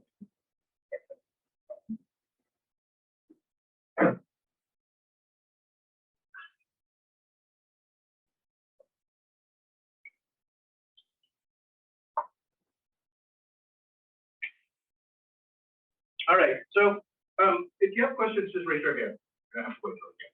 All right. I kind of had a question for Mom. Oh, okay. I'm sure he will help. Go ahead and ask it. Well, I like how you ended your discussion with like letting the concept of the individual. That was actually close to that. I was like, I don't think I designed that. They think about like the 1965 Immigration Application Act, which is when we began to stop people from, and then in terms of thinking about that, ways, do you say that as people don't see it as family petition because the backlog has been so long and they're literally waiting another way of information? Well, that's more like the 1960s because I think that in 1967 the code that we're dealing with. Now we want to deal with families, whether the national or the military, the old thing is like needed at this way because the experiences is for a lot of. Right, but you're saying like it's kind of like in like the 80s, right? That you're I guess that would be the explanation because of the backlog finding providing the same functions that finally do. So, Philippines has the longest backlog. right. Yeah, and we have people online. Yeah, there's a question in the chat. I'm not sure if you can answer it by this issue. But I think the question is about US on So newish, like in the last 30 years. So personally, the one I know has been here since 2000. Maybe there may have been a few earlier, but it is a phenomenon of U.S. school systems not being able to fulfill their staff requirements and looking overseas for labor and choosing the Philippines because, as a former U.S. colony, we speak English, right? And so, while the ways that teachers teach in the Philippines and the conditions of the teaching are very different, they at least have the language. And so, the Philippines is a labor market for teachers. And as Mark mentioned, it was the other way around during the colonial period. As part of the civilizing mission of the U.S. sent soldiers, but also teachers eventually would come to the Philippines. There's actually a cemetery in the Philippines of homicides. Yeah. I have a question because it's actually also the person that is trying to speak over the way we were talking about it before. But one of those homicides with Carter Woodson, right? So he came back and became essentially the father of Black people. Right. And there's a statue of him like around the corner. There's a school, secondary school here named after him. You know, obviously he occupied their space in the last community. But I only recently heard of the next school. Right, right. And so for those online, when the U.S. affirmatively took over the Philippines, it set up a civil government and military government that was already there. So so the soldiers that were already there, some of them were basically said, okay, now you're teaching. Right? And then the ship USS Thomas came with teachers, so hence the Thomas. Right. There were, I think, 200 on that first ship, and then several more hundred over the years. Carter Woodson came, I think, around 1910, 1911. He was a teacher and an administrator, a principal, and he eventually went back to the U.S. and founded at the time what was called Negro History Week, which is now Black History Month. The other influence he had was that he wrote the book, The Miseducation of the Negro. And for those of you who know Philippine history, the nationalist historian, I'm going to forget his name, but he wrote The Miseducation of the Filipino, where he talks about what I mentioned early on about how the Americans taught us that we were less than, that we needed to be civilized, and that Renato Constantino, thank you. So he was influenced by Carter Woodson in the writing of that. That's the same theme, and of course the similar type. So the conundrum, and we still experience this in the U.S. today, is that we have territory, we being the United States, we have territory filled with people that aren't really Americans, right? So today, people who live in Guam, Mariana Islands, U.S. Virgin Islands, and Puerto Rico are U.S. citizens. People who live on American Samoa or born in American Samoa are not U.S. citizens. They're called Americans. They're called nationals. And when the U.S. took over the Philippines, they also were called nationals. And the rhetoric being that the U.S. was going to make them Americans, but not really. Okay. You know, if the War Department said, okay, we're going to put Philippines on the map, and that's where it will stay, according to President McKinley. And so the Philippines became a U.S. territory. The Blue Scholars, anyone heard of the Blue Scholars? No? Why? Okay. A little generation, yeah. So he was a rapper, and he still is a rapper. He lives in Seattle now. He has a cafe with his wife called Good Bakery. Very, they have food, lots of good food stuff. But there were only one scholar. So there were two others, Kiwi and Bamboo, and they're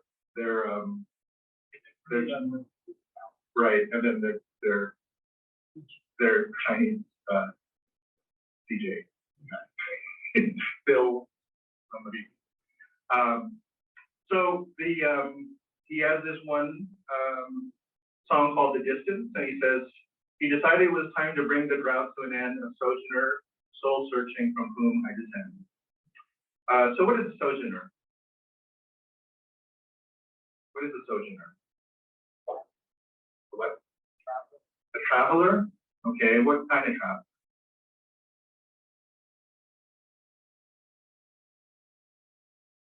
When you travel, what's your intention? To go somewhere. To go somewhere and explore, sleep alive. So a sojourner has the intention of going back. So most of the Filipinos, most of the men who were recruited to come work in the Hawaii sugar plantations or the California fields had the intention of coming to America, making it rich, and then going back home, right? This is not unusual. Many of my dad's compatriots, my dad joined the Navy from within the Philippines. Many of his shipmates and people that he came over with had the intention of serving their 20 years, going back to the Philippines. Most of them didn't do that. Why? Because they had kids, and we weren't going back. I do know some families who did. But, you know, the idea is, you know, all of these colonizers are telling us how great America is. You know, milk and honey, gold in the streets, we're going to be able to get some, right? And because the U.S., because the Philippines was a U.S. territory, there wasn't anything legally to stop them, right?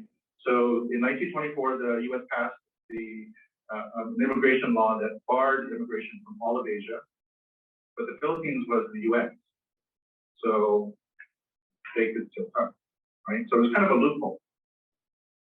But what did they find? They didn't find the milk and honey or the gold in the streets. What they found was this kind of welcome. And on this door, the sign says positively no Filipinos allowed.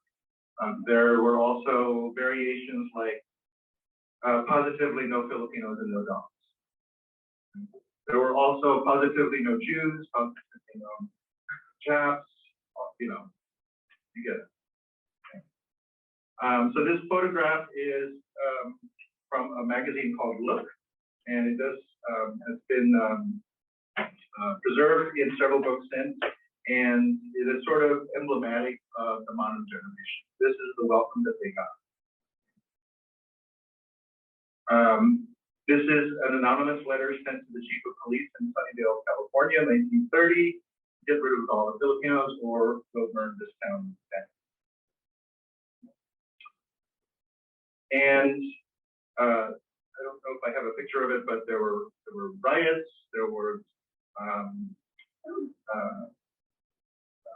sort of unequal distribution of pay. Actually, I think. All right, so let's look at the population. So what you can see here is the blue bar is men. Excuse me. Oh no, the blue bar is Asian, and then the red is Filipino. Right? And so what you see before 1960 is just a very little uptick, not a whole lot.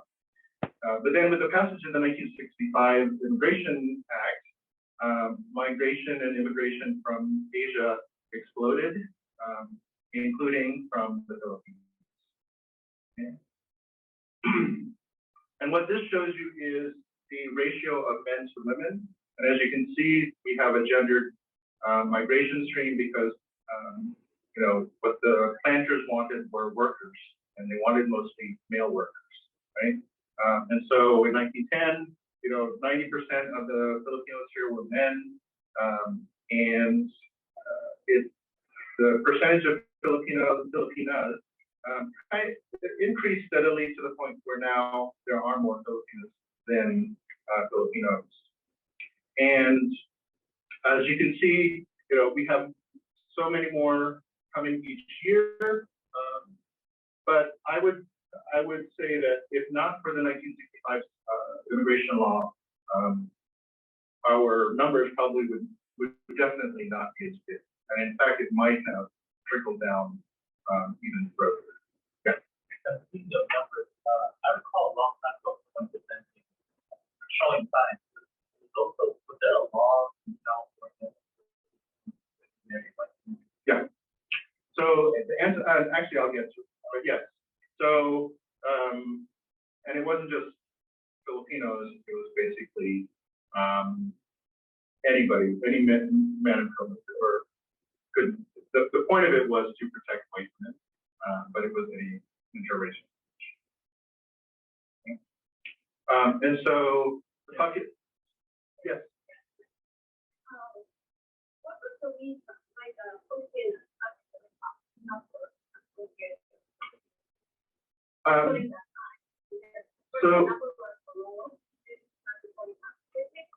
so I think it's that there were some professionals, meaning that they might have been nurses who came in an exchange program, which started, I think it started actually before World War II. But as Mark said, there was the ramping up was after World War II. But they worked in farms. Some of them were wives and brothers and sisters. But I don't know that I don't think I've ever seen a study that shows what motivated that way. I mean, the social mores of their time definitely discouraged them, but I know from many oral histories that they were able to come.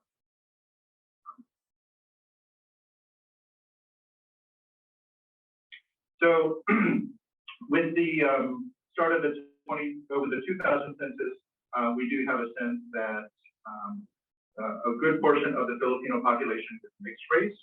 And so in 2000,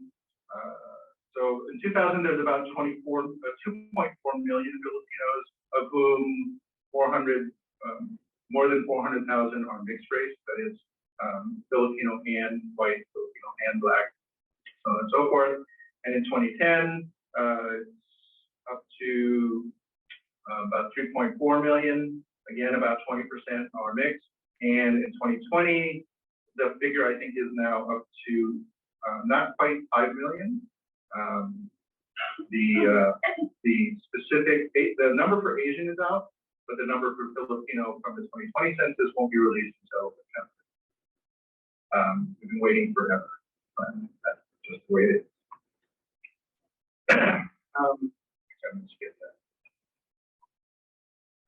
Okay, so a little quiz. This is based on 2017 data, but I don't think much has changed.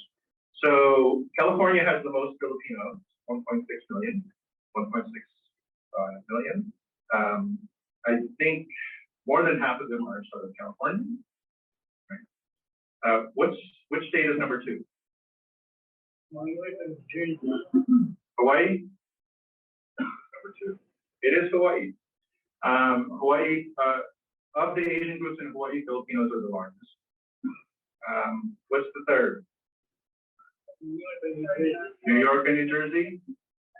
Okay, let's see. Texas. What's the fourth? New York and New Jersey? No, Washington. New York and New Jersey are better. Yeah, if we add them up, what do we get? Nevada, Illinois, 6. There you go, New York, 144,000. Florida, 143,000. New Jersey, 129,000. So what do you get? 100, 300, 270. Yeah, so New York, New Jersey would be. And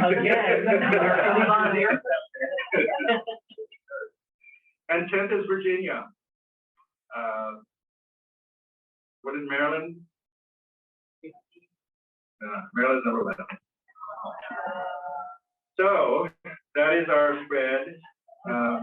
And this reflects jobs, it reflects the military, right? It reflects the jobs meeting nurses, engineers, accountants, right? These are the urban hubs and the base hubs. Yes.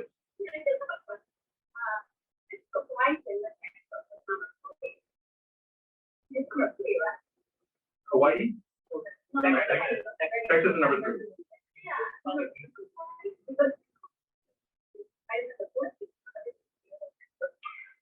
I don't know why. Yeah, medical. Yeah. I have a question. Was born here but decided to go back home. But this is in 1990. Occupational therapy, physical therapy was the demand group. And a lot of them were there working.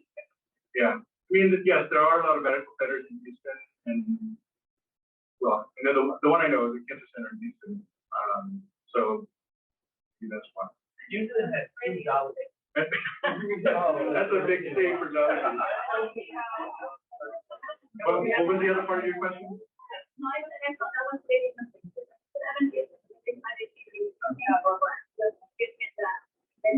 Yeah. The other thing to consider is that of the current population, half of us are foreign born, right? Which means the other half were born in the U.S. Right? Now, what that also means is that our population is growing still mostly because of immigration, not through natural growth. Because natural growth is more like 2 or 3%. So immigration is still the biggest boost to our population. But that number has been going down. So it could be maybe in a couple of decades that it's mostly American-born that are pushing the growth of the population. Yeah. That's actually why Asian Americans have been considered to be the fastest growing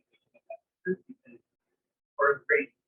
Because immigration rate for Latinos has gone down, and birth rates have come steady for Black folks. So Asian folks have continued to experience positive immigration. Right. Yep.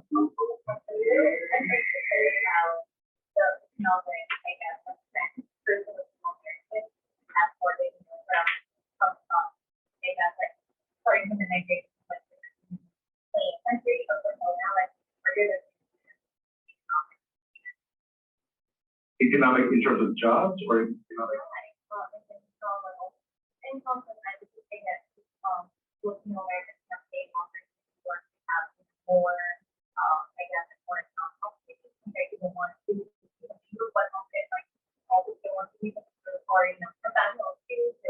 Right.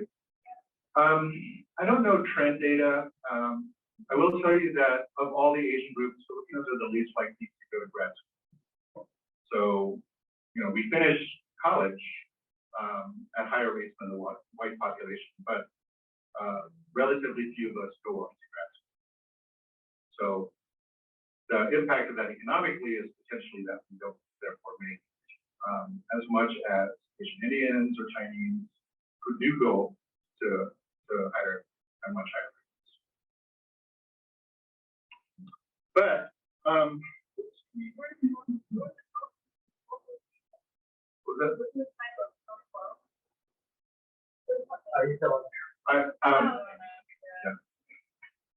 So I left my hearing aids at home, so please use your outdoor voice. All right. So why do people migrate? as I said at the beginning, the overriding reason people migrate is because of empire, right? And another way to look at it is, what is the push from the country of origin away from home? What is the pull towards the new home, right?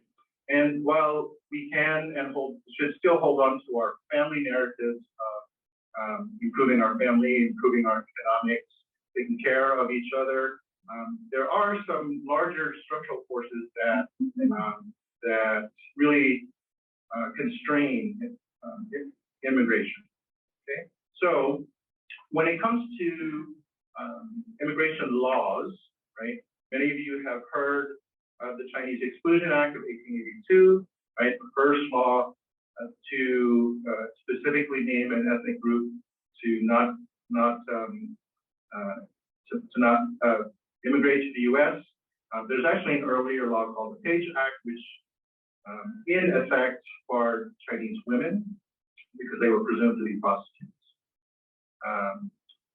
The Treaty of Paris in 1898 is what established the Philippines as a colony of the U.S., thereby facilitating our movement into the U.S. And for the time that the Philippines is a colony, I call that migration, not immigration, because we didn't have to immigrate. Right? We didn't have to fill out all those forms. The Gentlemen's Agreement in 1907 barred Japanese from coming. And because Korea was a colony of Japan at the time, it also barred Koreans. The 1924 National Origins Act barred the rest of Asia. Okay? And what that meant is that all of these racists were seeing brown folks and thinking, well, they're from Asia, why are they still here? Well, it's because the Philippines was a colony, right? We couldn't be barred.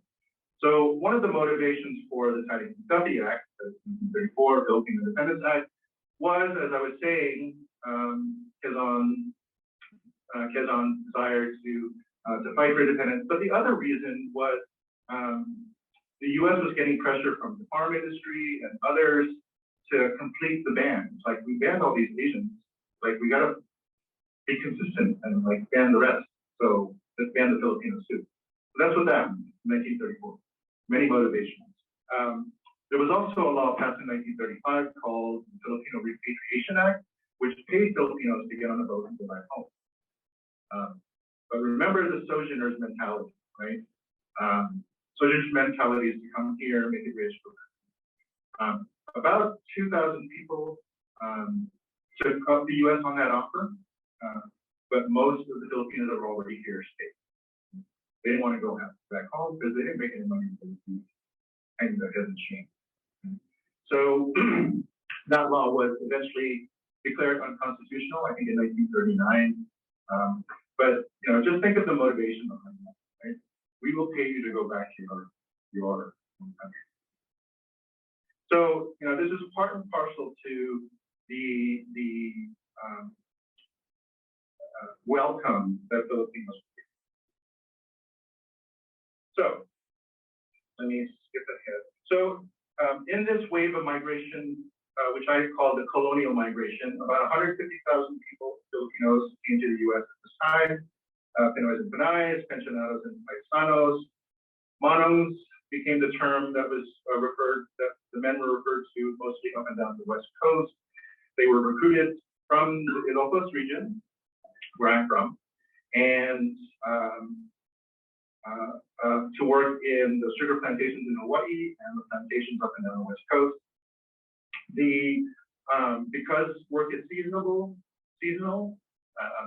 some of them would migrate north to Alaska to can salmon, and they became known as the Alasqueros. And those who work in the sugar plantations in Hawaii became known as the Takatas. Toucan salmon? Toucan salmon? Toucan salmon. I don't get that. Yeah, toucan salmon. Okay. And as the stats show, this was predominantly male. Now, why Filipinos? Obviously, this is the Philippines was seen as the labor market, but they were also seen as more able to do stoop labor, that is, stooping farm because we were closer to the ground and we were shorter. And this is not something I made up. This is actually on the order forms for workers. Like, you know, let's get some men who aren't that smart, who aren't tied down, and for short, they'll be good workers. Okay. This is a card. So every cicada had a card that was used to sort of keep track. They were assigned to plantations in Hawaii, and this is this person is Julio Daos from Tabadin, Ilocosur. He came in on the ship Siberia, and on the back it says what time, where he was assigned in 1921. So on one of my trips to Hawaii, I went to the Brigham Young University campus. They have all of these records there. And so I looked up all of the Daoses, and I found 7 DAUS and DAZ.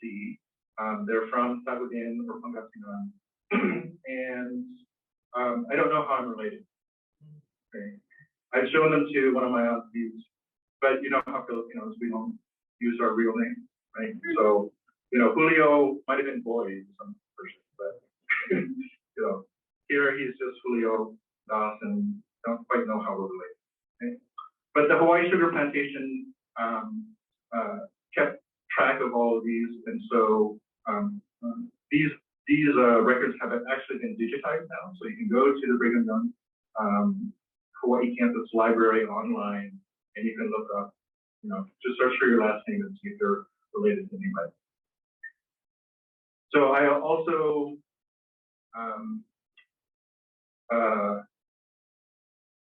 looked for my mom's dad.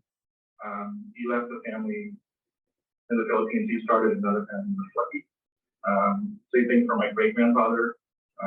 That was also. So I probably have relatives in Hawaii that are.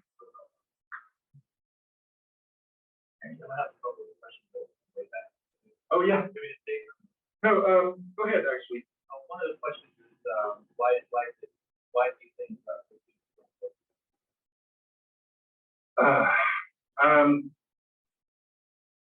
So like most research papers, they tell you what, but not why.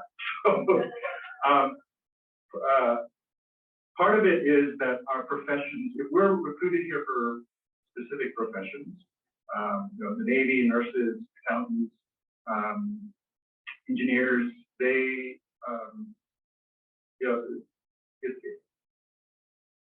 unless you're sort of motivated by work to get more schooling, you know, you're not going to pursue it, right?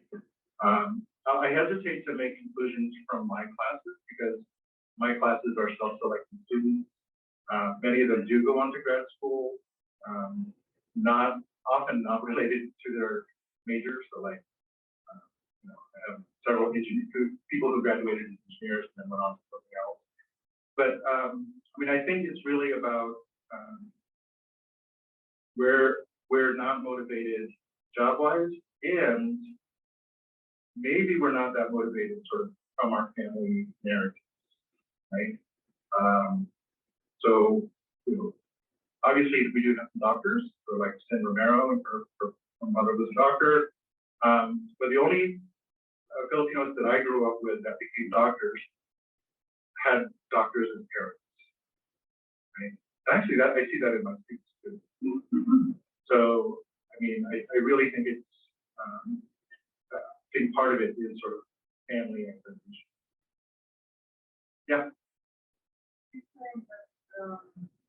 Our first workers that were received were in the Congress.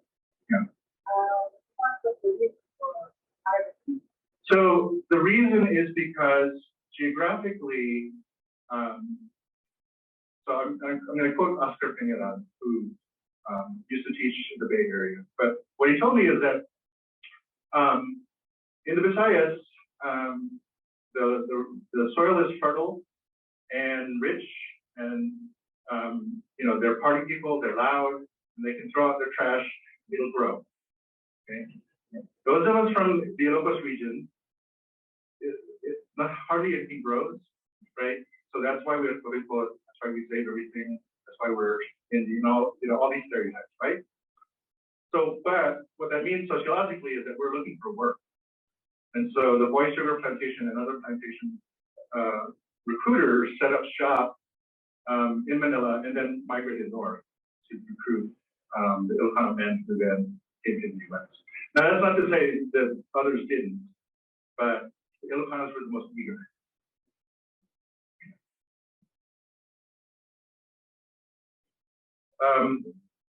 So this way, they, as I said, they work in plantations as laborers, right? And this is part of the US's sort of continuation of racial capitalism, where people of color are shunted to specific jobs, and because of that, we sort of make the land profitable, but we don't profit because of it.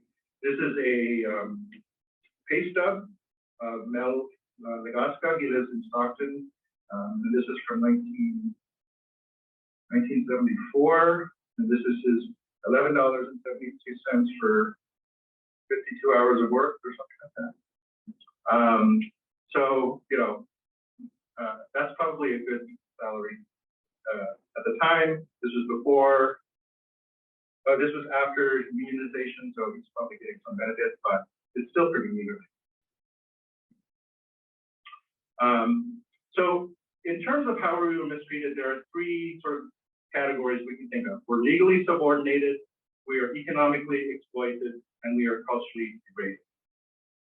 So in terms of legal subordination, because the Philippines is a colony, there is no country to negotiate for us for better working conditions. In Hawaii, the Japanese cicadas had better working conditions, better homes to visit in, they got better wages.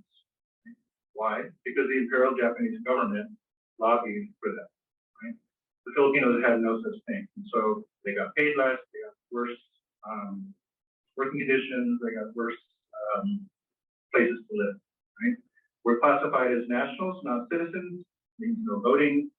And because of anti-miscegenation laws, we couldn't form families. Right? And if we can't form families, then there's no reason for us to stay, or it keeps us disconnected from the land. And so one reason for not allowing us to marry was to keep the men really as unrooted as possible. And then as you saw earlier, there's housing discrimination. Okay. Now, in terms of anti-miscegenation, this is actually an article from Seattle that is arguing against anti-miscegenation, but the idea was that we don't want to sully the seed stock of the white Anglo-Saxon race by allowing breeding with Black, brown, Mexican, Indian, other, so on and so forth. And so states outlawed in that kind of intermarriage. If you wanted to get married, you could go to another state, and sometimes those states followed suit and said, "Oh, okay, now we're banning it." Right? And so it was like same-sex marriage a couple of decades ago. It was sort of a game of whack-a-mole. People did get married multiple times, and there was nothing preventing a Filipino from marrying a Mexican.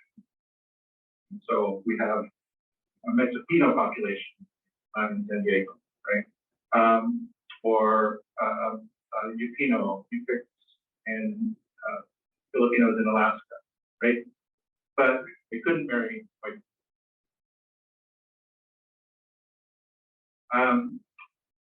The legal case hinged on whether we were classified as Mongolian or Malay. This is in California. And so Mongolian was yellow, Malay was brown, and the reasoning was, if we're Mongolian, then it's okay, If it's Malay, if we're Malay, then it's not okay. Okay, and you're looking at me like, huh? Like, what kind of sense is this? This made sense to some white people in California. So we were, the court ruled that we were yellow, and the legislature in California hated that, and so they passed a law that said, no, you can't marry many white people. Right? So looking back, this feels like what? But this is, you have to remember that this is the time when race science was very much in the forefront, right? And so the belief in purity was very much in the forefront of decision makers. So in terms of economic exploitation, okay, we were desperate, right? The Ilocanos that came over wanted to make money, feed their families back home, which meant that they were willing to do almost anything. They had unsafe working conditions, unfair wages. So a lot of things that the planners would do is pit one ethnic group against another, right? So if the Filipinos decided to strike, then the laborers, the plantation owners would hire the Mexicans, right? And pay them 10 cents more. And then if the Mexicans struck, then they'd go looking for the Filipinos. So it was pitting us against each other, but no one ever really did. And so we had this inter-ethnic competition, and any attempts to unionize were busted by agents provocateur, that is, people who work for the plantation owners who came in to the camps and caused trouble and made people hate each other. And then finally, the sojourner mentality, that is, believing that they were going to go home eventually means that they weren't going to poke their head up and be active here, right? So in many ways, it stops the line. Right? Like, okay, we're just going to keep our heads down, make our money, and then go back home. Of course, that didn't happen. And then finally, in terms of cultural degradation, they were restricted from making money, from making babies. Actually, some of them made babies anyway. But because remember, these are young men in their 20s who are for the first time living outside the home, and not just outside the home, but outside the strictures of their Philippine environment. But they were constructed, that is, they were thought of as sexual predators, and only suitable for servant labor, right? And so you had situations where some people got to work in the house as a houseboy, or as a driver, or maybe as a mechanic. And but the point of it always being that they were in positions of servitude, not really leadership. And actually, Filipinos have been joining the U.S. Navy since World War I. And one of the reasons why the U.S. wanted to keep that channel open after World War II was because so many of the officers had Filipino helpers. I mean, they had to put it crudely, they had a Filipino, and they wanted to keep their Filipino. So the U.S. Bases Act allowed it to continue to happen, where the U.S. could recruit directly from the Philippines. So it was to preserve this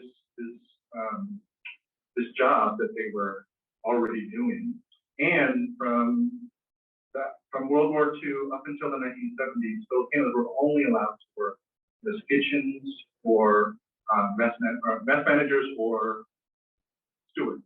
Right? So my dad was a mess manager for 30 years. And it wasn't until 1974, I think, when the Navy clarified that, yes, they could actually move up the ranks and become officers.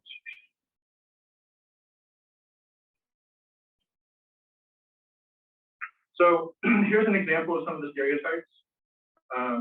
This is from an Immigration Commission study in California. The Filipinos are vain, unreliable, and of rather low mentality. We are jungle folk. The Filipinos tend to interbreed with near moron white. Not really complimenting the white folks, huh? Right? So the sort of seminal work on the modern generation, America is in the Heart, written by Carlos Bolosan. He is from Pangasinan, which is my hometown. And this is a picture of me with a obelisk that honors him and the street name, Carlos Bolosan Street. He wrote vividly about his adventures working up and down the West Coast and Alaska. He came to the US in 1929, landed in Seattle. The first thing that happened is he was trafficked by other Filipinos to work in the Alaska cannery. So it is what is called a personal history. Not everything in that book happened to him, but it happened to someone. So it can be really a really depressing read. It is very violent. But the other thing that I encourage my students to look for when they read the book is what are the ways that he and others had agency? That is, how did they make things work for them, right? So let me skip this.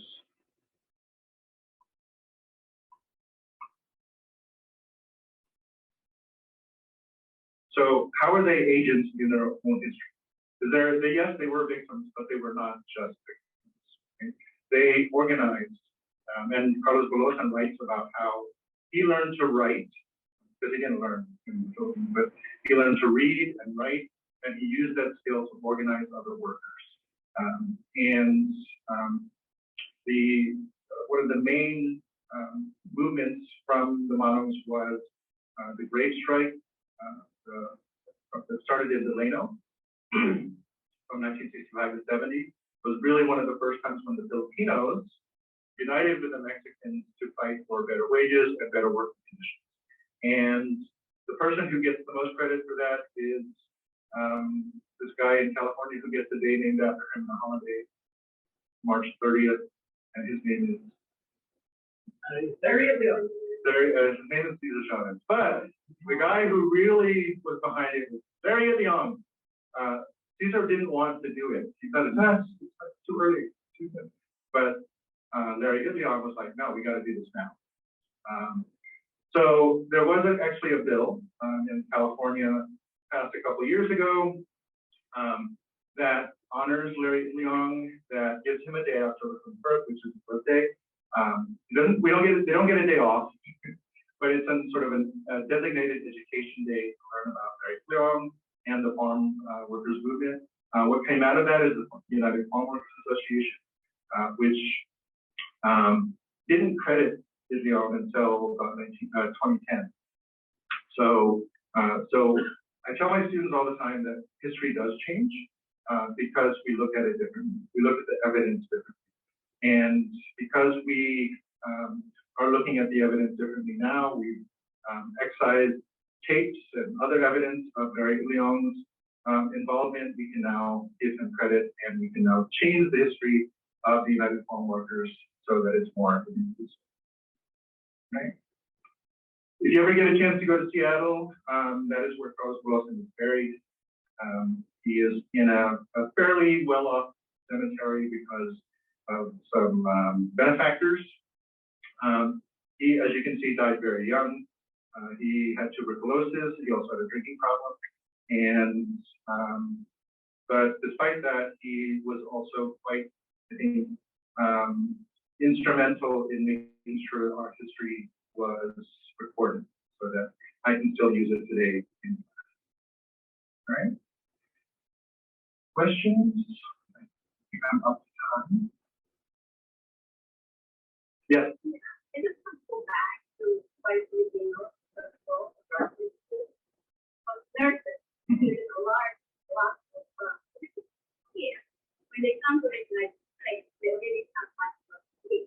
Right. Now, they make us find somebody who would go to doctor school. So there's a sensitive. I mean, I'm just there's a lot of good stuff going to doctor school. So yeah, I don't know the numbers, but I think that with nurses, so for the ones who come here, the first thing they need to do is get a job, right? And these aren't jobs that are easy to go to school with, right? In other words, some people work and go to school. Being a nurse and going to school is very difficult. Again, they're not, their workplaces probably are not encouraging them to get more schooling because then they have to pay them more, right? The nursing situation now, and this is part of my full-time work. So, nursing shortages are endemic, right? So they're recruiting more and more nurses in the Philippines, but they're not recruiting them for upwardly mobile positions. They're recruiting them to work on the floors. And the reason that Filipino nurses were in such danger during the height of COVID is because they were working for patient contact positions. A lot of the dangers, more highly infectious positions, because those do pay a little bit more. But they, they're pretty much staying in these positions. Now I do know Filipinos who have gone on to graduate degrees, but I don't know to what extent that's that's part of a normal phenomenon. Excuse me? Yeah. Right. I also would want to someone to study what is the career path of Filipino nurses from the Philippines versus those who were born and trained here. Right? Because my hypothesis would be that the ones who grow up here with a much stronger American identity are more likely to be in leadership positions and more likely to go to higher ed. All right, well, thank you very much. Thank you, Jim. I think we're going to take a quick 3-minute bio break for you guys as we turn around the technology, and then we'll restart. So I have 4:36, so let's say start at 4:40, restart at 4:40. Okay, you guys know? No, I think it's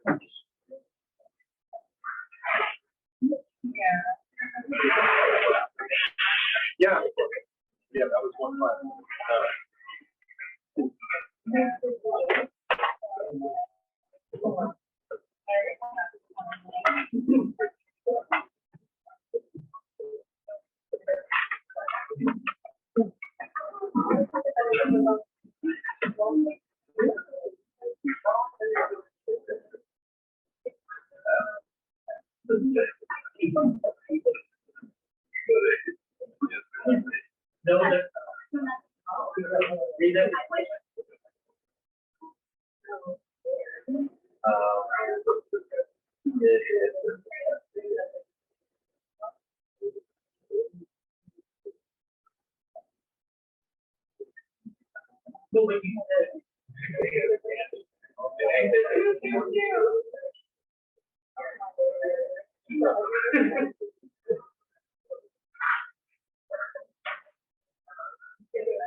So before the next person comes on, I did want to mention that I'm a trustee of the Filipino American National Historical Society, which is based in Seattle, and we are starting a local chapter here in DC. So if you're interested, Thingy or Think one of the organizers will get to me. I'm about to organize a group of people to plan Filipino American History Month, which is October, and so I'm thinking of that as sort of our kickoff. So if you'd like to get involved in the planning of that, we definitely want you to participate. Right? Thanks.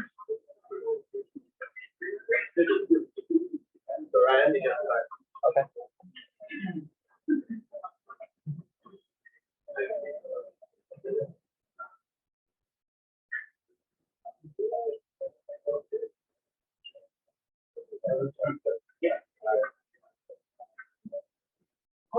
Okay.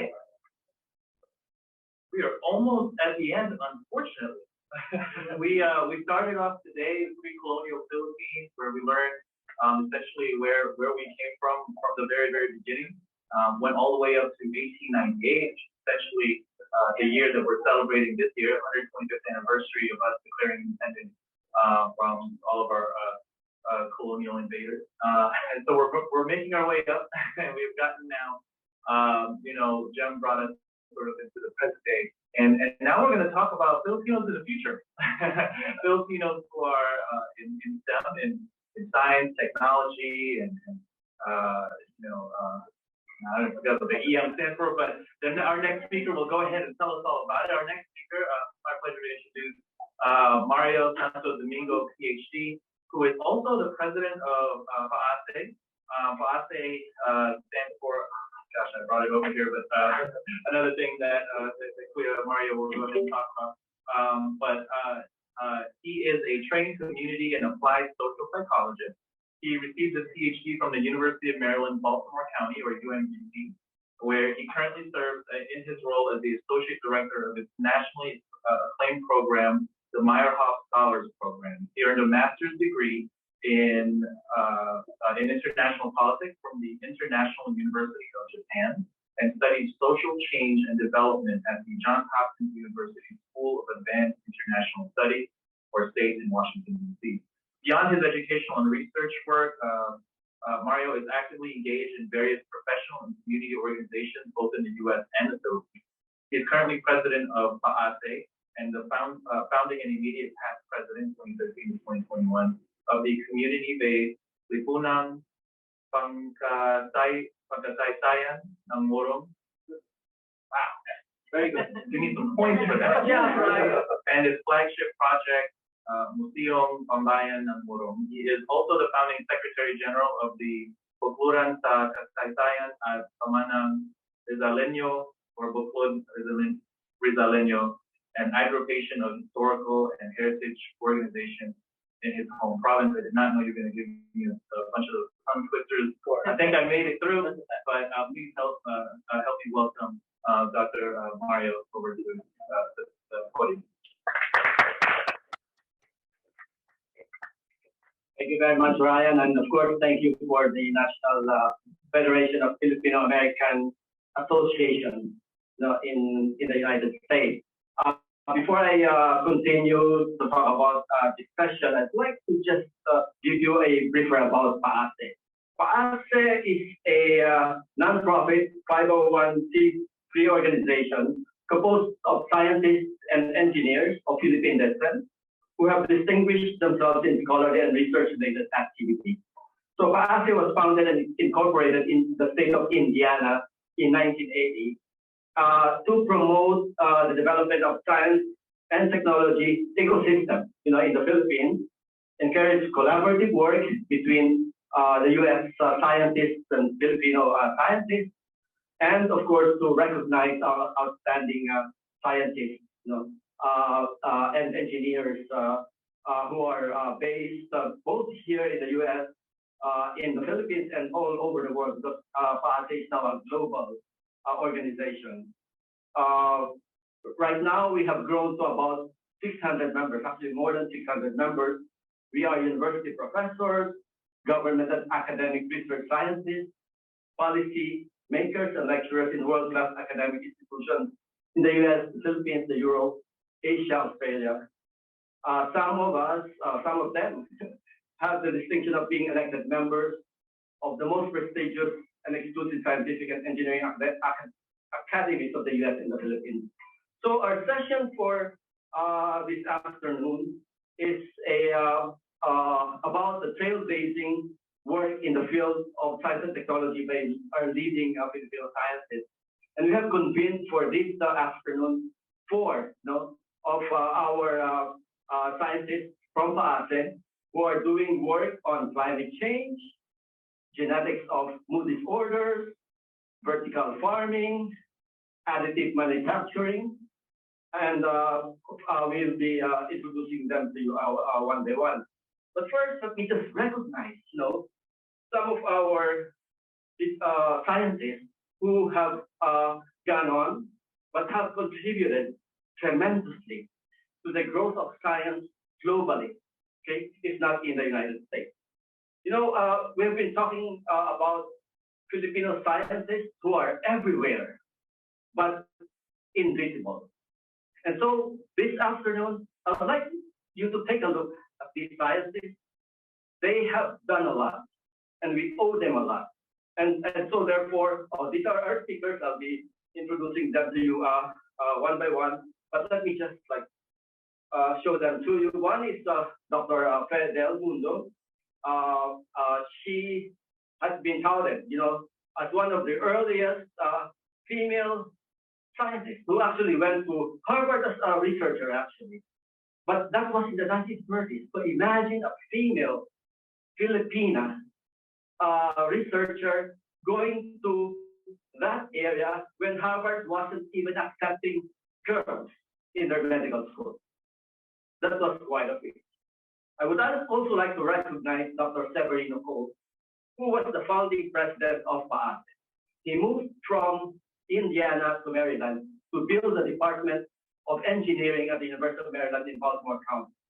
And so therefore, during that time, he was able to attract many scientists and engineers in the area, first in DC, Maryland, Virginia, and then of course across the United States. And now we have grown a lot because we accommodated, many scientists from the Philippines and across the globe.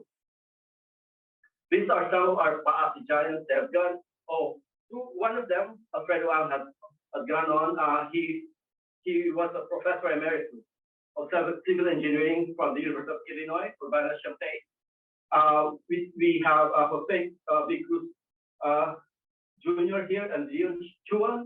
So all of the three of them are Professor Emeriti, and they're members of the American Academy of Engineering. By the way, Leon Chua, just trivia, is the father of Amy Chua, the author of the battle hymn of the Tiger Mom. For those who are familiar with that particular book. Just in memoriam, they have also recently passed Teresa Gumba in the area of forestry, Ernesto Torrado, off-grid electrification, and Manuel Dasiles, ophthalmology. And I'll be remiss if I won't mention, some of the scientists based here at GWU. Dr. Manny Velasquez Atletas, but he's well known in the area of renal diseases and hypertension research. And then Dr. Pedro Jose and Dr. Jus Santos are current professors at GWU. Dr. Jose on nephrology and Dr. Jus Santos in systems engineering. And now our speakers. So our first eminent speaker is a scientist emeritus of NASA Goddard. He was born in Narvacan, Ilocos Sur, studied in Narvacan Provincial High School, earned his BS Physics from UP Diliman, and his PhD in Physics from UCLA. He has been recently awarded the Pamanan ng Pilipino Award. This was part of the Presidential Awards for Filipino Individuals Organization Overseas. And also, he has received one of the highest awards from NASA, the NASA Exceptional Scientific Achievement Medal. Among his research areas are the polar, oceanography and sea ice, climate change, satellite remote sensing. If you want to know more about Joey, please visit jccomiso.com. Ladies and gentlemen, please welcome Dr. Joey Comiso.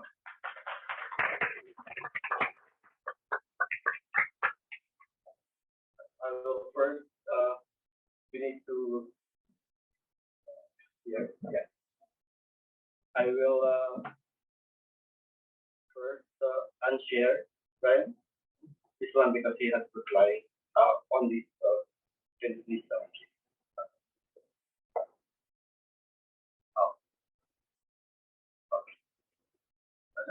So do you want to go first and answer? Yeah, I will. Would you like to just say next whenever you're talking, or do you want to offer it? I can offer it. Okay. Okay. Well, okay. Here's the point. Your point. Can you improve my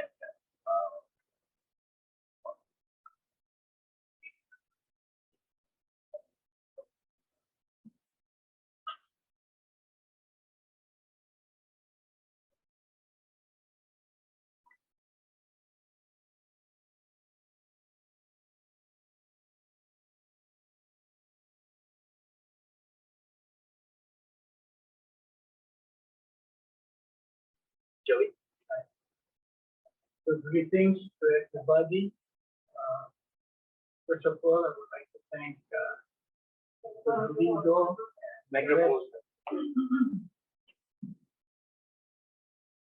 First of all, I would like to thank Dr. Lindo,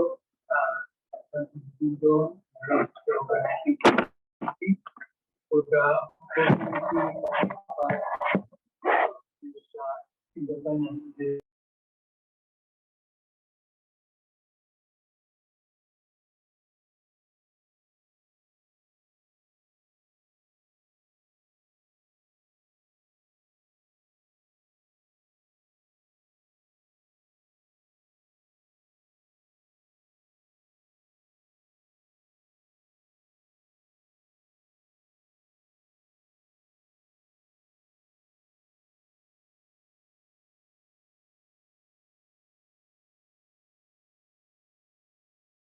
Be compared to a judo one, and a lot of people do not use it. I mentioned this because my high school teacher introduced to us a definition for science as an organized common sense. And it was actually him who inspired me to be interested in science and to read biographies of famous scientists like Albert Einstein, Peter Fermi, Isaac Newton, Martin Luther.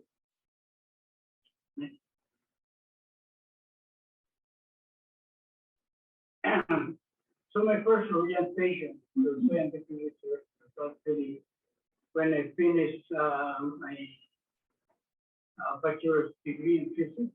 I was hired as one of the junior scientists in the newly opened Philippine Atomic Research Center in Quezon City. And I got the chance to work on the structure of the atom with the neutron destruction research under the guidance of Mr. Barrow.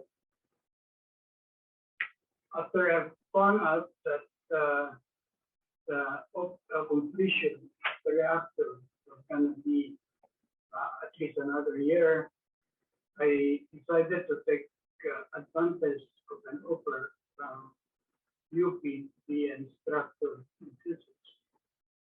But after a year, I decided to take advantage of an opportunity to do graduate studies in the US. And in particular, Florida State University. where I get really familiar with more intensive research statistics. I get to study thousands of bubble chamber images, sample of this is shown here. And what you see in the top right is an interpretation of bubble chamber shown in the image. And you can see the complication of the reaction when a higher energy particle hits the nucleus. So it becomes a very problematic system. People start discovering new particles almost every year, and it was only until German come up with the theory of the quartz that was finally resolved that all these particles actually originate from quartz particles. After my MS at Florida State University, I decided to go up and pursue my PhD at UCLA. The research, my PhD research was actually done at UC Berkeley, in particular, lower gravitational protocol, which is what it's called at that time.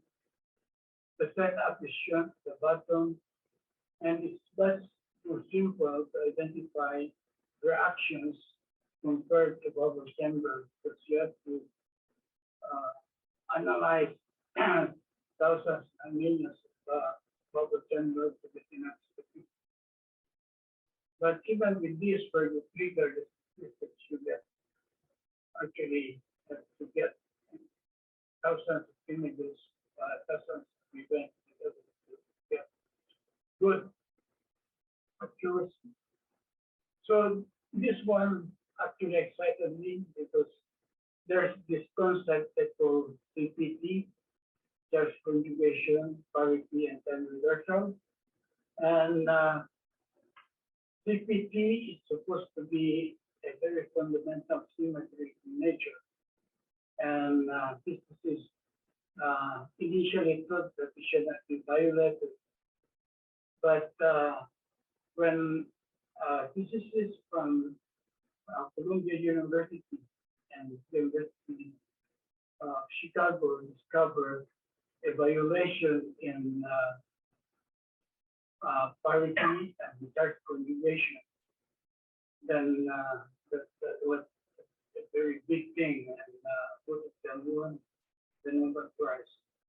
So I felt very lucky that my thesis was going to be a search for violation in time reversal variance.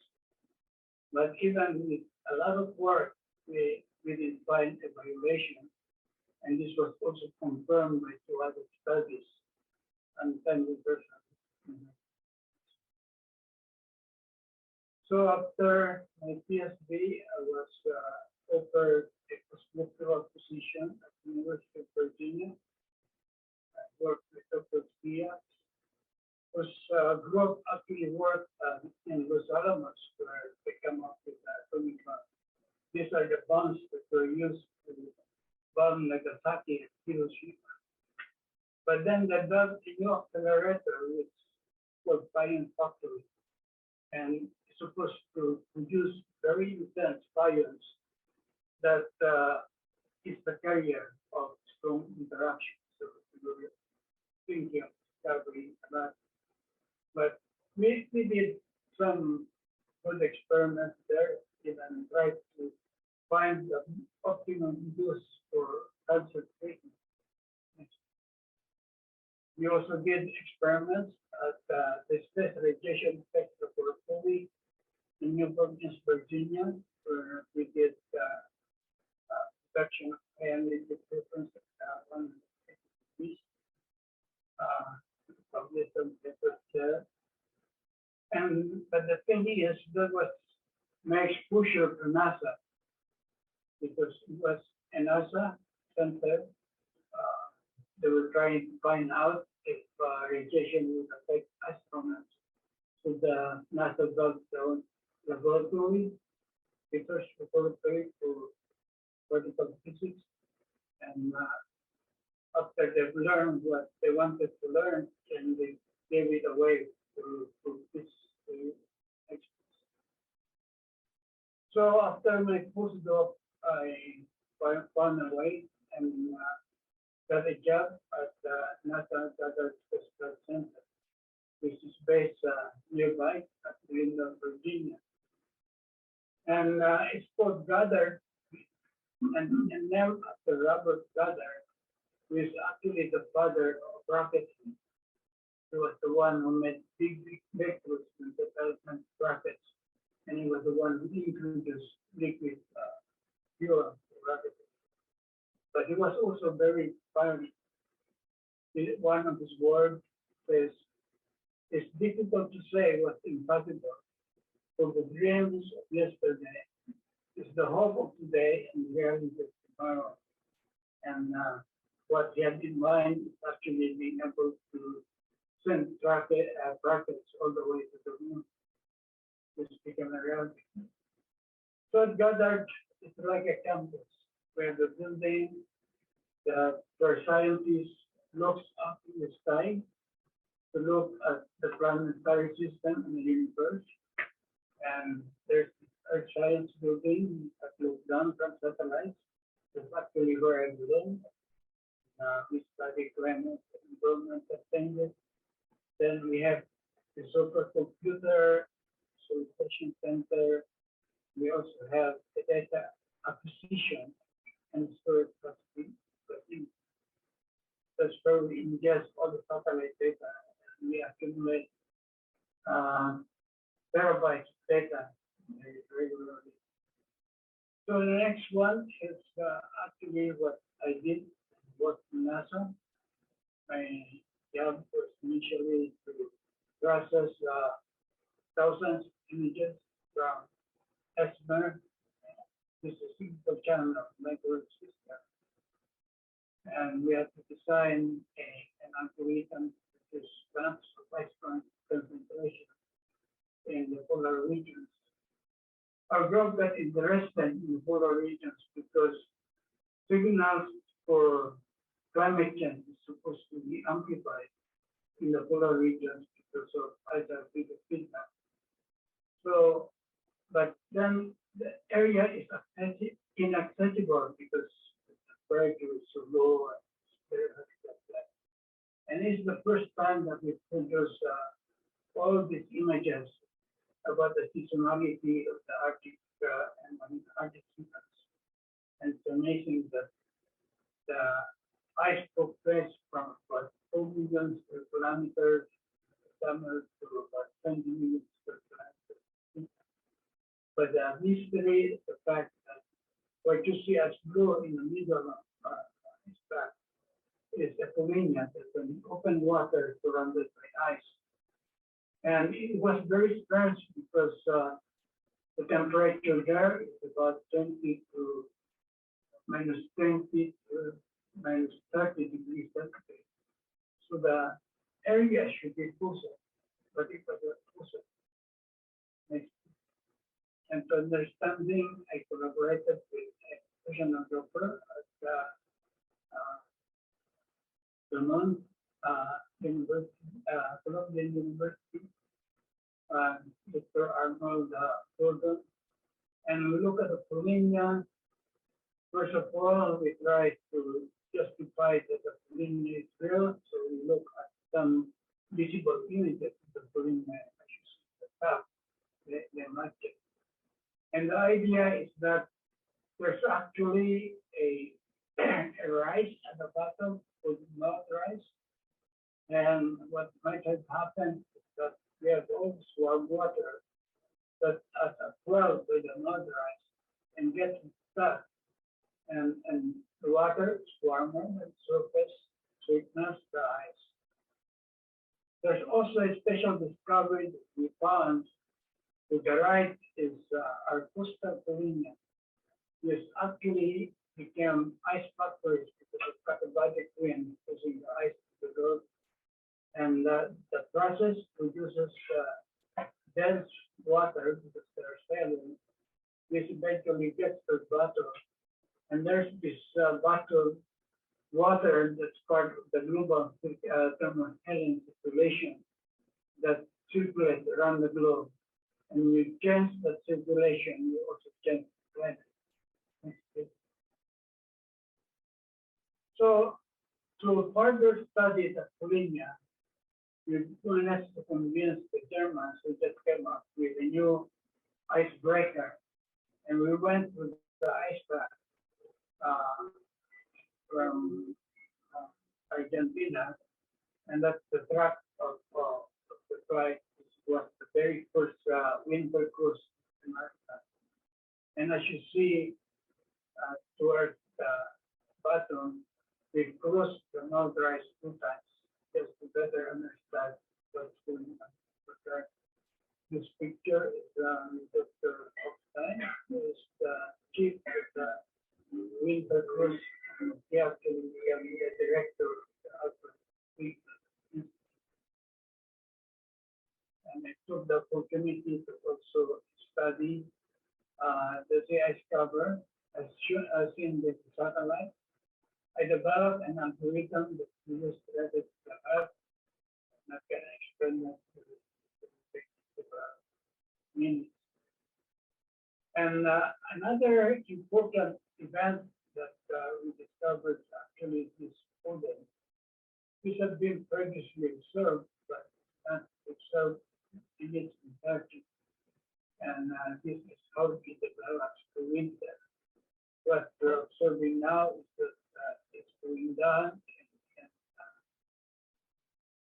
in extent, and it might be affected by climate change as well. Next. So we can measure the areal extent of ice easily, but we don't do the thickness. So we did a very special experiment that combined the use of an aircraft and a nuclear submarine. And then we managed to find a way in which we covered the same rack of ice from submarine to the aircraft. And what's really amazing is that the thickness we obtained from submarine is the same as the thickness we obtained from the aircraft, which is a lighter system. And that is shown in the graph over there for the measurement from the submarine from the aircraft overlap each other. What you see at the bottom is the text through an aircraft missions. So another very important process is what's going on at the ice. When the ice melts, the ice has a much lower density than seawater. So it floats to the surface. And because it floats to the surface, then it's exposed to the sun almost continuously. And the exposure causes a very efficient photosynthesis, and that's why it warms the ice. And we were able to explain why the productivity in the ice region is very high. One of the most important discoveries that we made is that the perennial ice, or the ice that survives the Arctic basin in the summer, is shrinking very fast. If that rate continues, we might lose the ice cover completely at the end of the century. And this has not happened in the last 1,450 years. Next.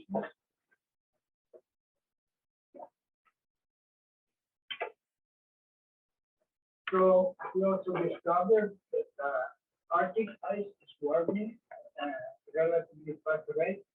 And in fact, if you look at the trend of temperature in the Arctic, it's more than 3 times that of global average. that interested in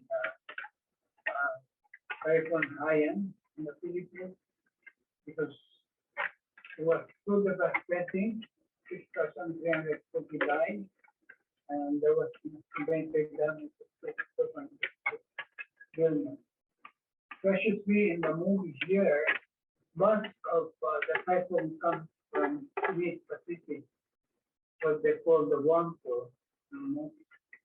What I did is to look at the time series of temperature from the Alabama and the Rockford, and that's what we get over here. And just shortly before the typhoon, the temperature was record high. So we postulate that had been the record high temperature. Very extreme, the extreme of the typhoon. So the work that I did has been quite recognized internationally. I was asked to be contributing author of the IPCC report. It's the International Climate and Panel, Intergovernmental Panel, and then they come out with second, 7 years. We came up with the report and post the session and we finally finished. And we wanted the approval of full government in the world before we produce it. So one of the key results of that report is the fact that if we keep the level of concentration of CO2 in the atmosphere the same as it is now, we can stabilize the temperature of the Earth and we can set the ice cap. And at the same time, we can keep the ocean from acidification, something that can force the ocean to be dead in the future. So, modesty aside, I was lucky to have been quite productive. I think 8 books, 24 book chapters, more than 150 publications, which have been cited more than 40,000 times by other authors. And corresponds to an X index of 83, which I think may rank in the top 10 for global scientists. I don't know, maybe it will be a higher one. I'll talk about that later. I was also, as you said earlier, given another option that I think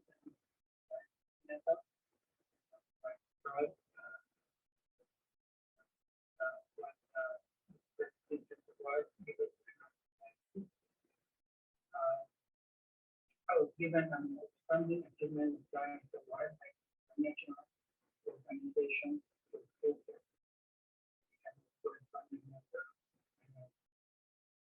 So this is quite a message for aspiring scientists and astronauts. The future of science and technology is bright. The future is expected to include smart AI, machine learning, quantum computing. Future satellite systems will even be more revolutionary. Trips to the moon, Mars, are in the right direction.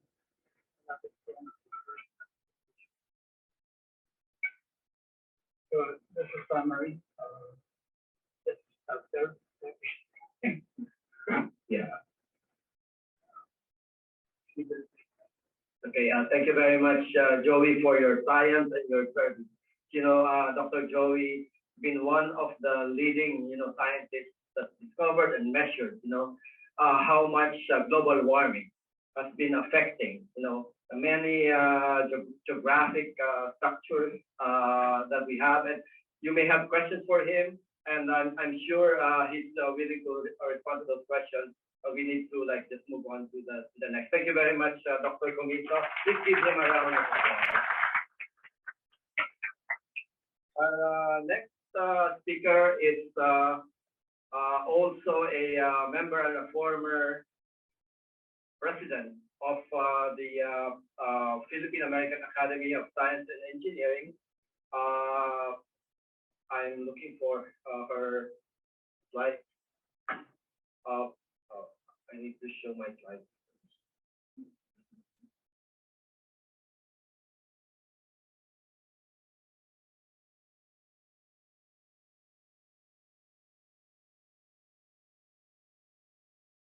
So Dr. Seville de Terra Wadley is a staff scientist at the National Institute of Mental Health of the National Institute of Health.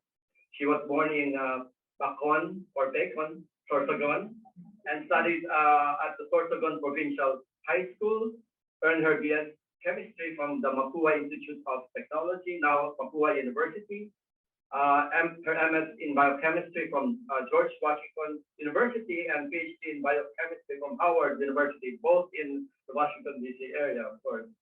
She has received Achievement Award for Science and Technology from the Alumni Association of her high school, and she was also a recipient of the Severino and Pasco Lectureship Award for Science from PAATE. Among her research areas are genetics of mood disorders, the genome sequencing of bipolar disorder, genome scan meta-analysis of schizophrenia, and the induced pluripotent stem cell iPSC-based modeling of neuropsychiatric disorders. So, ladies and gentlemen, please welcome Seville, Dr. Seville. And then we'll be showing her. Would you like to control it, so you can? Your friend, okay. So we need to show that.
Well, good afternoon to everyone. Joey, my H index means happiness index. Okay. Well, thank you very much, Mario, and thank you all for being here. As Mario said, you can discuss your journey in science. And I thought I'd present myself, my journey in science. I come from a distant village in Bicol. As you can see, the Bicol region is a very pointer. No? Okay.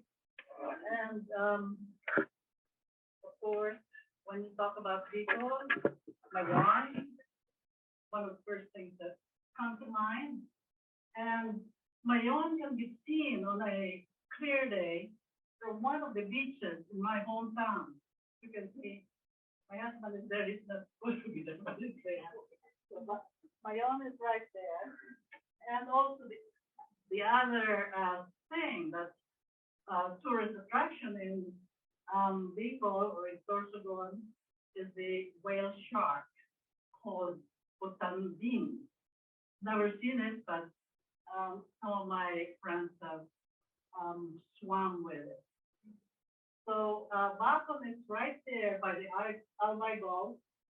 And the myth indicates that Bacon was named after a white lily that's very fragrant.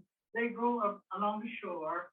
And when the Spanish came, the inhabitants there, they thought that they were asking, what's the flower sitting on the flower.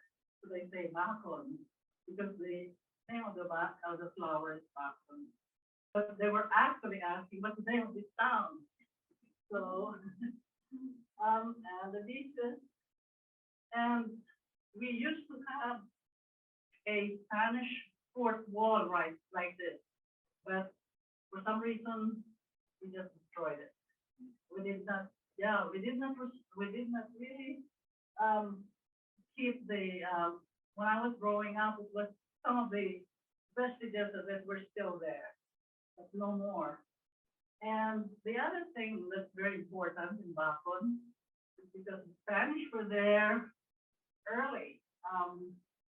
Bacon was made a pueblo in 1700 or something, 1754.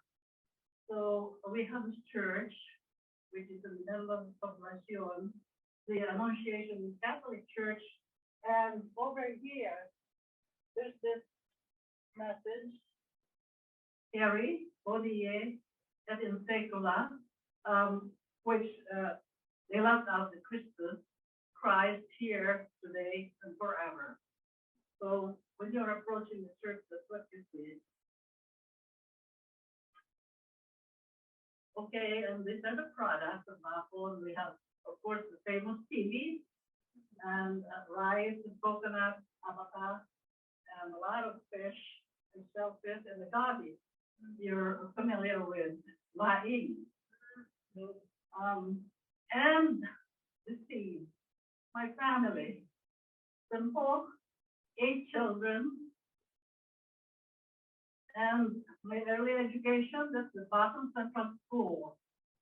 And I'm listing here I have very good teachers along the way, but I'm listing some of the teachers that really made a mark in my life. The grade 1 teacher is Ms. Ortile, and in my high school, the Sorsogon Provincial High School, our physics teacher, Mrs. Bordo, I did not know what to do after high school. And so she sat me down, just said, why don't you start thinking about going either into chemistry or chemical engineering? And it's like, maybe I should do that. And so I enrolled at NaFFAA Institute of Technology.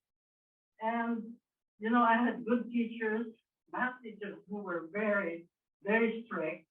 But one of the teachers that I can never forget was Mr. Garcia. I never went to his office. I was just in the classroom. But one day, while I was walking on the hallway, and he stopped me and he said to me, Mr. Sarah, don't ever let me down. What is he saying? And I forgot all about it. But now when I think about that, I'm older. I said, maybe that's something, that really landed something in my head. And like Joey, I started at the Philippine Atomic Energy Commission. Very green-eyed, right after chemistry, we didn't even know what to do. So my boss was Dr. Octavius Pascual, who was a UP graduate and well known for being very strict. And they say that in one of his classes at UP, he asked the students, will you explain to me what Coca-Cola refreshes you best? Tell me the thermodynamic aspect of that. But anyway, that's OS. And then two of our my very important older friends in the chemistry department was Sid Kapawan and Letipunoan. They had a lot of influence on us, the very young people, and Lulu Harold, who is the past secretary, is my first hire. She went on to do PhD in chemistry at Iowa State University, and she's been very successful wife and mom and grandma. I had a European interlude. There was a course in Vienna for a couple of weeks when I was sent there. That's the Vienna State Opera. And I can never forget what we did. There were a lot of us from, different countries. And so we were given tickets for an opera, the Theater Mouse. You must have heard about that. And during the intermission, we thought, we were not dressed properly because we went on a trip. So during the intermission, what we all did was to get up. We thought that was finished, and we were going out of the hall, out of the building. And we noticed that these people who were dressed, all their life, they were drinking, and oh my, it was the intermission. So we rushed back to our seats, and that was really one of the sort of, embarrassing times. And I was working also at the Institute for Ecological Chemistry for about a year. And one of the things that in the outside of the University of Bonn, there's a statue of August Kekulé. If you have taken chemistry, he's the one who dreamt of the structure of the benzene ring. Okay, so my graduate education, as I said, master's in biochemistry over here, TW, and PhD in biochemistry at Howard with Dr. Felix Friedberg as my mentor. He is really something, and I love that guy. One of the things that he always used to say is, Mrs. Sarah, einmal ist kein Mal, meaning one time is no time in any experiment. You have to be able to repeat what you do. And then he told me, why don't you go do a postdoctoral fellowship with NIH? I said, who do I go to? Just go to any of the scientists. So I went to Billy 37 and approached Dr. Maxine Singer, who's a well-known DNA researcher. And I said, I'm applying for a postdoctoral fellowship. And so she said, she brought me to different investigators. And one of the investigators was Dr. Claude Klee, very famous for her work on calmodulin, which is a main calcium binding protein in the brain. And so she asked me, so what are you interested in? I said, I'd like to go, I was researching on proteins. I'd like to go into DNA research now. And she said, so what are you doing here? Because the research is on calmodulin, which is a protein. So I ended up with Dr. Samuel Wilson, an MD from Harvard, and he was very, well, not strict, but he always encouraged us, his postdocs, to just read the literature and attend lectures. Even if you pick up only one point from what you read, because that is an improvement. So DNA polymerases, DNA repair, and we were in building 37, and now I'm in the fourth year neuroscience center in building 35. So the evolution of my research went from protein, DNA polymerases, DNA replication, recombinant DNA, and then genetics of neuropsychiatric disorders, functional genomics. And what we're doing now is modeling studies using induced pluripotent stem cell-based research.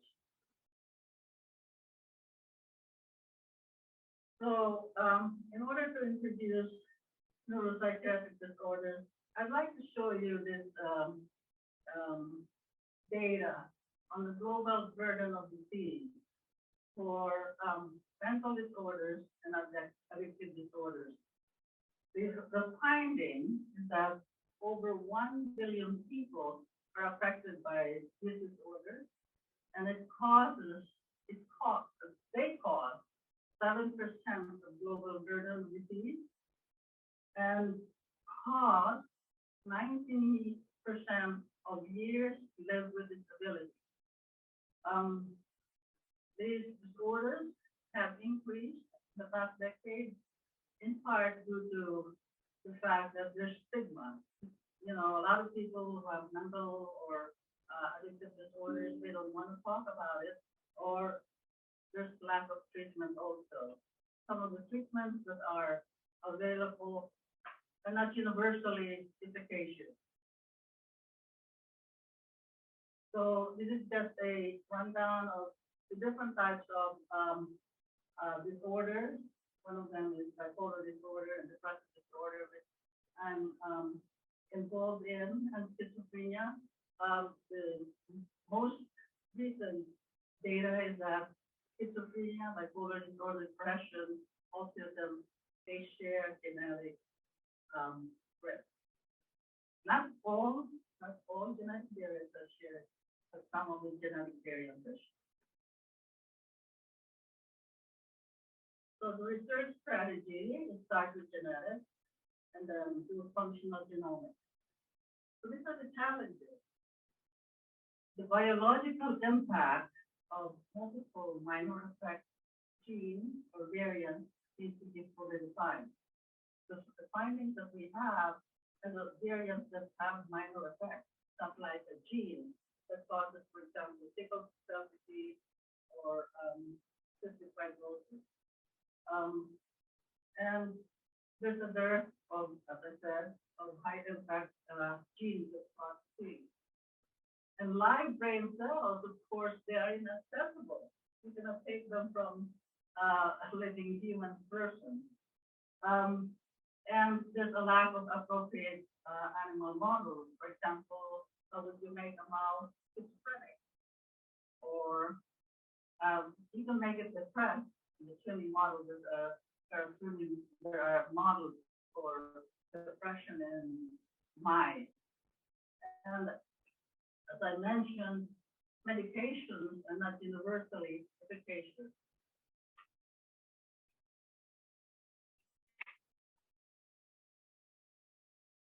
So one of the first genome scans was published by us in 1999. And this is my boss, Elliot Gershon. He's a professor emeritus at the University of Chicago. I would have gone to Chicago, but I decided to stay here. And one of the things that I'm most proud of, and I'm very happy and I feel fortunate to have been involved in, are those students who were doing research, PhD research, thesis research in my lab.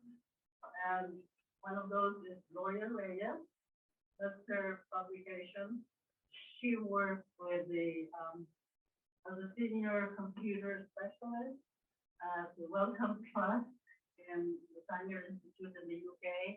And she is now a STEM ambassador.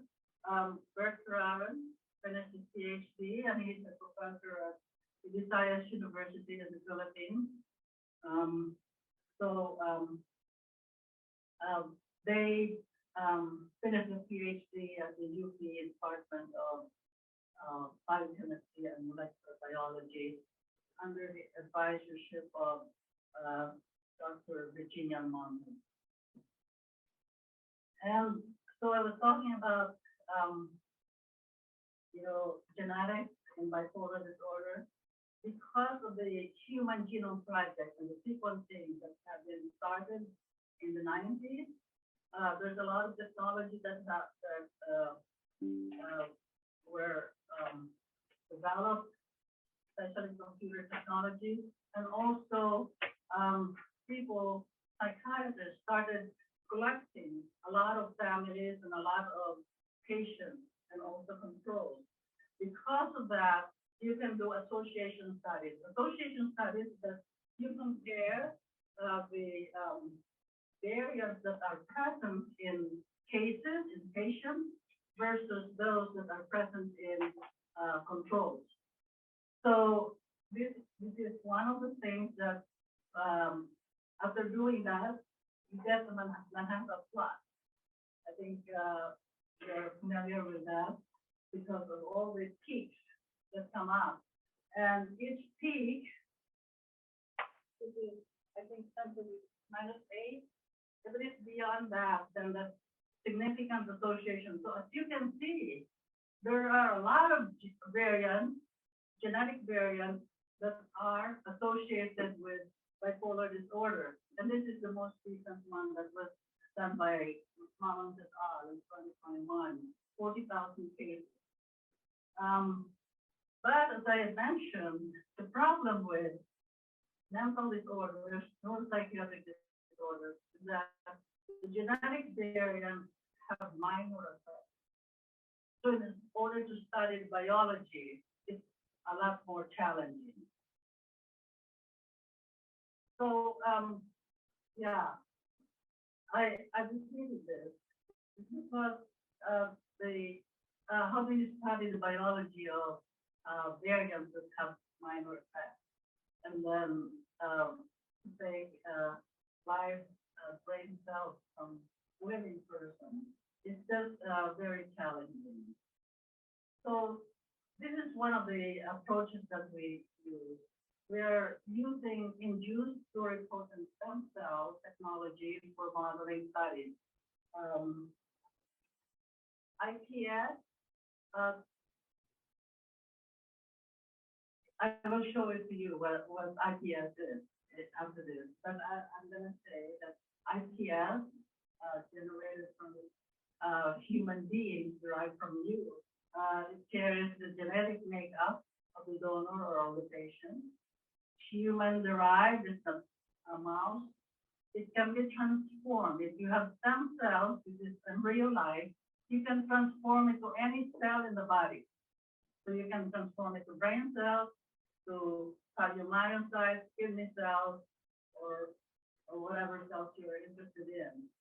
And they are renewable. You can store them in liquid nitrogen, and then when you need them, you just thaw and then throw them back up again. And you can study biological mechanisms using this cell. You can do multi-omics, CRISPR gene editing, study toxicology, what toxic to, for example, neurons, environmental stressors, etc. And you can use these cells to screen for candidate therapeutics. Okay, IPS. You can generate induced pluripotent stem cells, and Yamanaka got a Nobel Prize for this in 2012, from any tissue in the body, usually from skin cells, from blood, CBMCs, or even from urine. So these are fibroblast cells on the top left, which are generated from skin biopsy. And when you treat this with a virus that carries different types of transcription factors, you form this IPS colony. And these are now the stem cells, embryo life. So here I'm showing that with different kinds of nutrients in the media, in a dish, you can convert the stem cells to neuron progenitor cells and convert them to neurons. You can see here. these neurons are, have been, reason why they are colored is because, you treated them with antibodies that, and then, treat them with a secondary antibody that carries dye, that are specific for neurons. And this one, we have PDC tomato as a dye. So these are forebrain cortical neurons. Now that you have neurons, you can study this. Neurons from the patient and neurons from control. And those are 2D, two-dimensional cultures. But in recent years, in 2013, Lancaster et al. Developed brain organoids, meaning they are more like structure is 3D, three-dimensional, and so they have structures that you don't see in the 2D, two-dimensional cultures. And this, I guess, illustration of how the organoids were formed. And you can see all these neurons beside it. This is a better, well, this is a more advanced model because brain organoids, they carry multiple structures, multiple brain structures.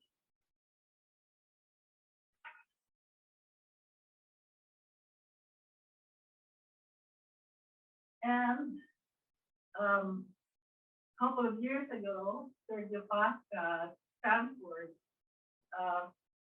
did something that's so amazing, and it's like science fiction. He generated the ventral part from the IPS, ventral part of the brain, and then the dorsal part of the brain. When he had those two IPS, put them in one dish, and they self-organized. It's just like almost science fiction. And so these are what he calls assembloids. You can see these two colonies there in assembloids. So now you have a brain-like structure that has more structures and can study more mechanisms using that. Okay, so we use this technology, and one of the students that I had, Francis Bordovez, he had MD at the University of the Philippines, and he did his PhD research with us. So he graduated a couple of years ago, and right now he is a psychiatry resident at UT, and he has a manuscript. He studied this neurodevelopmental disorder called Smith-Magenis syndrome. This neurodevelopmental disorder, what happens is that the kids, they don't sleep at night. So the parents have a lot of difficulty with them, and they have this, disturbance, behavioral disturbances and stuff like that. And the genetic defect in 90% of these kids is an interstitial deletion on chromosome 17, the short arm 17p11.2. But there are also kids who don't have any deletion, but they only have mutations in one of the genes. This called RAI1, retinoid acid-induced 1. And that's what Francis was studying.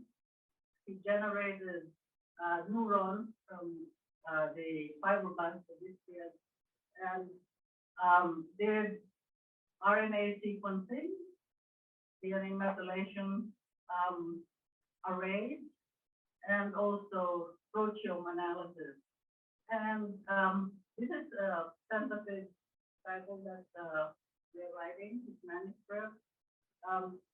It would be the RAI mutation period show that there are perturbations in focal adhesion, extracellular matrix, pathogenesis, and immune-related processes. And this is our chief. He was his co-advisor, Dr. Francis Beckman. So we hope to be able to finish this manuscript. And he was invited to make a presentation at the SMS Symposium at Baylor College of Medicine. And this is our co-presenter here from the UK. And this is Anne Steph. She's the co-discoverer of the Smith-Magenis syndrome, and she is our collaborator. The other person who is she was born in the Philippines, but she grew up here. She has an MD. She's doing a postdoctoral fellowship with us. And this year, presenting her poster. She will be presenting her poster next week at the 2023 annual meeting of the International Society for Stem Cell Research in Boston. And the title of her research is the effect of lithium and valproate, which are mood stabilizers, are drugs that are given to bipolar patients, on transcriptome, gene expression, and chromosome accessibility in human iPS-derived cortical neurons. So that's not finished yet. That's an ongoing project. And she plans to test other neuroleptic or psychotropic on these types of neurons. So this was the World Congress in Florence last year, and I was asked to present that. I presented that topic, and you can see Kay is one of the party members, and this was in Florence. And here's the past anniversary, 43rd, 1 minute. Okay. Yeah. And the future. So I'm hoping that this, research or our work can inspire the young to pursue studies in some of the most exciting fields in science, the human brain, the most complex organ in the body, which has trillions of connections and consumes huge amount of energy. And of course, it controls mankind, present and future, and its challenges, but also needs our caring. Thank you very much.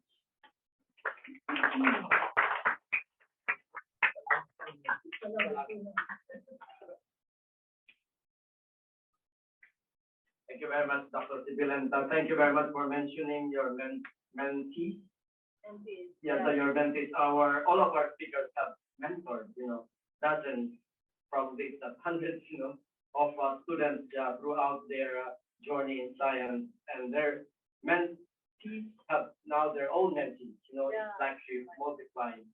So our next speaker is Dr. Joel Coelho. Let me also show.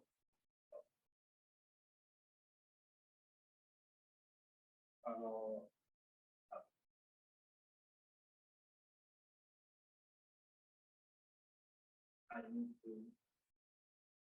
share again my screen.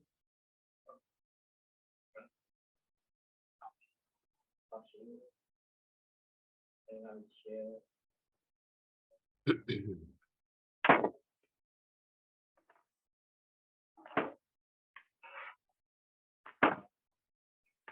So our next speaker is Dr. Coelho, and I will be showing a slide that shows. Okay.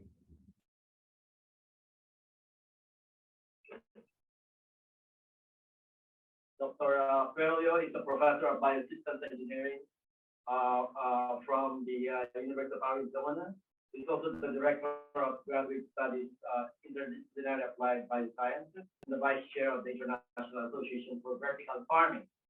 He was born in San Pablo, Laguna, and studied in Laguna College for his high school. He earned his BS in Agricultural Engineering from UPLB and PhD in Agricultural and Biological Engineering from Penn State University.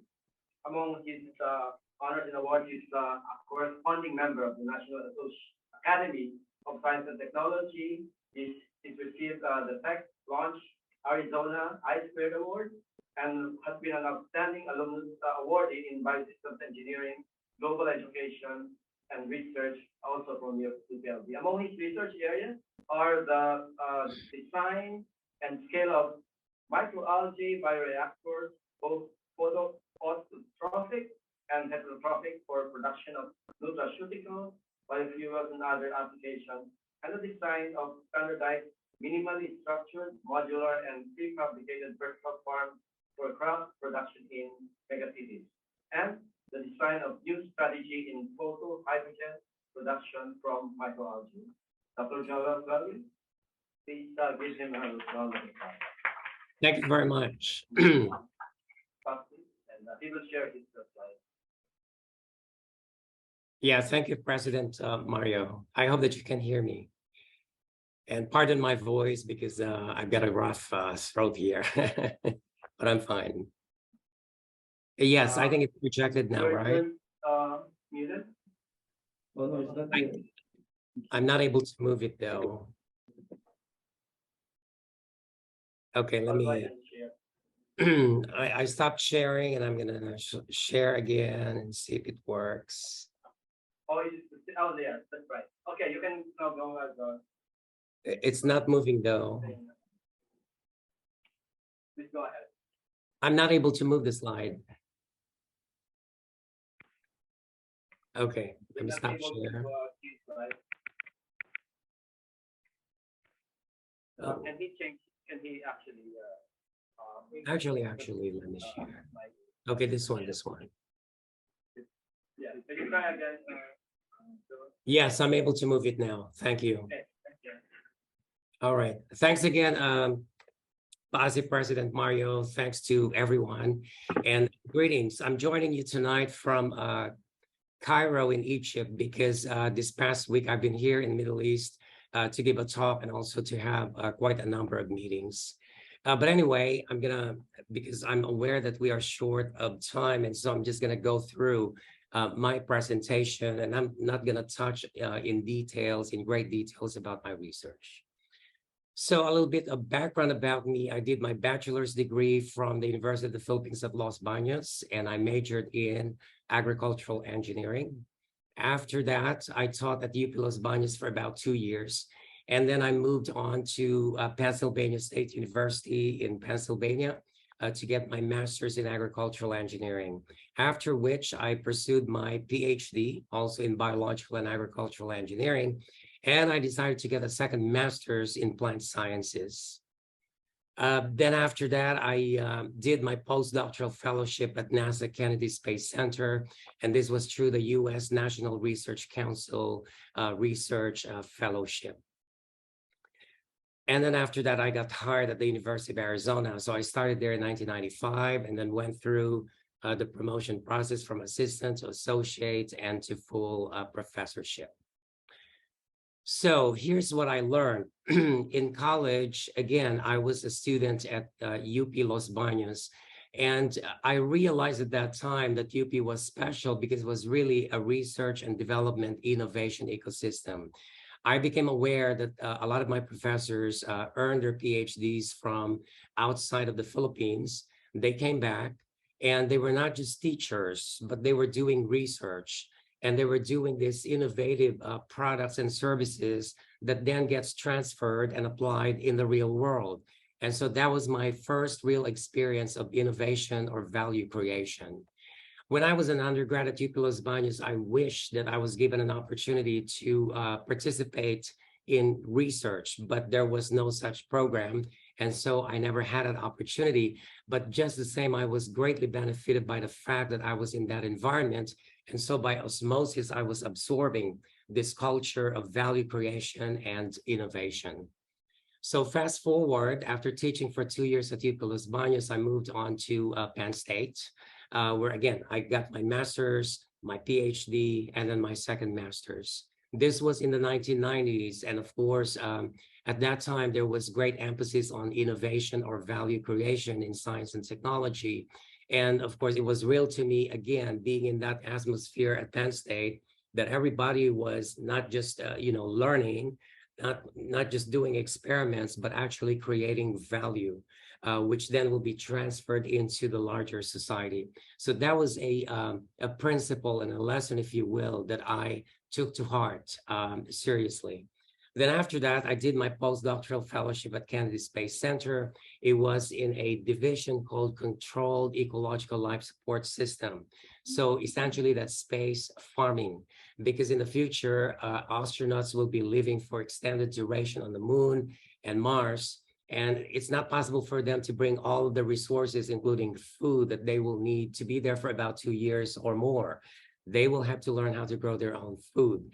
And for that, they need to be able to recycle everything, the nutrients, the energy, and so on and so forth. So that was a great lesson for me in terms of really intimately understanding what sustainability means, because it was being practiced in a very extreme environment. And so that experience enabled me to then apply the lesson on sustainability to what we have here on Earth.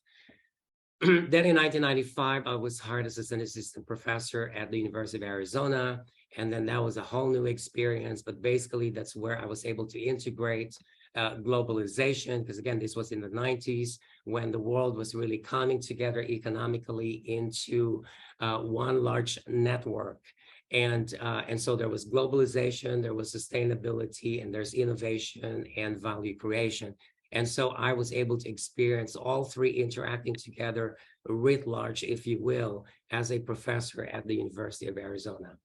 So today, as an academic, I'm not excited about just being a professor or a teacher, about being just a researcher, but really what excites me is being able to create value that can be transferred into the real world to make a difference.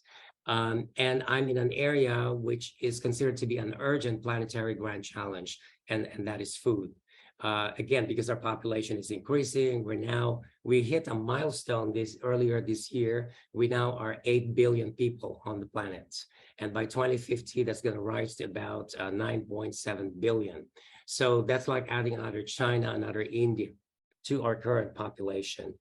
And of course, our world today is interconnected. So despite what's going on right now between the Ukraine and Russia, the world is still very much meshed together. That's for the better and for the worse as well. But it's there, that needs to be taken advantage of. And of course, we're just coming out of the global pandemic. And then there's this war that is persisting. And of course, we've entered the era of a changing climate where everything is disrupted. So we're living, on the one hand, in a very challenging era because all of these things. But on the other hand, it's a very exciting era because we are in the era of the fourth industrial revolution. There's been significant and even exponential advances made in technology and innovation, that now we have the convergence of the physical, the digital, and the biological. And this can be definitely harnessed in creating new innovation or value to be able to solve a lot of these persistent grand challenges, including food. So one of the areas I'm working on is vertical farming. I'm not gonna, again, because of time, I'm not gonna dwell into this, but vertical farming is an offshoot of the space program, again, for growing food in space. So instead of growing it outside, where you're subject to the impact of the changing temperature, humidity, light, well, why don't you just put this in a warehouse and you control everything from the light to the air temperature, to the liquid nutrient solution, and so on and so forth.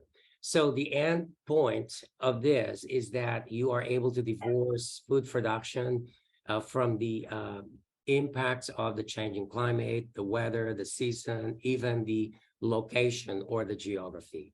So that's the power of vertical farming. but you pay for it in terms of energy. But again, that's where the innovation needs to come in terms of using renewable energy. In my group, we've come up with original and patented innovations regarding this, not just for Earth applications, but even for space applications. I already talked about this. So we developed, innovations from nutrient delivery systems and into a whole vertical farm that is meant to be used for the moon and Mars and located underground so that it can be more safe in terms of the impact of radiation, the changing climate, and so on and so forth. The other area I'm working on is on photobioreactors, and this can be used for growing any types of microorganisms, including microalgae as shown here, but you can grow bacteria, you can grow yeast. So the question is, why are we interested in growing these microbes?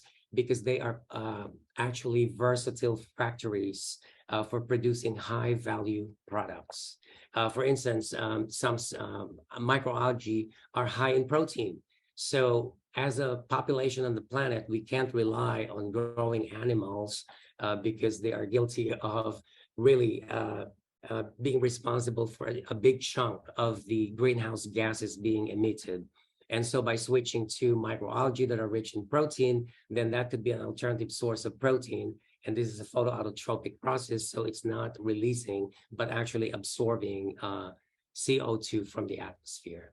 And again, we developed a whole suite of photobioreactors that are patented by the University of Arizona, and they're licensed to companies from the United States to Europe. So this is the latest one that we have.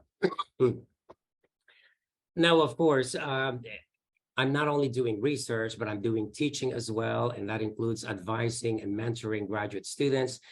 This is the latest cohort of master's and PhD students whom I advised for the last 2 or 3 years, and congratulations to them. They successfully finished, and they graduated this last spring. It's always rewarding. But anyway, as I mentioned, being an academic in the 21st century is not just about teaching and research, but it's really coming up with innovations and doing outreach so that the planet can benefit from what we're doing within the walls of the academe. So this is where the concept of science diplomacy for community building comes in. As scientists, engineers, economists, and entrepreneurs, we all become de facto global ambassadors for innovation, progress, development, mutual understanding, mutual respect, and peace. I was invited by the American Filipino Society during their 3rd year anniversary, and their theme was Punlaan, which I thought was a really good theme, quite evocative. So as professors in the 21st century, we're sowers. But with what do we sow? Well, we sow with what we know. So the knowledge that we have accumulated. We sow with what we do. So we teach, we do research, we invent, we translate our invention to the real world. But we also sow with what we are, because ultimately what we are matters. And we can define, and of course, what we are, a big part of that is our Filipino heritage. And so we can't deny that. It's an integral part of what we are. And that is beneficial actually to us. So anyway, I just want to run through some of the outreach programs that I've been doing in the last few years. One is in the West Bank. The government there invited me because they have problems with animal feed. And of course, as I mentioned, microalgae can be used as a reliable source of protein that can be added to animal feed. Okay, then China. I've been going to China since the year 2000. There is culturally such a closeness between the Philippines and China. And they offered me a lifetime visiting professor at Sejong University. I've been advising some of their grad students. Some of their grad students have come to my laboratory at the University of Arizona, and so on and so forth. Germany, I'm active there because I'm vice chair of the International Association for Vertical Farming, which is based in Munich. But this was in Hamburg because I was invited by this group of industry members who are interested in building an innovation ecosystem in Hamburg. In Panama, which is on the other side of the world from the Philippines. Again, they're so worried about the impact of the changing climate on them. And so they are very interested in indoor form of crop production.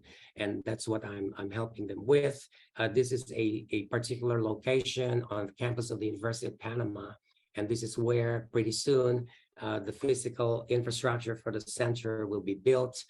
This is not only for the country of Panama, but in fact for all the countries in Latin America. So that's the Panama Canal. In Chile, I've been having a long-term collaboration with Chile, but I was there last week.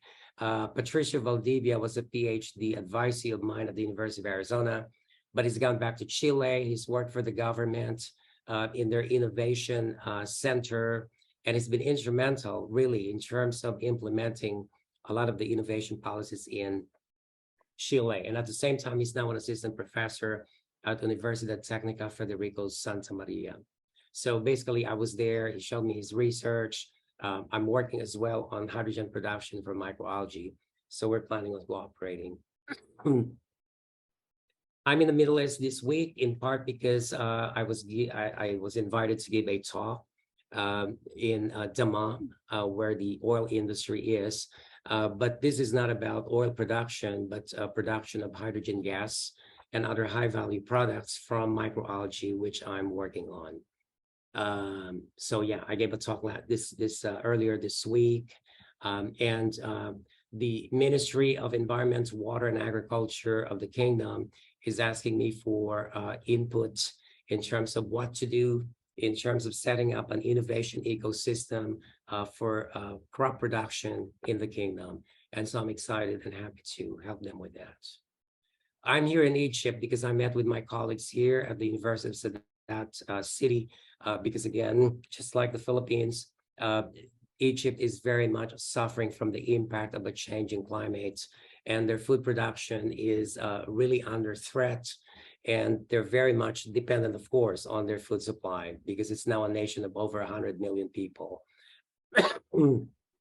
Pardon me. So, of course, we are collaborating, and I'll be coming back, I'm sure, quite a bit in Egypt going forward.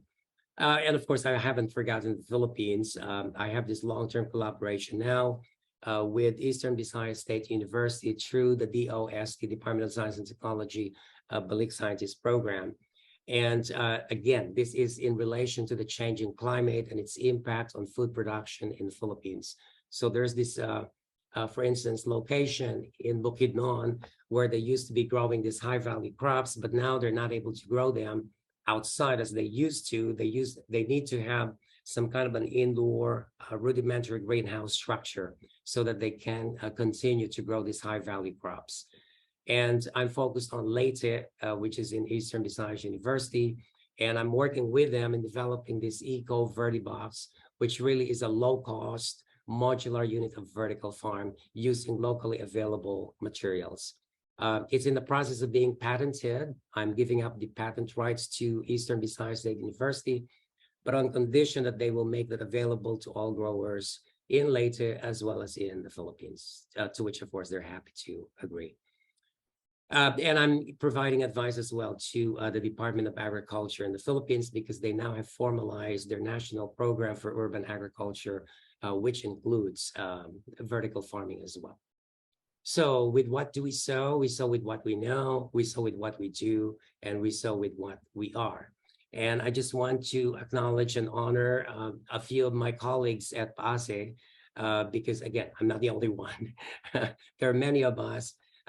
There's Professor Carlito Labrilla from UC Davis, Michael Purganan from New York University, Rose Constantino from University of Pittsburgh, Francisco C. from University of Nevada at Las Vegas, Rosalie Simmons from the University of Arkansas, and Ronald McGearang from the University of Illinois at Urbana-Champaign, among others. And of course, we have a lot of PASE members who are not academics, but are working for federal laboratories and other famous institutions. So I'd like to end by borrowing this quote from Barack Obama. We are the ones we have been waiting for. So we're really quite privileged, our generation, because there are, I was not able to attend the presentations earlier today, but I know that somebody worked through the history of Filipinos in the United States. with the early shrimp growers in Louisiana, with the manongs and the pensionados, and so on and so forth. So that we is a collective we. It's not just us, but including all of those who have gone before us. And we, the present generation, we are the ones that all of us, we collectively have been waiting for. We're so privileged.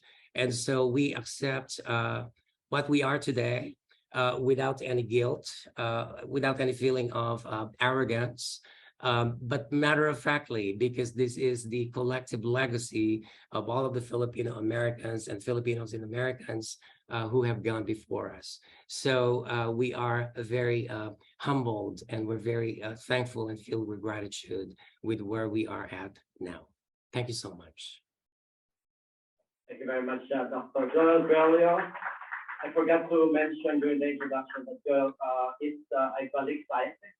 Those who are based here or other countries outside of the Philippines go to the Philippines for a certain period of time to serve, do science, in universities or other organizations that accommodate them. And he's not only a balik scientist, but he's going to many places in the world to serve, and also apply his science. So thank you very much, Dr. Joel. Thank you very much. We have one more speaker, but of course we respect your time, and we know that there is a scheduled walk, but we still have audience on Zoom, so we'll be continuing. But first, right? Yes, thank you. Yeah, as Mario said, we just want to make sure we're respectful because I think some of you all did sign up for this walk, a lot of you did. So what we're going to do is our contact here, Jay, from who's president of PCS, Filipino Cultural Society here, Jay is going to walk the group who's interested in joining that walking tour over to Corcoran Gallery, and that's when it'll start. For those of you who'd like to stay, of course you can stay as we complete the last speaker here. Who is planning to go to the walking tour? Okay. Jay, so Jay will go ahead and gather you guys. If you guys can start stepping out into the hallway, Jay will go ahead and take you to that way. 30 seconds.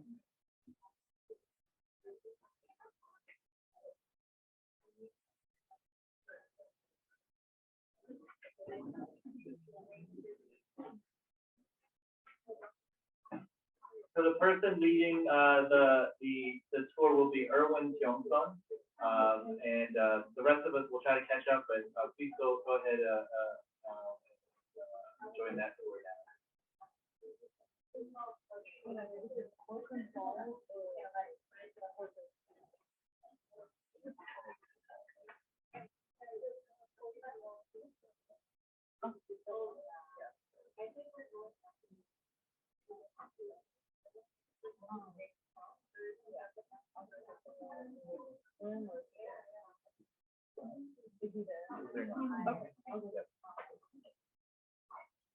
Okay.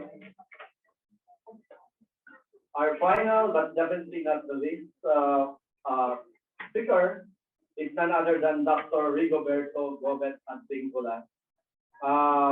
Dr. Gobet is the Governor's Chair Professor at the University of Tennessee, Knoxville, and Oak Ridge National Laboratory. He was born in Manila and studied in Manila Science High School, completed his bachelor's in chemistry from the UP Diliman and his PhD in chemistry from the University of Florida. He has recently been awarded the NaFFA, or the North America Thermal Analysis Society Fellows Award, which is given to only one individual in the world annually.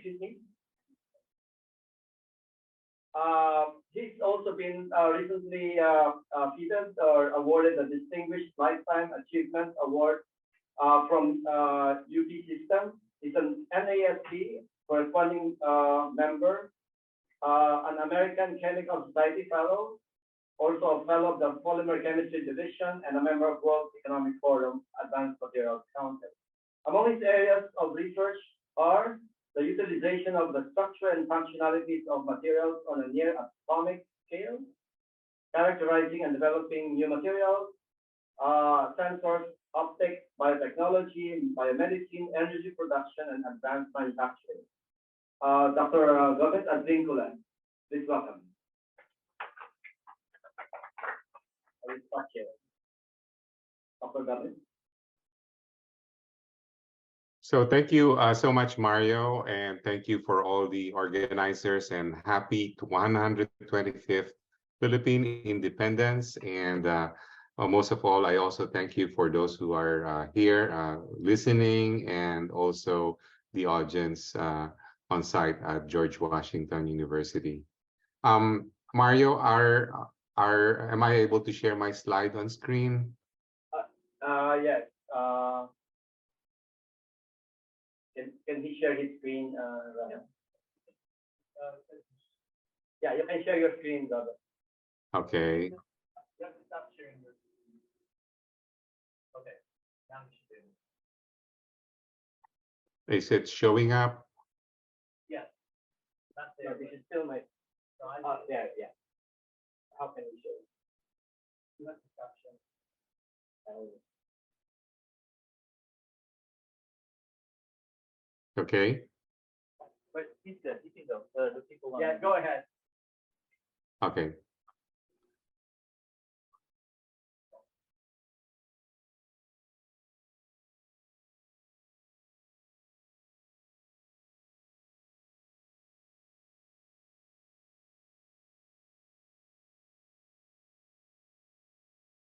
You can go ahead, Robert.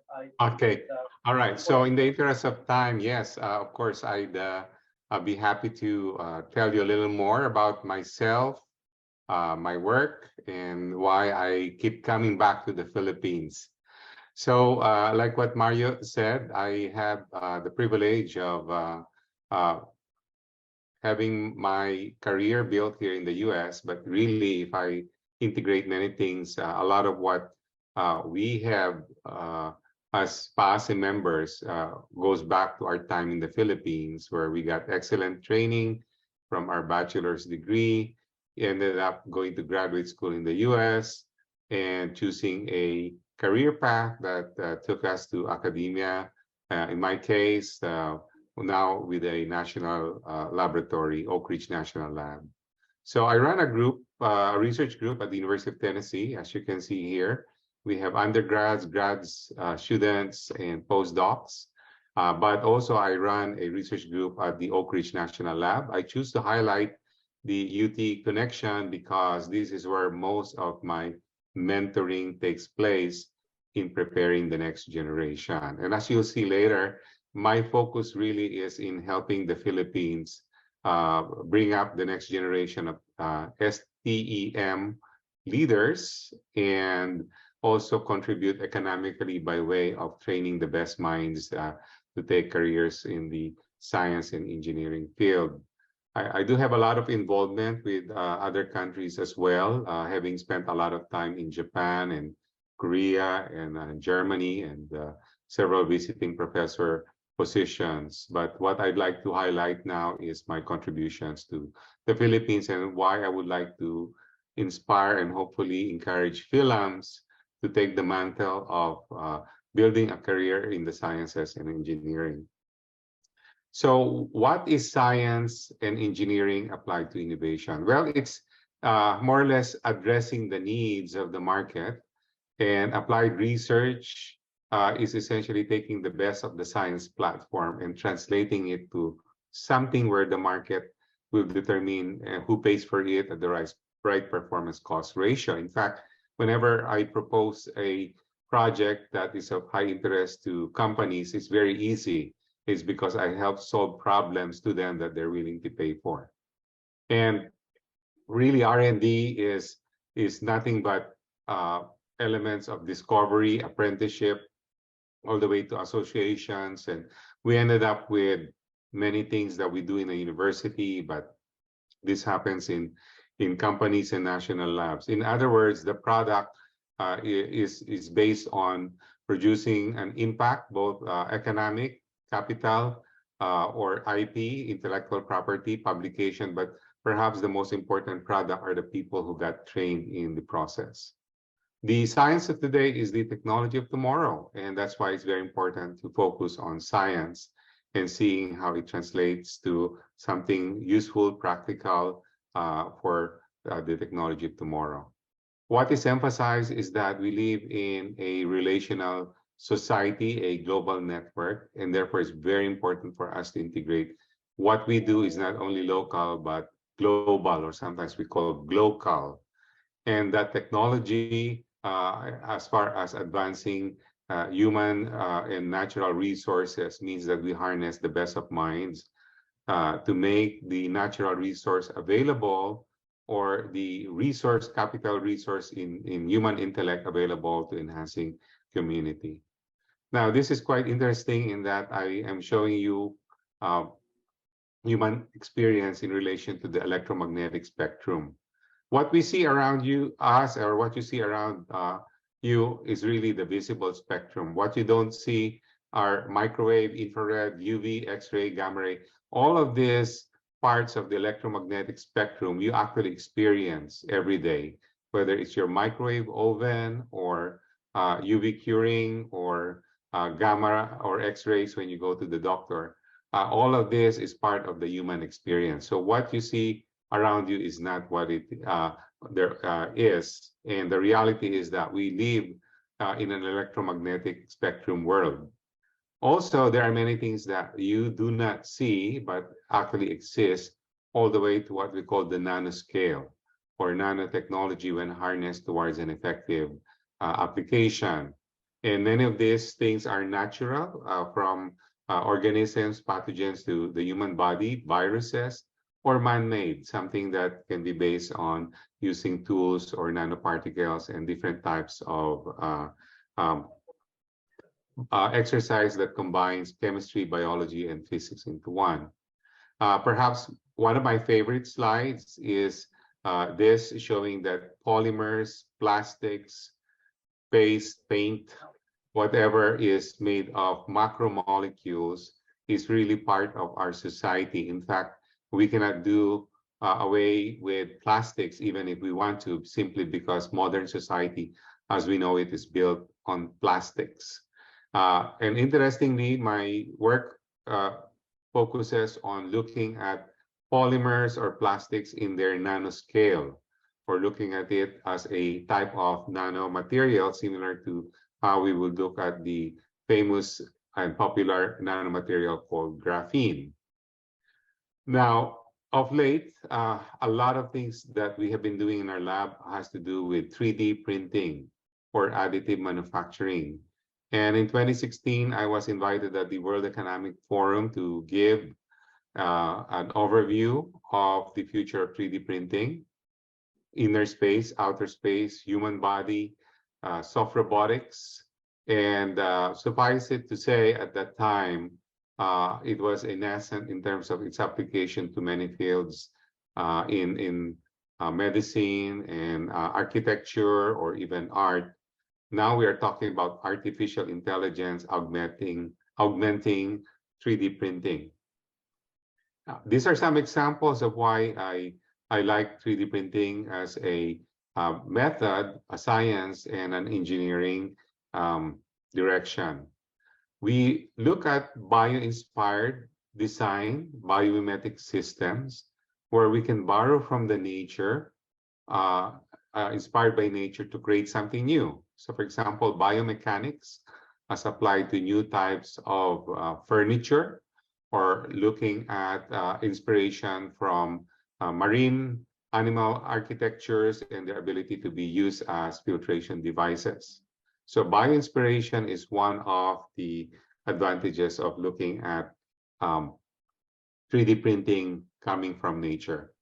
In biomedical application, the reality is we will be looking at prosthesis or thesis devices, bioimplants, things that can replace bone, and whether it's be titanium alloy or polyether ether ketone, 3D printing augments it by making it more personal.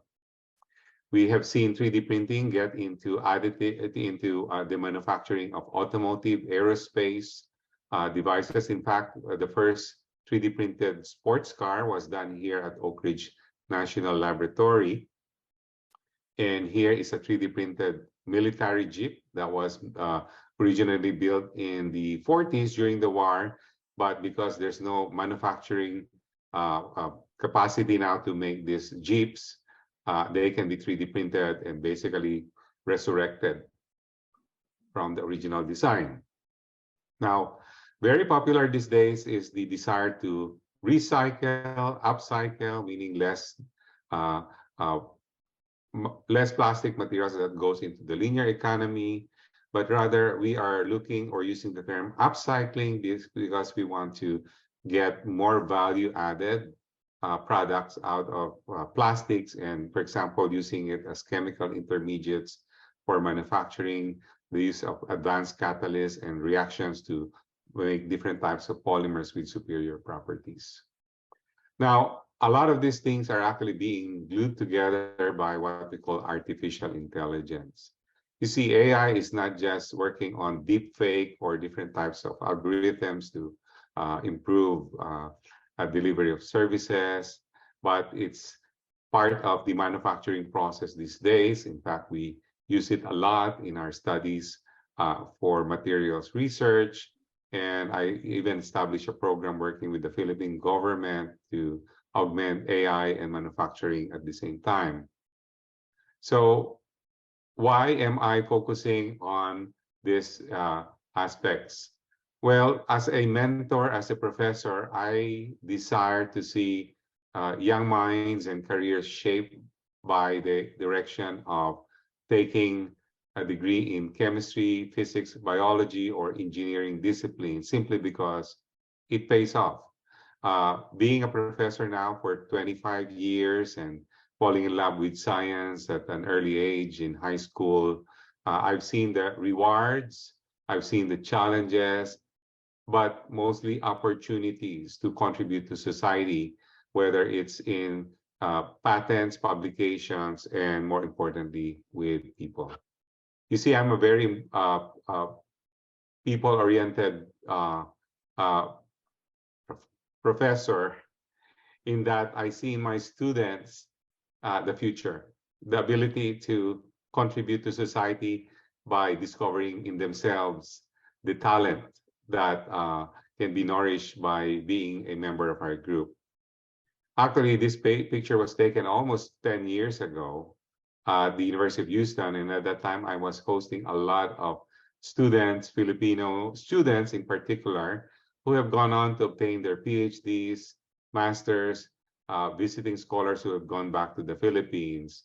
And as you can see, it's been a passion of mine to train Filipinos to become science and engineering-minded careers. And I've been doing this consistently for many years now. In fact, at the University of the Philippines in Diliman, I helped establish several laboratories, including the ANSWER Laboratory, which is an analytical laboratory at the Institute of Chemistry. I would go there and bring professors with me from Houston, from University of Houston, and from Case Western Reserve University several times in a year. Sometimes I would come back and give lectures and visit different units, from chemical engineering to MMM. And I've been doing this consistently for a long time as a Balik Scientist and ERDT Fellow. I'm also a board of trustee of PhilDev, and one of the things that we instituted was the visiting professor program. I was successful in obtaining a USAID grant working with PhilDev, where we established many technical entrepreneurship programs in the Philippines through this 2-year program. And in fact, the official curriculum of an engineering department is mandated by the Commission of Higher Education to teach 2 subjects, 3 credits each, of technical entrepreneurship. And I wrote that curriculum. And it's an official curriculum that is used by many universities. Now, in engaging with DOST, not only I was a Balik Scientist and visiting scholar, I helped establish many projects and programs. Most recent one is in the advancement of 3D printing. So back in 2014, I started training a lot of Filipino visiting scholars from various universities in my lab, training them on how to be engaged in materials research and 3D printing. And the product is that most of them return to the Philippines and establish their own programs, projects, and successful laboratories. And in fact, I do it the other way around. I take US students to the Philippines, help engage the students to fall in love with the country and contribute in many ways. One of this is through the Engineers Without Borders program. 3 times I brought college students looking at different projects, some of them socially oriented, to teach and introduce, let's say, 3D printing or different types of engineering projects. And perhaps the more lasting contribution I did for the country was to help establish the Advanced Manufacturing Center. This is almost a ₱1 billion program because of the phase 2, where the advanced instrumentation, machines, scanning devices, training ground is essentially established as an institute within the Department of Science and Technology. And I trained most of the staff members who run the project, and most recently have been training a number of scholars to use artificial intelligence and machine learning to contribute towards science and research. You see, additive manufacturing is the future of manufacturing. AM is actually a part of the rapid prototyping and production of different types of complex objects. And I am happy to say that the Philippines is not behind. Because of this effort, we are perhaps only second to Singapore in terms of building a resource center and a technology driven by artificial intelligence made available to Filipinos.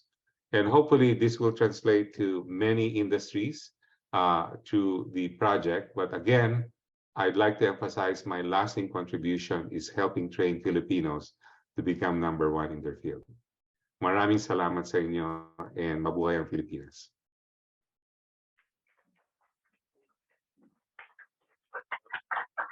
Maraming salamat, Professor Gomez. I hope we have like even a few minutes to answer questions. Actually, I've seen Gomez, the statue of Dr. Jose Rizal at the DOST, a compound. It was really amazing, you know.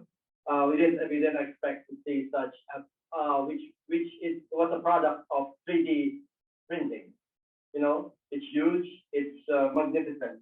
So thank you very much. I know it's just like one of the many things that Dr. Gomez has contributed to our country. Of course, he mentioned the AMCEN, you know, which is the Center for Additive Manufacturing, for which he is which is a brainchild, you know, of Dr. Gomez at Vincula. I have a question for all of you, and maybe we can also pin Dr. Joel Coelho. Because earlier this afternoon, Professor Giandaos mentioned that among the populations here, groups of minorities in the US, the Filipinos have probably one of the lowest entry into graduate school. You know, we had some, you know, hypothesis about it, but we wonder about what you can say about this particular issue, and probably what can we do, you know, to make a difference in terms of increasing this, you know, the number of students going on to graduate school, studying advanced, you know, STEM, and doing research and, you know, going on to STEM professions. So probably, if I may start, go ahead. Yeah, no, I'm very happy to. Thank you. Yeah, thank you. I'm very happy to comment on this, and I'm sure Joel has some, and you know, our other panelists will have some ideas. Actually, recently I've been training a Filipino American, Justin Edelgal, who worked in my laboratory for 2 years now, and recently he got a major award at the American Chemical Society for presenting his research and got the first prize. It's a very proud moment because Philams have so much opportunity to go to the STEM disciplines only if they are made aware or they're given opportunities to be trained under the wings of mentors, passionate mentors who would like to see them succeed. So I believe one of the biggest gaps is role models. And many of the Filipinos, of course, have come to the US through the medical field, engineering, but a lot of them are in the services sector. When their children grow up, they do not have apprenticeship opportunities, or they do not have opportunities to work in laboratories or even be made aware that science and engineering is a career path. I think the solution to that really is a continuous and sustained engagement, even by PAASE, even by the Filipino Association, among many different cities, inviting Filipino American professors or even American professors to talk about their work, science and engineering, and then open their labs for mentorship. And this can be as early as high school, not necessarily undergrad. So I think this is the observation, and this is probably the solution too, Mario. Thank you, Gomez. Joel, can we? Yeah, well, what I know is not really based on scientific data, but this is my educated impression.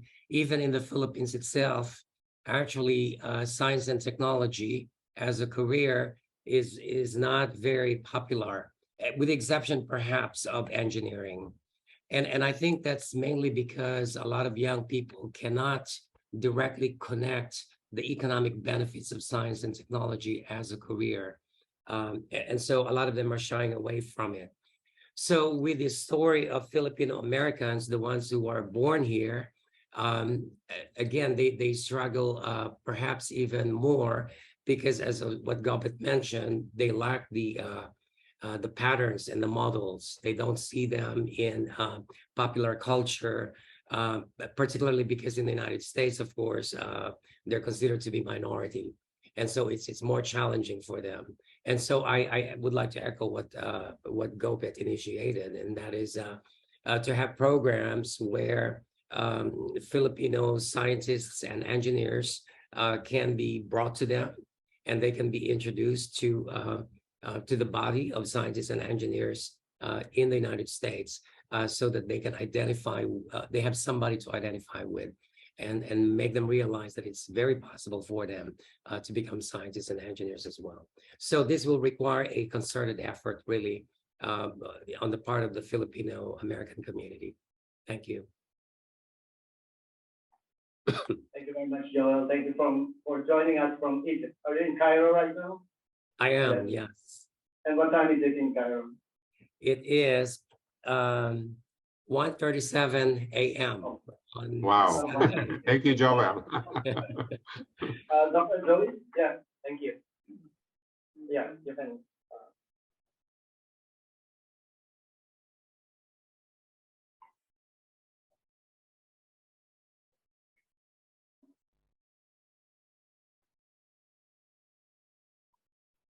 If we take a look at the offsprings of party members, we find out that most of them are actually highly educated, and a large fraction of them goes to grade school.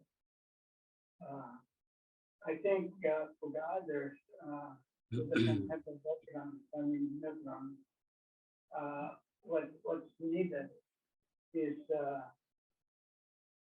encouragement, more motivation for them, get them to be interested in science and technology, for example, and try to educate them to the point where they appreciate the advantage of having a higher education. Right now in the US, actually, if you get a college education, you get a job, and you get satisfied with the job, and thinking that if you go to graduate school, you spend 5 to 6 years for a PhD program. In the meantime, you can be learning during that 6 years And after that, then you basically don't have any more advantage, to get a PhD. So at the same time, if you get to any certain or after college, then you definitely have to get an advantage, especially because it's also very hard to get a decent job, after you get the PhD. You go through the process of being a postdoc, being assistant professor, and there's no guarantee to get a permanent job after that. So it's a highly motivated and higher, more intelligent part of the Filipino society, I think, have the best chance of getting into PhD. Thank you, Dr. Joey. And last but not the least, would you like to say what's on your mind about this issue, Dr. Seville?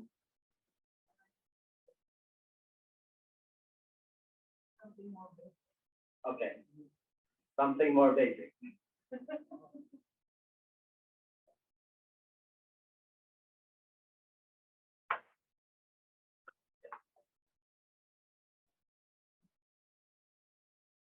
Okay, I think we Filipinos are easy to please, easily satisfied. Once you have a job, you're happy.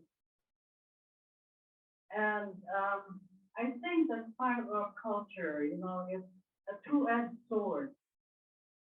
So the other thing is that the lack of curiosity. Are we curious? Are we a curious population? Because if we have this curiosity, what can I do if I do graduate work? Can I discover something or something like that? I can help other people even if I don't go to graduate school, and I have, I can earn money even if I don't. Why do I have to be in the lab? How many hours a day just to get a profession? So those kinds of things can get into our minds, and as Gobet said, role models. Even if they see that someone is doing all these things, it doesn't matter whether they sit in the lab 14 hours a day and they are going there every day of the week. So if they see somebody like that and they see that that person is pleased or happy with what they do, then I think they can be inspired. But yeah, we lack role models, and we are easily pleased. That's it. Easily satisfied. There you go. Thank you very much, Seville. So we've heard from our four eminent scientists, the answers to the earlier question about why perhaps, we lack, the numbers, going to a graduate education. And so motivation, probably lack of curiosity, but this can be corrected, right? Of course, lack of role models. I wonder if there are any more questions from the audience or from Zoom before we wrap up this session. None? Okay, so I would like to again thank you very much, for being here today, especially those who were here since this morning. Of course, I'd like to thank Dr. Joey Comito, Dr. Seville de Terra Wadley, Dr. Joel Quelia, and Dr. Gobet Advincula for sharing your time and talent with us. Hopefully this will happen again, we have a lot to say, decided that's why we stretch our program in time, but hopefully we will see you again, in future events. We have a lot more, scientists, for you to listen to. We are 650 strong, and so in different expertise areas, different specializations, and we are everywhere, but in most cases we are a team. So we want to be team, we want to be heard, we want to contribute. We are actually contributing, so we are here to help. Thank you very much, and happy 125th Independence Day. Maraming po salamat. Thank you all. That ends our program.